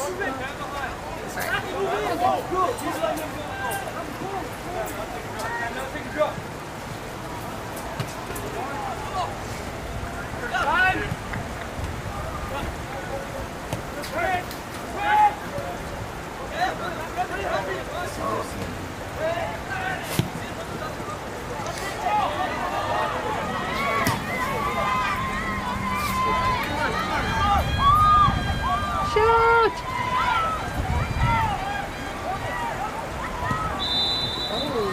Good try, PM. That was a nice shot.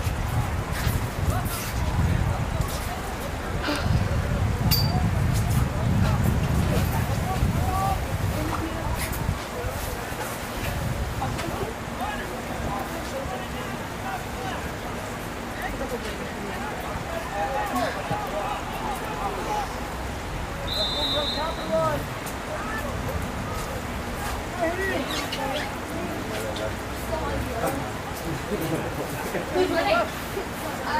Kids, right? Kids a lot. Oh, right. I wouldn't take it too close. 0-0 here.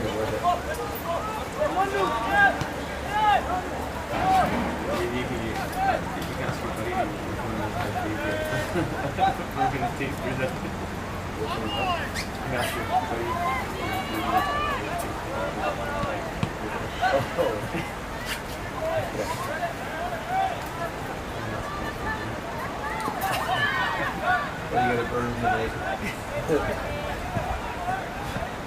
I haven't seen those posts in forever. Really? Maybe I think I actually remember them. That's why I'm thinking. That's why I didn't see them.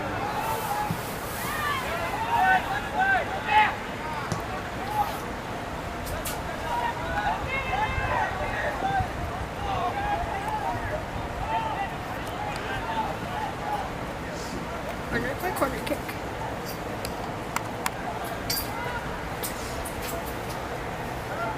You want me to do it? You wanna go?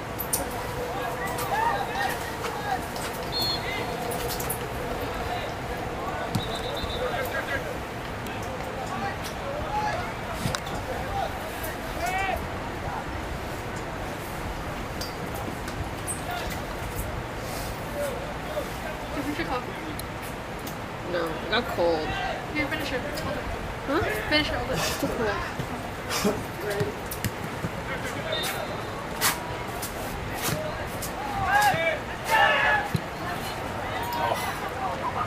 Oh no. Women.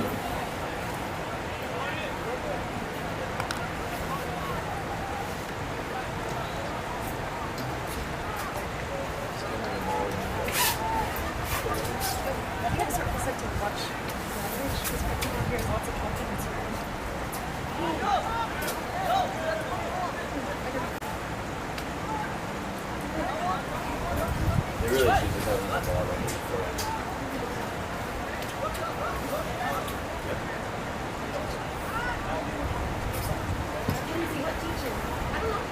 Probably cheaper. Jeeps. What's T-Boy doing now? Timo! I think they're streaming the game. They went home. So we talk too much. This, He says he's hearing lots of talking. I don't know who's saying it. I don't think he's lying because it was my brother who heard swearing. Who texted T-Boy. Who texted him. What? His brother used to be a teacher, I think, and VP at the end. Oh. Do you guys have streamers for tomorrow as well?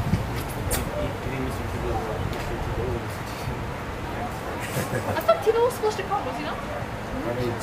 It's too rainy for Mr. Tebow. I think Forrest and Tito were supposed to come. Yeah, ask him where you should message him. Where are you?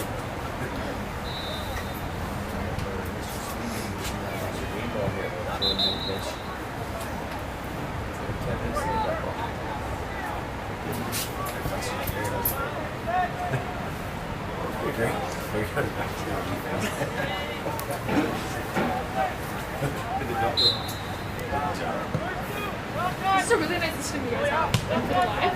It's a really nice system you guys have. Where are you? Have some fun with it too. We'll start ripping it in. I'm here almost every week, and I never knew this was here. Oh, I never knew this was here because I work with BMSL and SNDA, Coastal, like that's all me, right? So like I'm almost here every other week. Oh wow.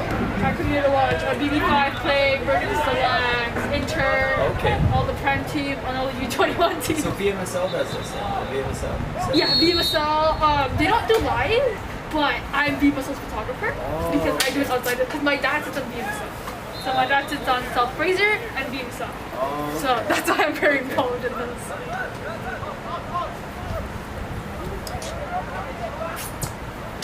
Where do you play? You Sorry? play I play U15 Metro. So I'm coastal. Coastal. So all coastal games are counted this weekend. Grade 9? Grade 9.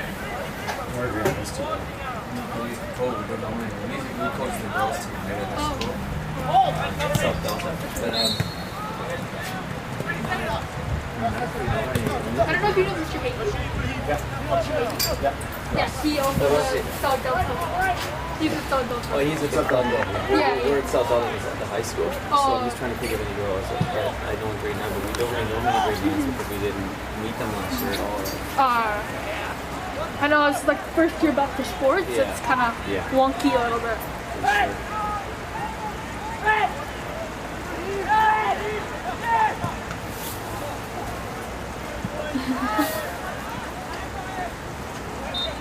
That's half for us. Good ball. Get me into it.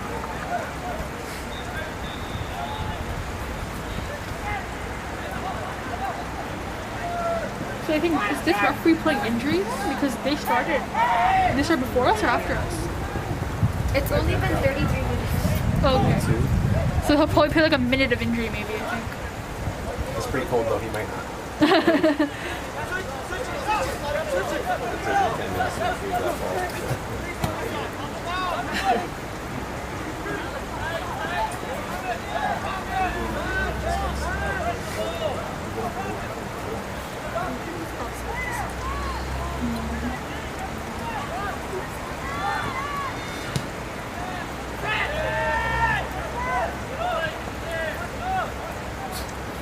Is the audio on some of the players?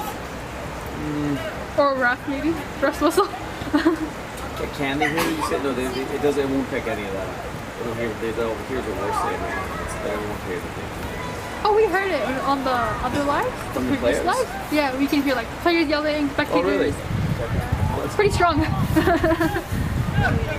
picks up better than we thought. There.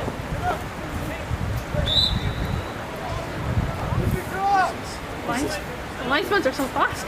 Yeah. Just like flags too.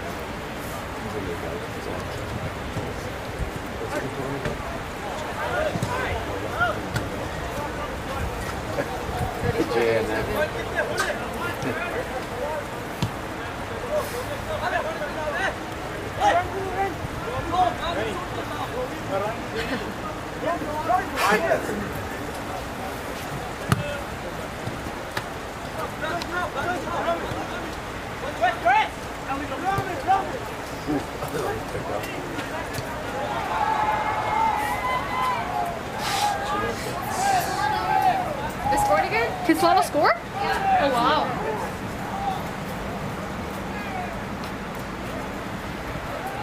Yeah, Burnaby was quite upset this morning because when they played Fleetwood, the ref disallowed the goals in like the last 2 minutes. Oh, really? Because he elbowed the defender and the defender fell. So.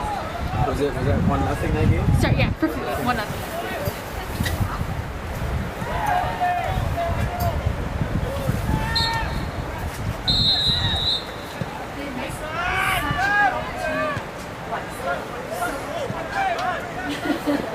It's a good game. It was such a good quarter.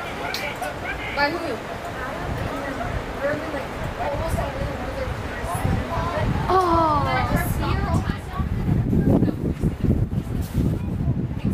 Just leave it and stop it and it'll reset itself. You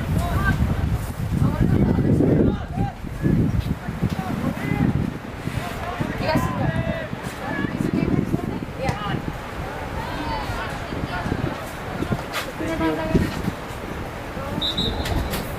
Yeah, it should be over an hour, 36 minutes.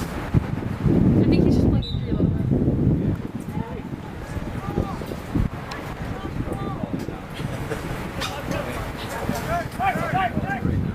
Not going anywhere with this attack. Maybe next play.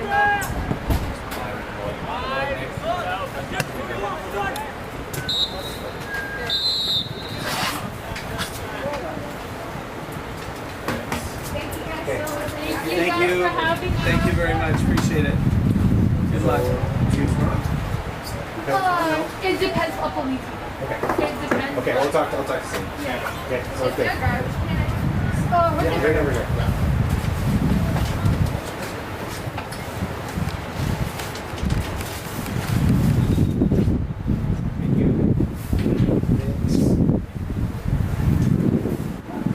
Thank you guys for having us. You're welcome. Thank you very much for helping. Thank you.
It's just from football guys left it.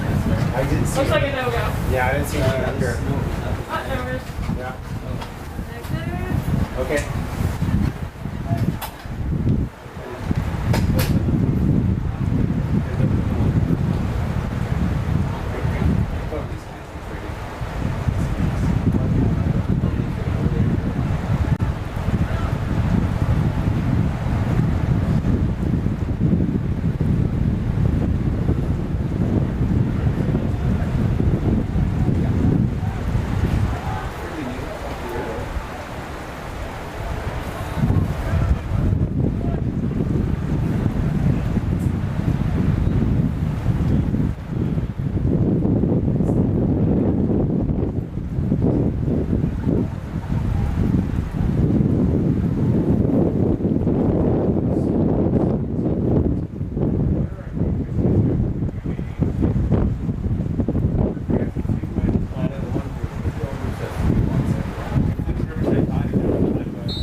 just seen like a red plastic bag with a hat in it.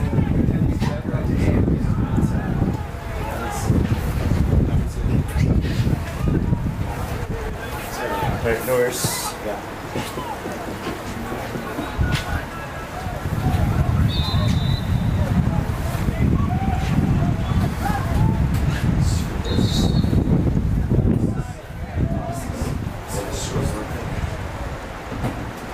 Okay, thanks.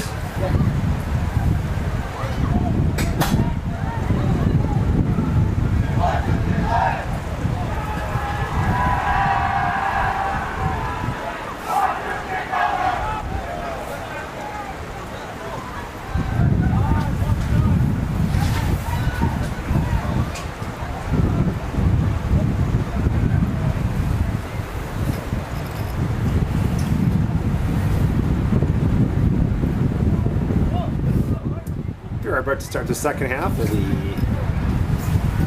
final set of games today between Princess Margaret of Surrey and the Sardis Falcons from Chilliwack. 0-0 at the half.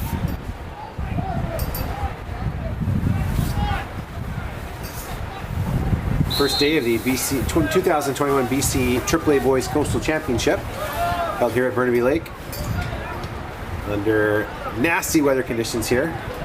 I'm Brent Sweeney here with Stephen Burns as we're going to call the second half of this game. See, we didn't catch the whole first half, but we put this the last half of it. What did anything stand out for you? Both teams trying to establish possession, but struggling a little bit. I don't know if we can blame the conditions too much. I think both teams are just trying to get their trying to dictate the pace of the game, but unable to do so far. Didn't really see any clear-cut chances for either team in the time that we were here. Perhaps a product of just having to play a second game and really just some nasty weather.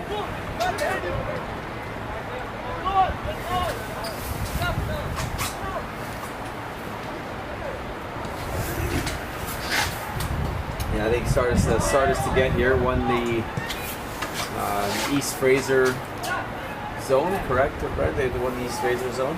Eastern Valley. Eastern Valley. Excuse me, and that could be a. That's not good for Princess Margaret there. That's number 9, who's their biggest threat on the field. Actually, we were able to. We played against Princess Margaret for the game to try to get into the provincials, and number 9 was definitely their biggest threat. It looks like he jammed his foot a bit on the turf on the attempted left-footed shot. And that's a big loss. It's a big loss to Princess Margaret if in fact it is number 9. Yeah. That certainly looks like he's in some pain there.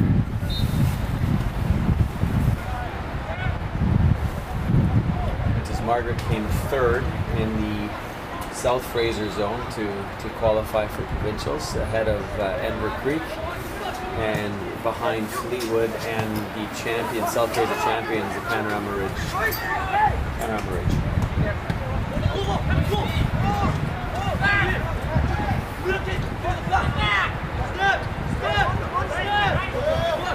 Yeah, Panorama might have had a little bit of the edge in possession there in the first half, but really didn't create many opportunities out of it. Sorry, Panorama? Sorry, Princess Margaret. So yeah. Another Surrey school there. Yeah, we were just talking about them, so yeah. That makes sense. Yeah, so Sardis is a real kind of grinding type team. They work really hard. Yeah. Make it difficult for other teams to play.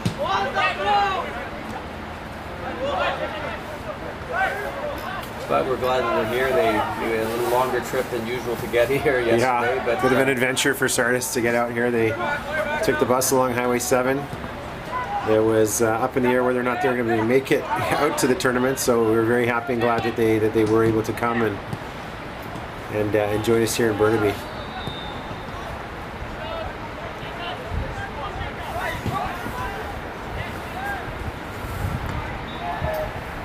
Jonathan Figueroa, if you're watching, you might want to pop up to the Princess Margaret sideline here to take a look at the injured PM player. Looks like an ankle injury, Jonathan, just FYI. Looks like he jammed his ankle on the turf when he was attempting a shot.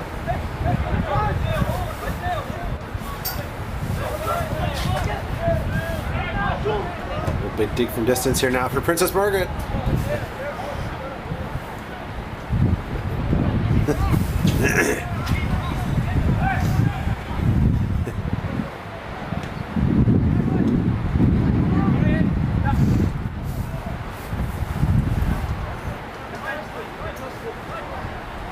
Number nine's walking gingerly over there on the PM sidelines. Doesn't look like call his return questionable today. And that's a blow for the PM attack for sure. Yeah, definitely their most threatening player in the game that we played anyway. Yeah. Sardis forward now here. It's going to go wide of the net. In games like this, Steve, the conditions as poor as they are, it just often takes a mistake or a lucky hop, lucky bounce. We saw that in the game between Panorama Ridge and Sentinel there. Just a ball whipping around bouncing around the penalty area, fell to the Panorama player's foot. He was able to score. Yeah, the conditions certainly play a part in it, but also, of course, we know about the importance of set plays too. Right? Yes, but also for sure. this sort of game is one that's going to could be decided by one set play or plays. Didn't often be the case, but this game needs something though. Both teams have had very few chances. Yeah. They're just not pressing up the field high enough, quick enough. Both teams tied their opening game here on Thursday. Princess Margaret tied Argyle, the Vancouver Sea Sky champions, 0-0. And Sardis tied Nanaimo District Secondary School 2-2. They were the Vancouver Island runners-up.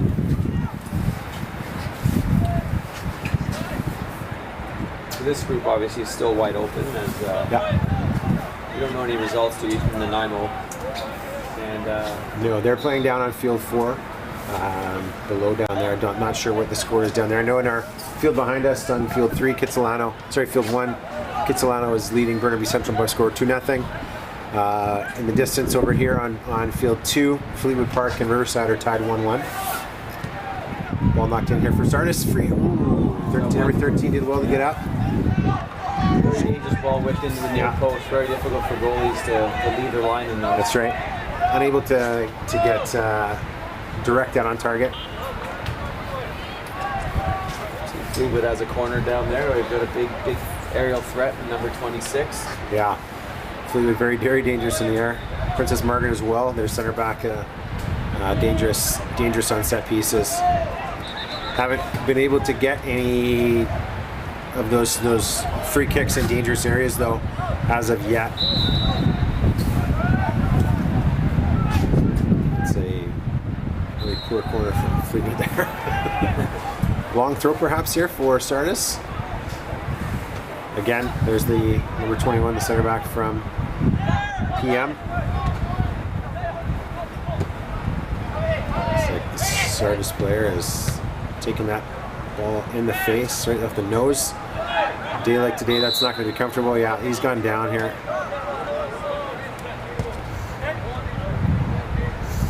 Nick Miskett, our referee, just making sure that the Sardis player is okay.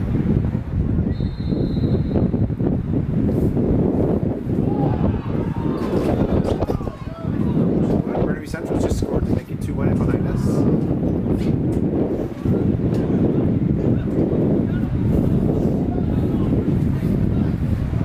You're watching us here on BCSS.tv, the home of all of the BC High School sports streaming. I encourage you to subscribe to our YouTube page. Basketball, volleyball championships coming up shortly. Basketball into the winter, and then our spring sports as well when the weather gets a little nicer than it is today here, Steve. Yeah, it's certainly not getting any warmer. It's not getting any more difficult or easy for the players. It's the wind's picked up a little bit now, and Looks like the advantage is probably going to be, well, wind-wise, would be on Princess Margaret's favor, based on the feels like it's blowing left to right. Yeah. Up in the tower here, we are shielded from the rain, but at the mercy of the wind. Yeah.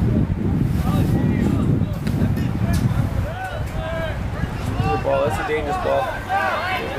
Well, he did elected not to head it back to his keeper.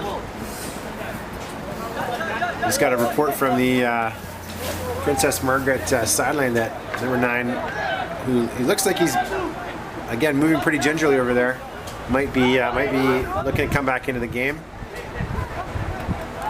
Jonathan, are you?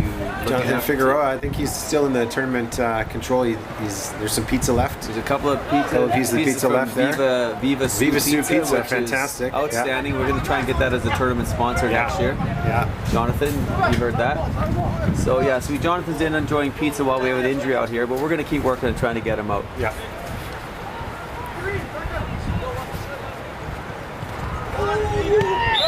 It's going to be a foul. Not sure what the referee was watching there. I think the wind and the rain may have impacted that call, Brent, right in Nick's eyes, because it appeared to be the other way. Clearly a foul against Princess Margaret. Can't blame the sun for being in his eyes, but wind and rain, maybe the floodlights. Yeah, I think perhaps also the glare off of the referee's jersey from field 2. Yes. Knights in red satin over there. Yeah, it's changed right from the yellow. Knights of yellow satin.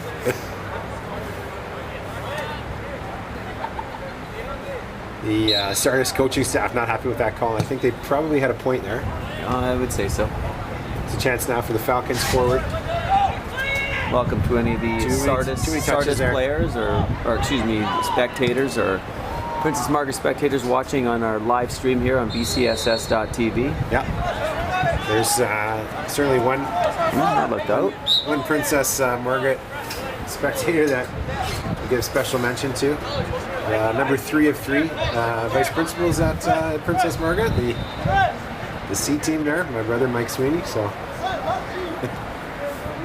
hopefully the school was okay without their principal Paulo Sarmento, who's the coach of the senior boys there today. Okay.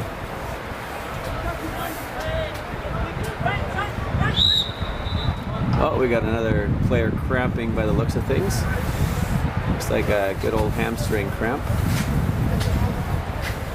Grant Stanley, the other Princess Margaret coach, and Sardis is coached by their longtime coaches, Richard Tagle and Sean Calvert.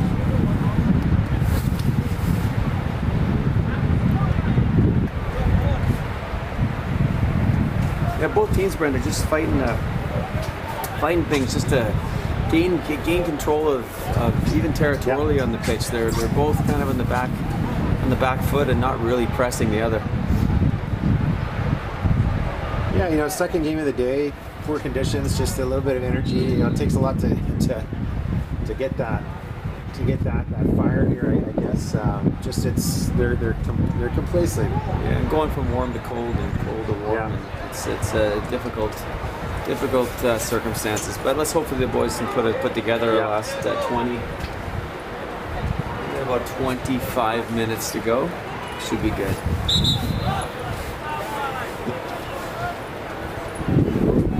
Yeah, you're welcome, Mike.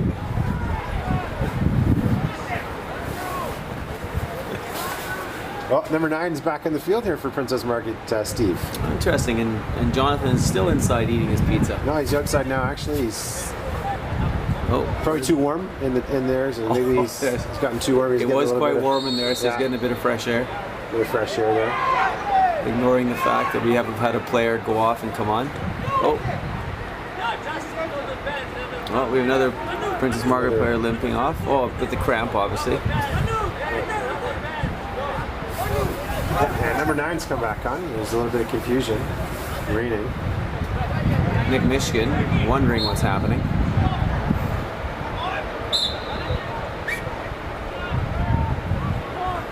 Well, we got 11 players on, so.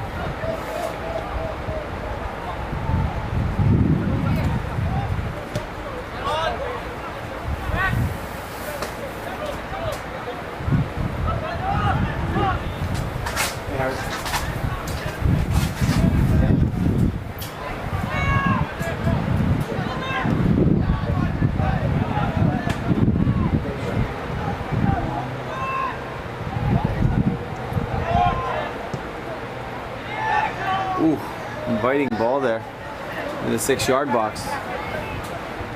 Princess Margaret keeper chose to stay on his line and has given Sardis an opportunity. But they clear their lines. There's a foul. Very dangerous position here for Sardis. Nick Michigan on the spot to call to make the correct call there. About 25 yards out, I would say. Free kick from 25 yards.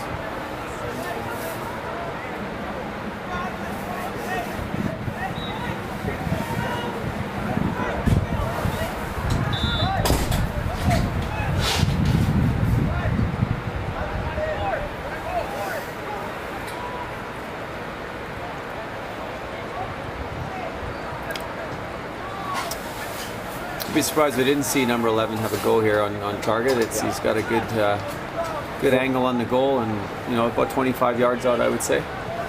26, I think, Steve.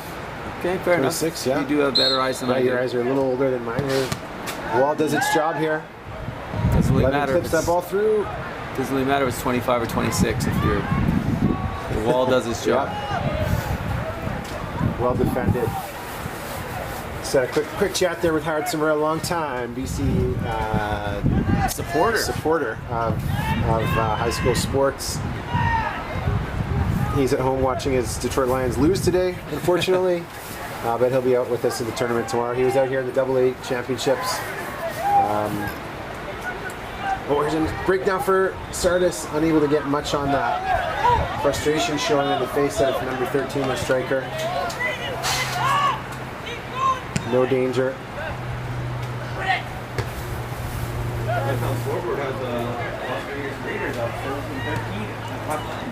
It is halftime, so Dallas cut into the lead. The Cowboys are only down by 4 now. 17-14? No, 13. No, they're down by 4, I believe, yeah. Number 9's down again. No, that's not number 9, it's number 11 there. Oh, I thought he'd sing that. Both have green boots. They have the same boots, yeah. Got a discount, I think. Bulk purchase. Can't see. Number 9's still limping a little bit, to be fair. 9 is limping, but he's battling through it. Yeah. Got a little injury there. We got Johnny No Middle over here trying to stay warm. Our assistant referee on the near sideline. Let's go on the J&M thing there. Getting that on there. Yeah, keeping it real. He's cold. Ref assist on the other side had an outstanding game in the middle. Chris Conway. I may have made that last name up, but he had a great game in the middle. The last match. Sean Martin watching the game now as well. Good, welcome aboard, Sean. Yeah, he's enjoying some football earlier. He's decided to clip in and watch some high school soccer. In Ladner there. It's in Ladner today. He's in Ladner today. Yeah. Well, work's over. 3:30. What time? Oh, hang on. I was just thinking of the timer. Do they finish earlier than we do? Oh, okay. Teleportation. Oh, welcome aboard, Sean. That's pretty amazing how quickly you're able to get there. We should mention our tournament sponsor, Subway. Great sponsor of BC School Sports. $100,000 sponsorship deal that they've just signed to provide assistance to the operation of championships as well as of the organization. So well done to Subway. Thanks for all your support. Subs. Probably have lunch from Subway tomorrow. We will actually, Brent. So. Yeah. We will have Subway tomorrow, just like we did on Tuesday in the second day of the AA tournament. Yeah, wasn't super thrilled with the quality of my sub. Jonathan, our tournament physio, not the greatest. I don't get the bread wrong, which is not great. And no, I would also say just for now, I think Subway does a great job with most things, but the crispy chicken, might be best to save that for McDonald's. But mine was outstanding vegetarian sub with many different flavors. I'm gonna go with my favorite there, just a little roasted chicken around it there, Steve. You can't go wrong with that. No. Tomatoes and barbecue sauce, and you've got a perfect sandwich there. So here we are, back in action again, and dig from distance. Princess Margaret had a few injury concerns right now. We've had a couple of players go off with one with cramp, one with an ankle injury. We've had one come back on who's noticeably limping still. Number 9 is doesn't look at full speed, obviously. So we'll see how much that plays a part. Harkey Gill looks like he's moved up to midfield now, number 21. Trying to spice things up a little bit in the middle there and mix things up to get a few. Breaker now potentially from Sardis. Well defended. Ooh. There was some space and some time there for Sardis to put that ball into the middle, but they were unable to get there. Here's a chance now. Ball's going to fall the back post. Ooh, what a good save. Actually, that was a very, I think that was going in, Brent. That was going in. Yeah. From our angle here, he's kind of off balance a little bit, but he clipped that ball nicely, hooking into the far post there. Sardis now with the corner kick. Sorry, Sardis coaches just pushing their players on here. They feel they got momentum on their side and would dearly love a goal right now.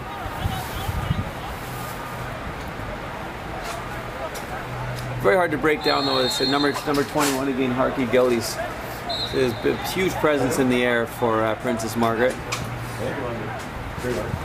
And we have a score. We have a new score in the other game where Kitsilano just scored to go up 3-1 on Burnaby Central. The game down below us, we don't know. That's the other game from this group, and we had all 4 teams on 1 point after the first round of games, and we'll see how that shakes out for tomorrow. We had in Group A, for the first time I think I've ever seen in any tournament, boys or girls, we had each of the teams end the first day with 3 points each. So that group is as wide open as you can get. In Group B, it looks like Reynolds and Charles Best will play off tomorrow. Charles Best won both of their games. Reynolds had a tie and a win, so if Reynolds were to win that game, they would move on to the semifinals. Charles Best would just need a draw. Yeah, it doesn't look like we have any scenarios at this point where a team's going to be through after 2 games. So all the games tomorrow morning are going to mean something for the group. Unless if Fleetwood's able to defeat Riverside, I think that puts them. Riverside won this morning. Kitts is up 3-1. Right, Kitsilano would still have a chance. Oh, fumble there, fumbled. Yeah. If Kitts wins and Fleetwood wins, then that group still is wide open. If they tie, obviously there's a lot of different scenarios there. So it'll be an exciting morning tomorrow, Steve. Yeah, hopefully the weather. I think the weather's supposed to be a little better for us, which is nice. We got to thank the Whitecaps Rex program for allowing us to use Field 1 today. We have a miscommunication, so they're down on Field 5. Yeah. So shout out to them in these just horrible conditions. Yeah, with the rain too, as you said, one of the fields, one of the practice training pitches was half covered in water, so it's been the rain's playing havoc on the turf fields right now. Yeah. We got about 14 minutes to go here, Steve. Second half, the BC AAA Boys 2021 Coastal Championship. And this game will stay a draw, Brent, if there's no penalty kicks or anything after it, because it's round robin play. So this game will stay as a 0-0 draw if we don't see a goal in the next 12-13 minutes. There's a chance here for Sardis forward now. Princess Margaret with 6 bodies back. 3 defenders crowd that ball. Don't let that shot get through. Good defending. You can see number 9 is not his usual self getting forward. He's just kind of sitting back and waiting. He's really struggling to move out there compared to his normal athletic self here. Here's Sardis now, number 13. Cuts it back to his right foot. There's a chance here. Oh, sharp save. Well struck ball. Number 18. He was just got an attempt saved. Look at this. We have Looks like we got a goal in the far field there. Riverside has taken the lead 2-1 against Fleetwood Park. And two Princess Margaret players now are cramping. As you can go back and follow here. I'll go up here. We got a couple of players cramping, and you can see that they're really struggling at this point with bodies. So Sardis really needs to take advantage of this, Brent, right now. Yeah. Again, just the conditions, perhaps. Well, sometimes, fluids. Yeah, fluids getting it. You wouldn't think you need them on a day like today because of all the rain, but you actually do. We were great at doing that sort of stuff. Oh, interesting. Yeah, they need to make a change here, Brent. Let's start it. Oh.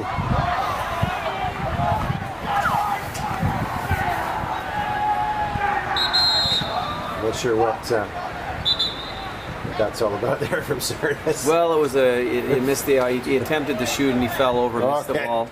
So the players, the Burnaby Lake Sniper Act came out again, but the Sardis boys were just having a little fun with their teammate.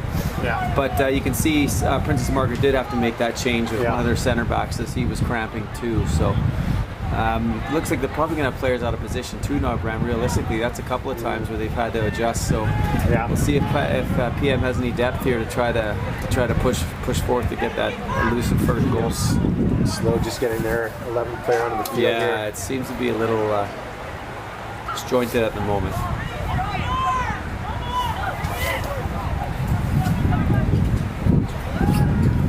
Last 10 minutes here for this game.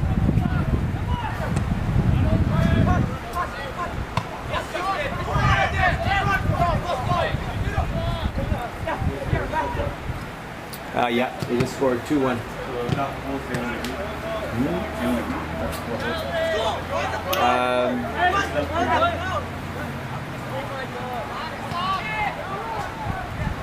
Sardis enjoying a little bit more possession now. Again, as Steve mentioned, with players out of position for Princess Margaret, some cramping. Maybe some guys here that aren't used to playing as much as.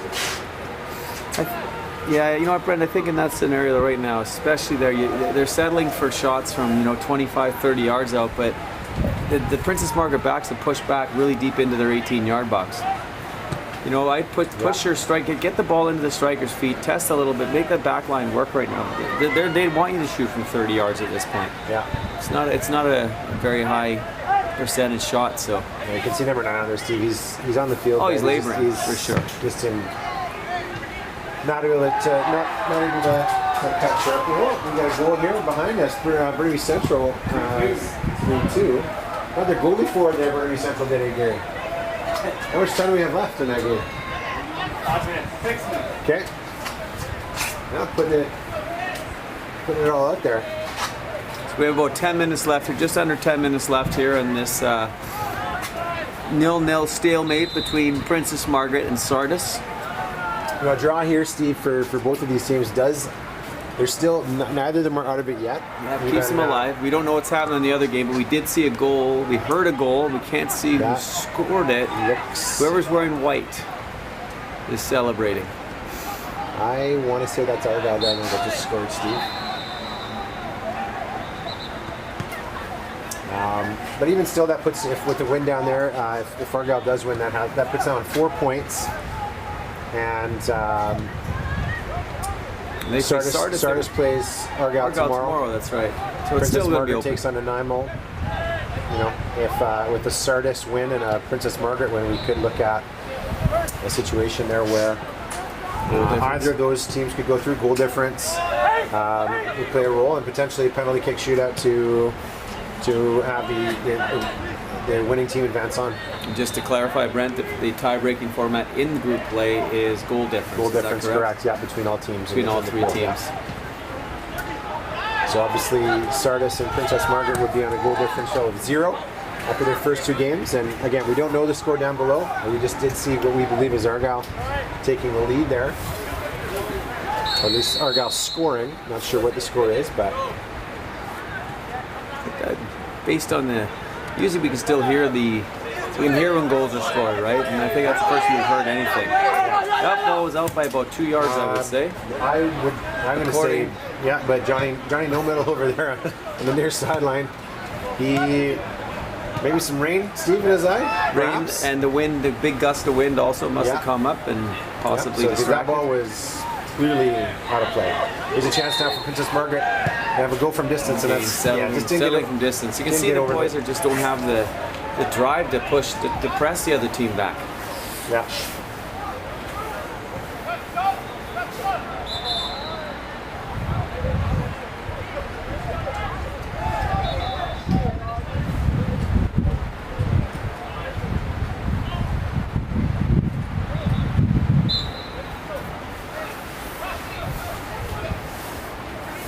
Yeah, I'm not interested in putting too much pressure high up the field, as you've got one player there, but the rest are all kind of sitting back and not really giving that player any support in the press. So don't press.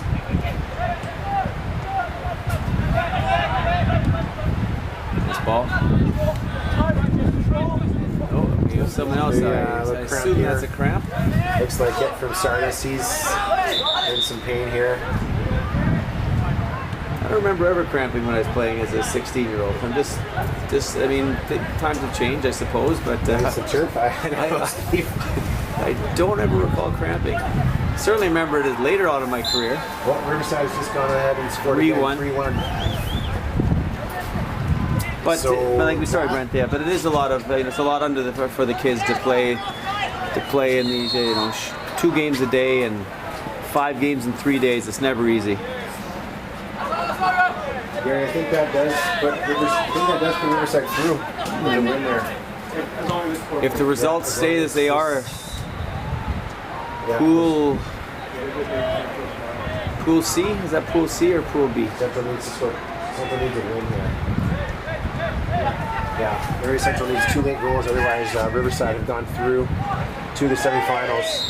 There's a foul now. That's the first time I think the Sardis coach asked me how many times that's his first foul because he just came on the field. Yeah, sometimes we get caught up in the moment, I suppose. And Sean Calvin, known to be excitable on the sidelines. And the road is on. 4-1 now for Riverside. And that final whistle is just gone. Concluded. This is a big year for Riverside, Brent. They haven't been to the boys provincials in quite a few years, and it looks like this year in the BC Coastal Championships that they're certainly going to be.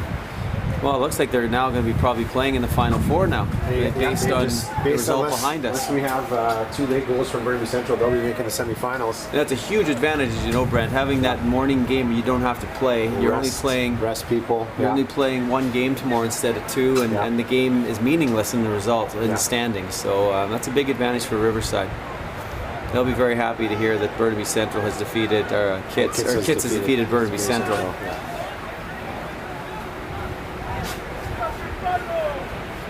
Again, this group could be still wide open even with a draw in this game, and what we think is an Argyle lead down below.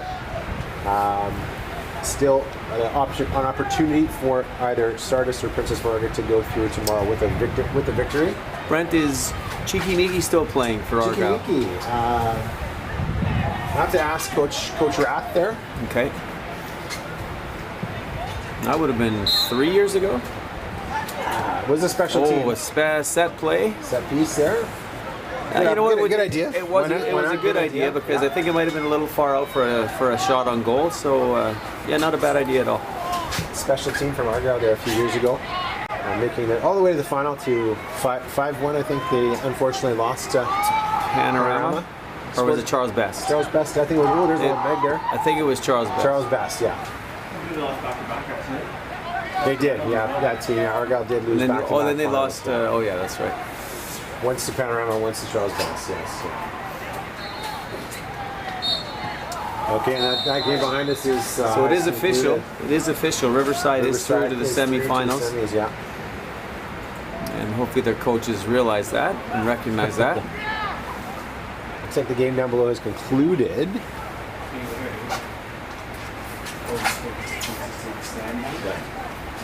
Just close the blinds. I'll do it with the camera. We'll do that all day. Yeah, it's just. We've got about. Ooh, I started this clock a little late, so probably about a minute or two left here. Maybe just over a minute left in this game, without any added time. We've had a couple of stoppages for cramping and things like that, so we could have a couple of minutes of added time. A long throw from Sardis now, sent into the box. Hate to have anything silly be given away here at this stage of the game.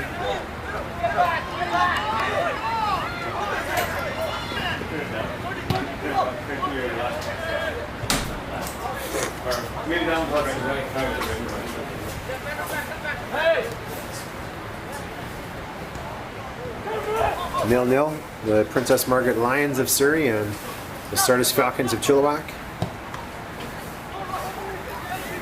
Sardis, as we mentioned earlier, quite the trek to get here yesterday along Highway 7 through Agassiz and Mission in the school bus, filling out our 16-team draw here. Bit of a war of attrition here now for Princess Margaret, just trying to get through this final whistle. Here's a ball sent through, and is he going to get on the end of it? He does. Sent into the box. Ooh, free header.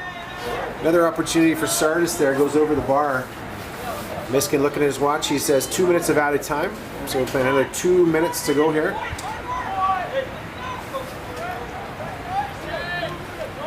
Two minutes more. If we can find a goal here in this second group stage game there.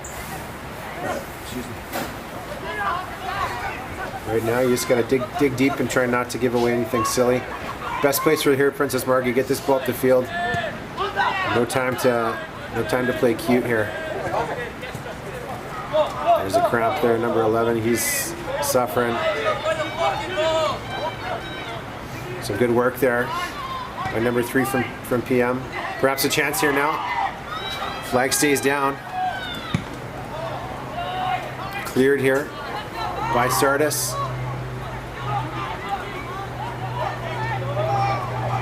Defensive miscue there. A lot of contact, but I think no call is correct. The correct decision there, Steve. I think so. Yeah, I think Archie Gill got his body in a good position there and was able to just shield off the attacker. I think he might have landed on the Sardis player there, while he's grabbing his chest, but it wasn't anything for a foul. No, an outstanding sportsmanship again from Archie Gill there. Just went to make sure his opponent was okay after that collision. Very classy player, actually. Yeah, good kid. This ball's got to get forward here for Princess Margaret now. He was out there. We're into our last minute. Miskin checks his watch. Coach Calver of Sardis imploring his players to put pressure here. We can see if Princess Margaret can have a touch of magic here. Around the 18. Looking for a chance. Oh, backheel to no one, unfortunately. The play of no plays, as we like to call it. Quick substitution at South Delta if you have that. All right, we get a 0-0 draw. Princess Margaret of Surrey 0 and the Sardis Falcons of Chilliwack 0. Princess Margaret and Sardis both drawing both games today, sitting on 2 points apiece as we head into tomorrow morning's action here on BCSS.tv. So we will see you all then. Thank you. And Gary, the camera still is on, so. Yeah. Well, good, nothing to see here. Goes up. Nothing to see here. They stay on. Just the stream will turn off at some point. Okay. But it's still on. So. Apologies for the language from some of our camera people earlier. All right, tomorrow morning we have Riverside Central. Who's on this field?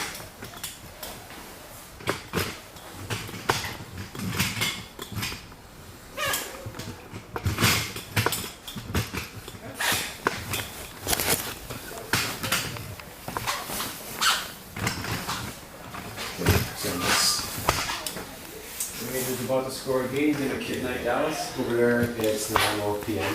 Nanaimo. No, just do N dot lister. NESS. Oh, sure, NESS.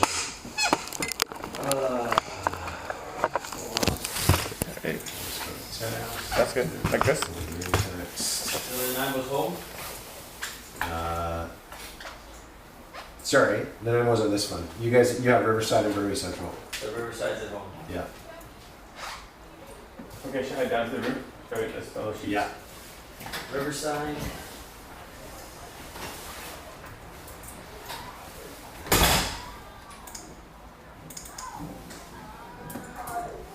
Riverside and who, Brent? Riverside, Burnaby Central.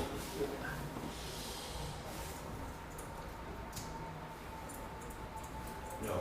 It's not Riverside, Burnaby Central. Burnaby Central just played here. Riverside and It's Riverside, Burnaby Central. No. Oh, so they're saying I just keep it here, then that's what I got here. Yeah. Okay. There we go. Okay, Nanaimo and Burnaby Central. Okay. No.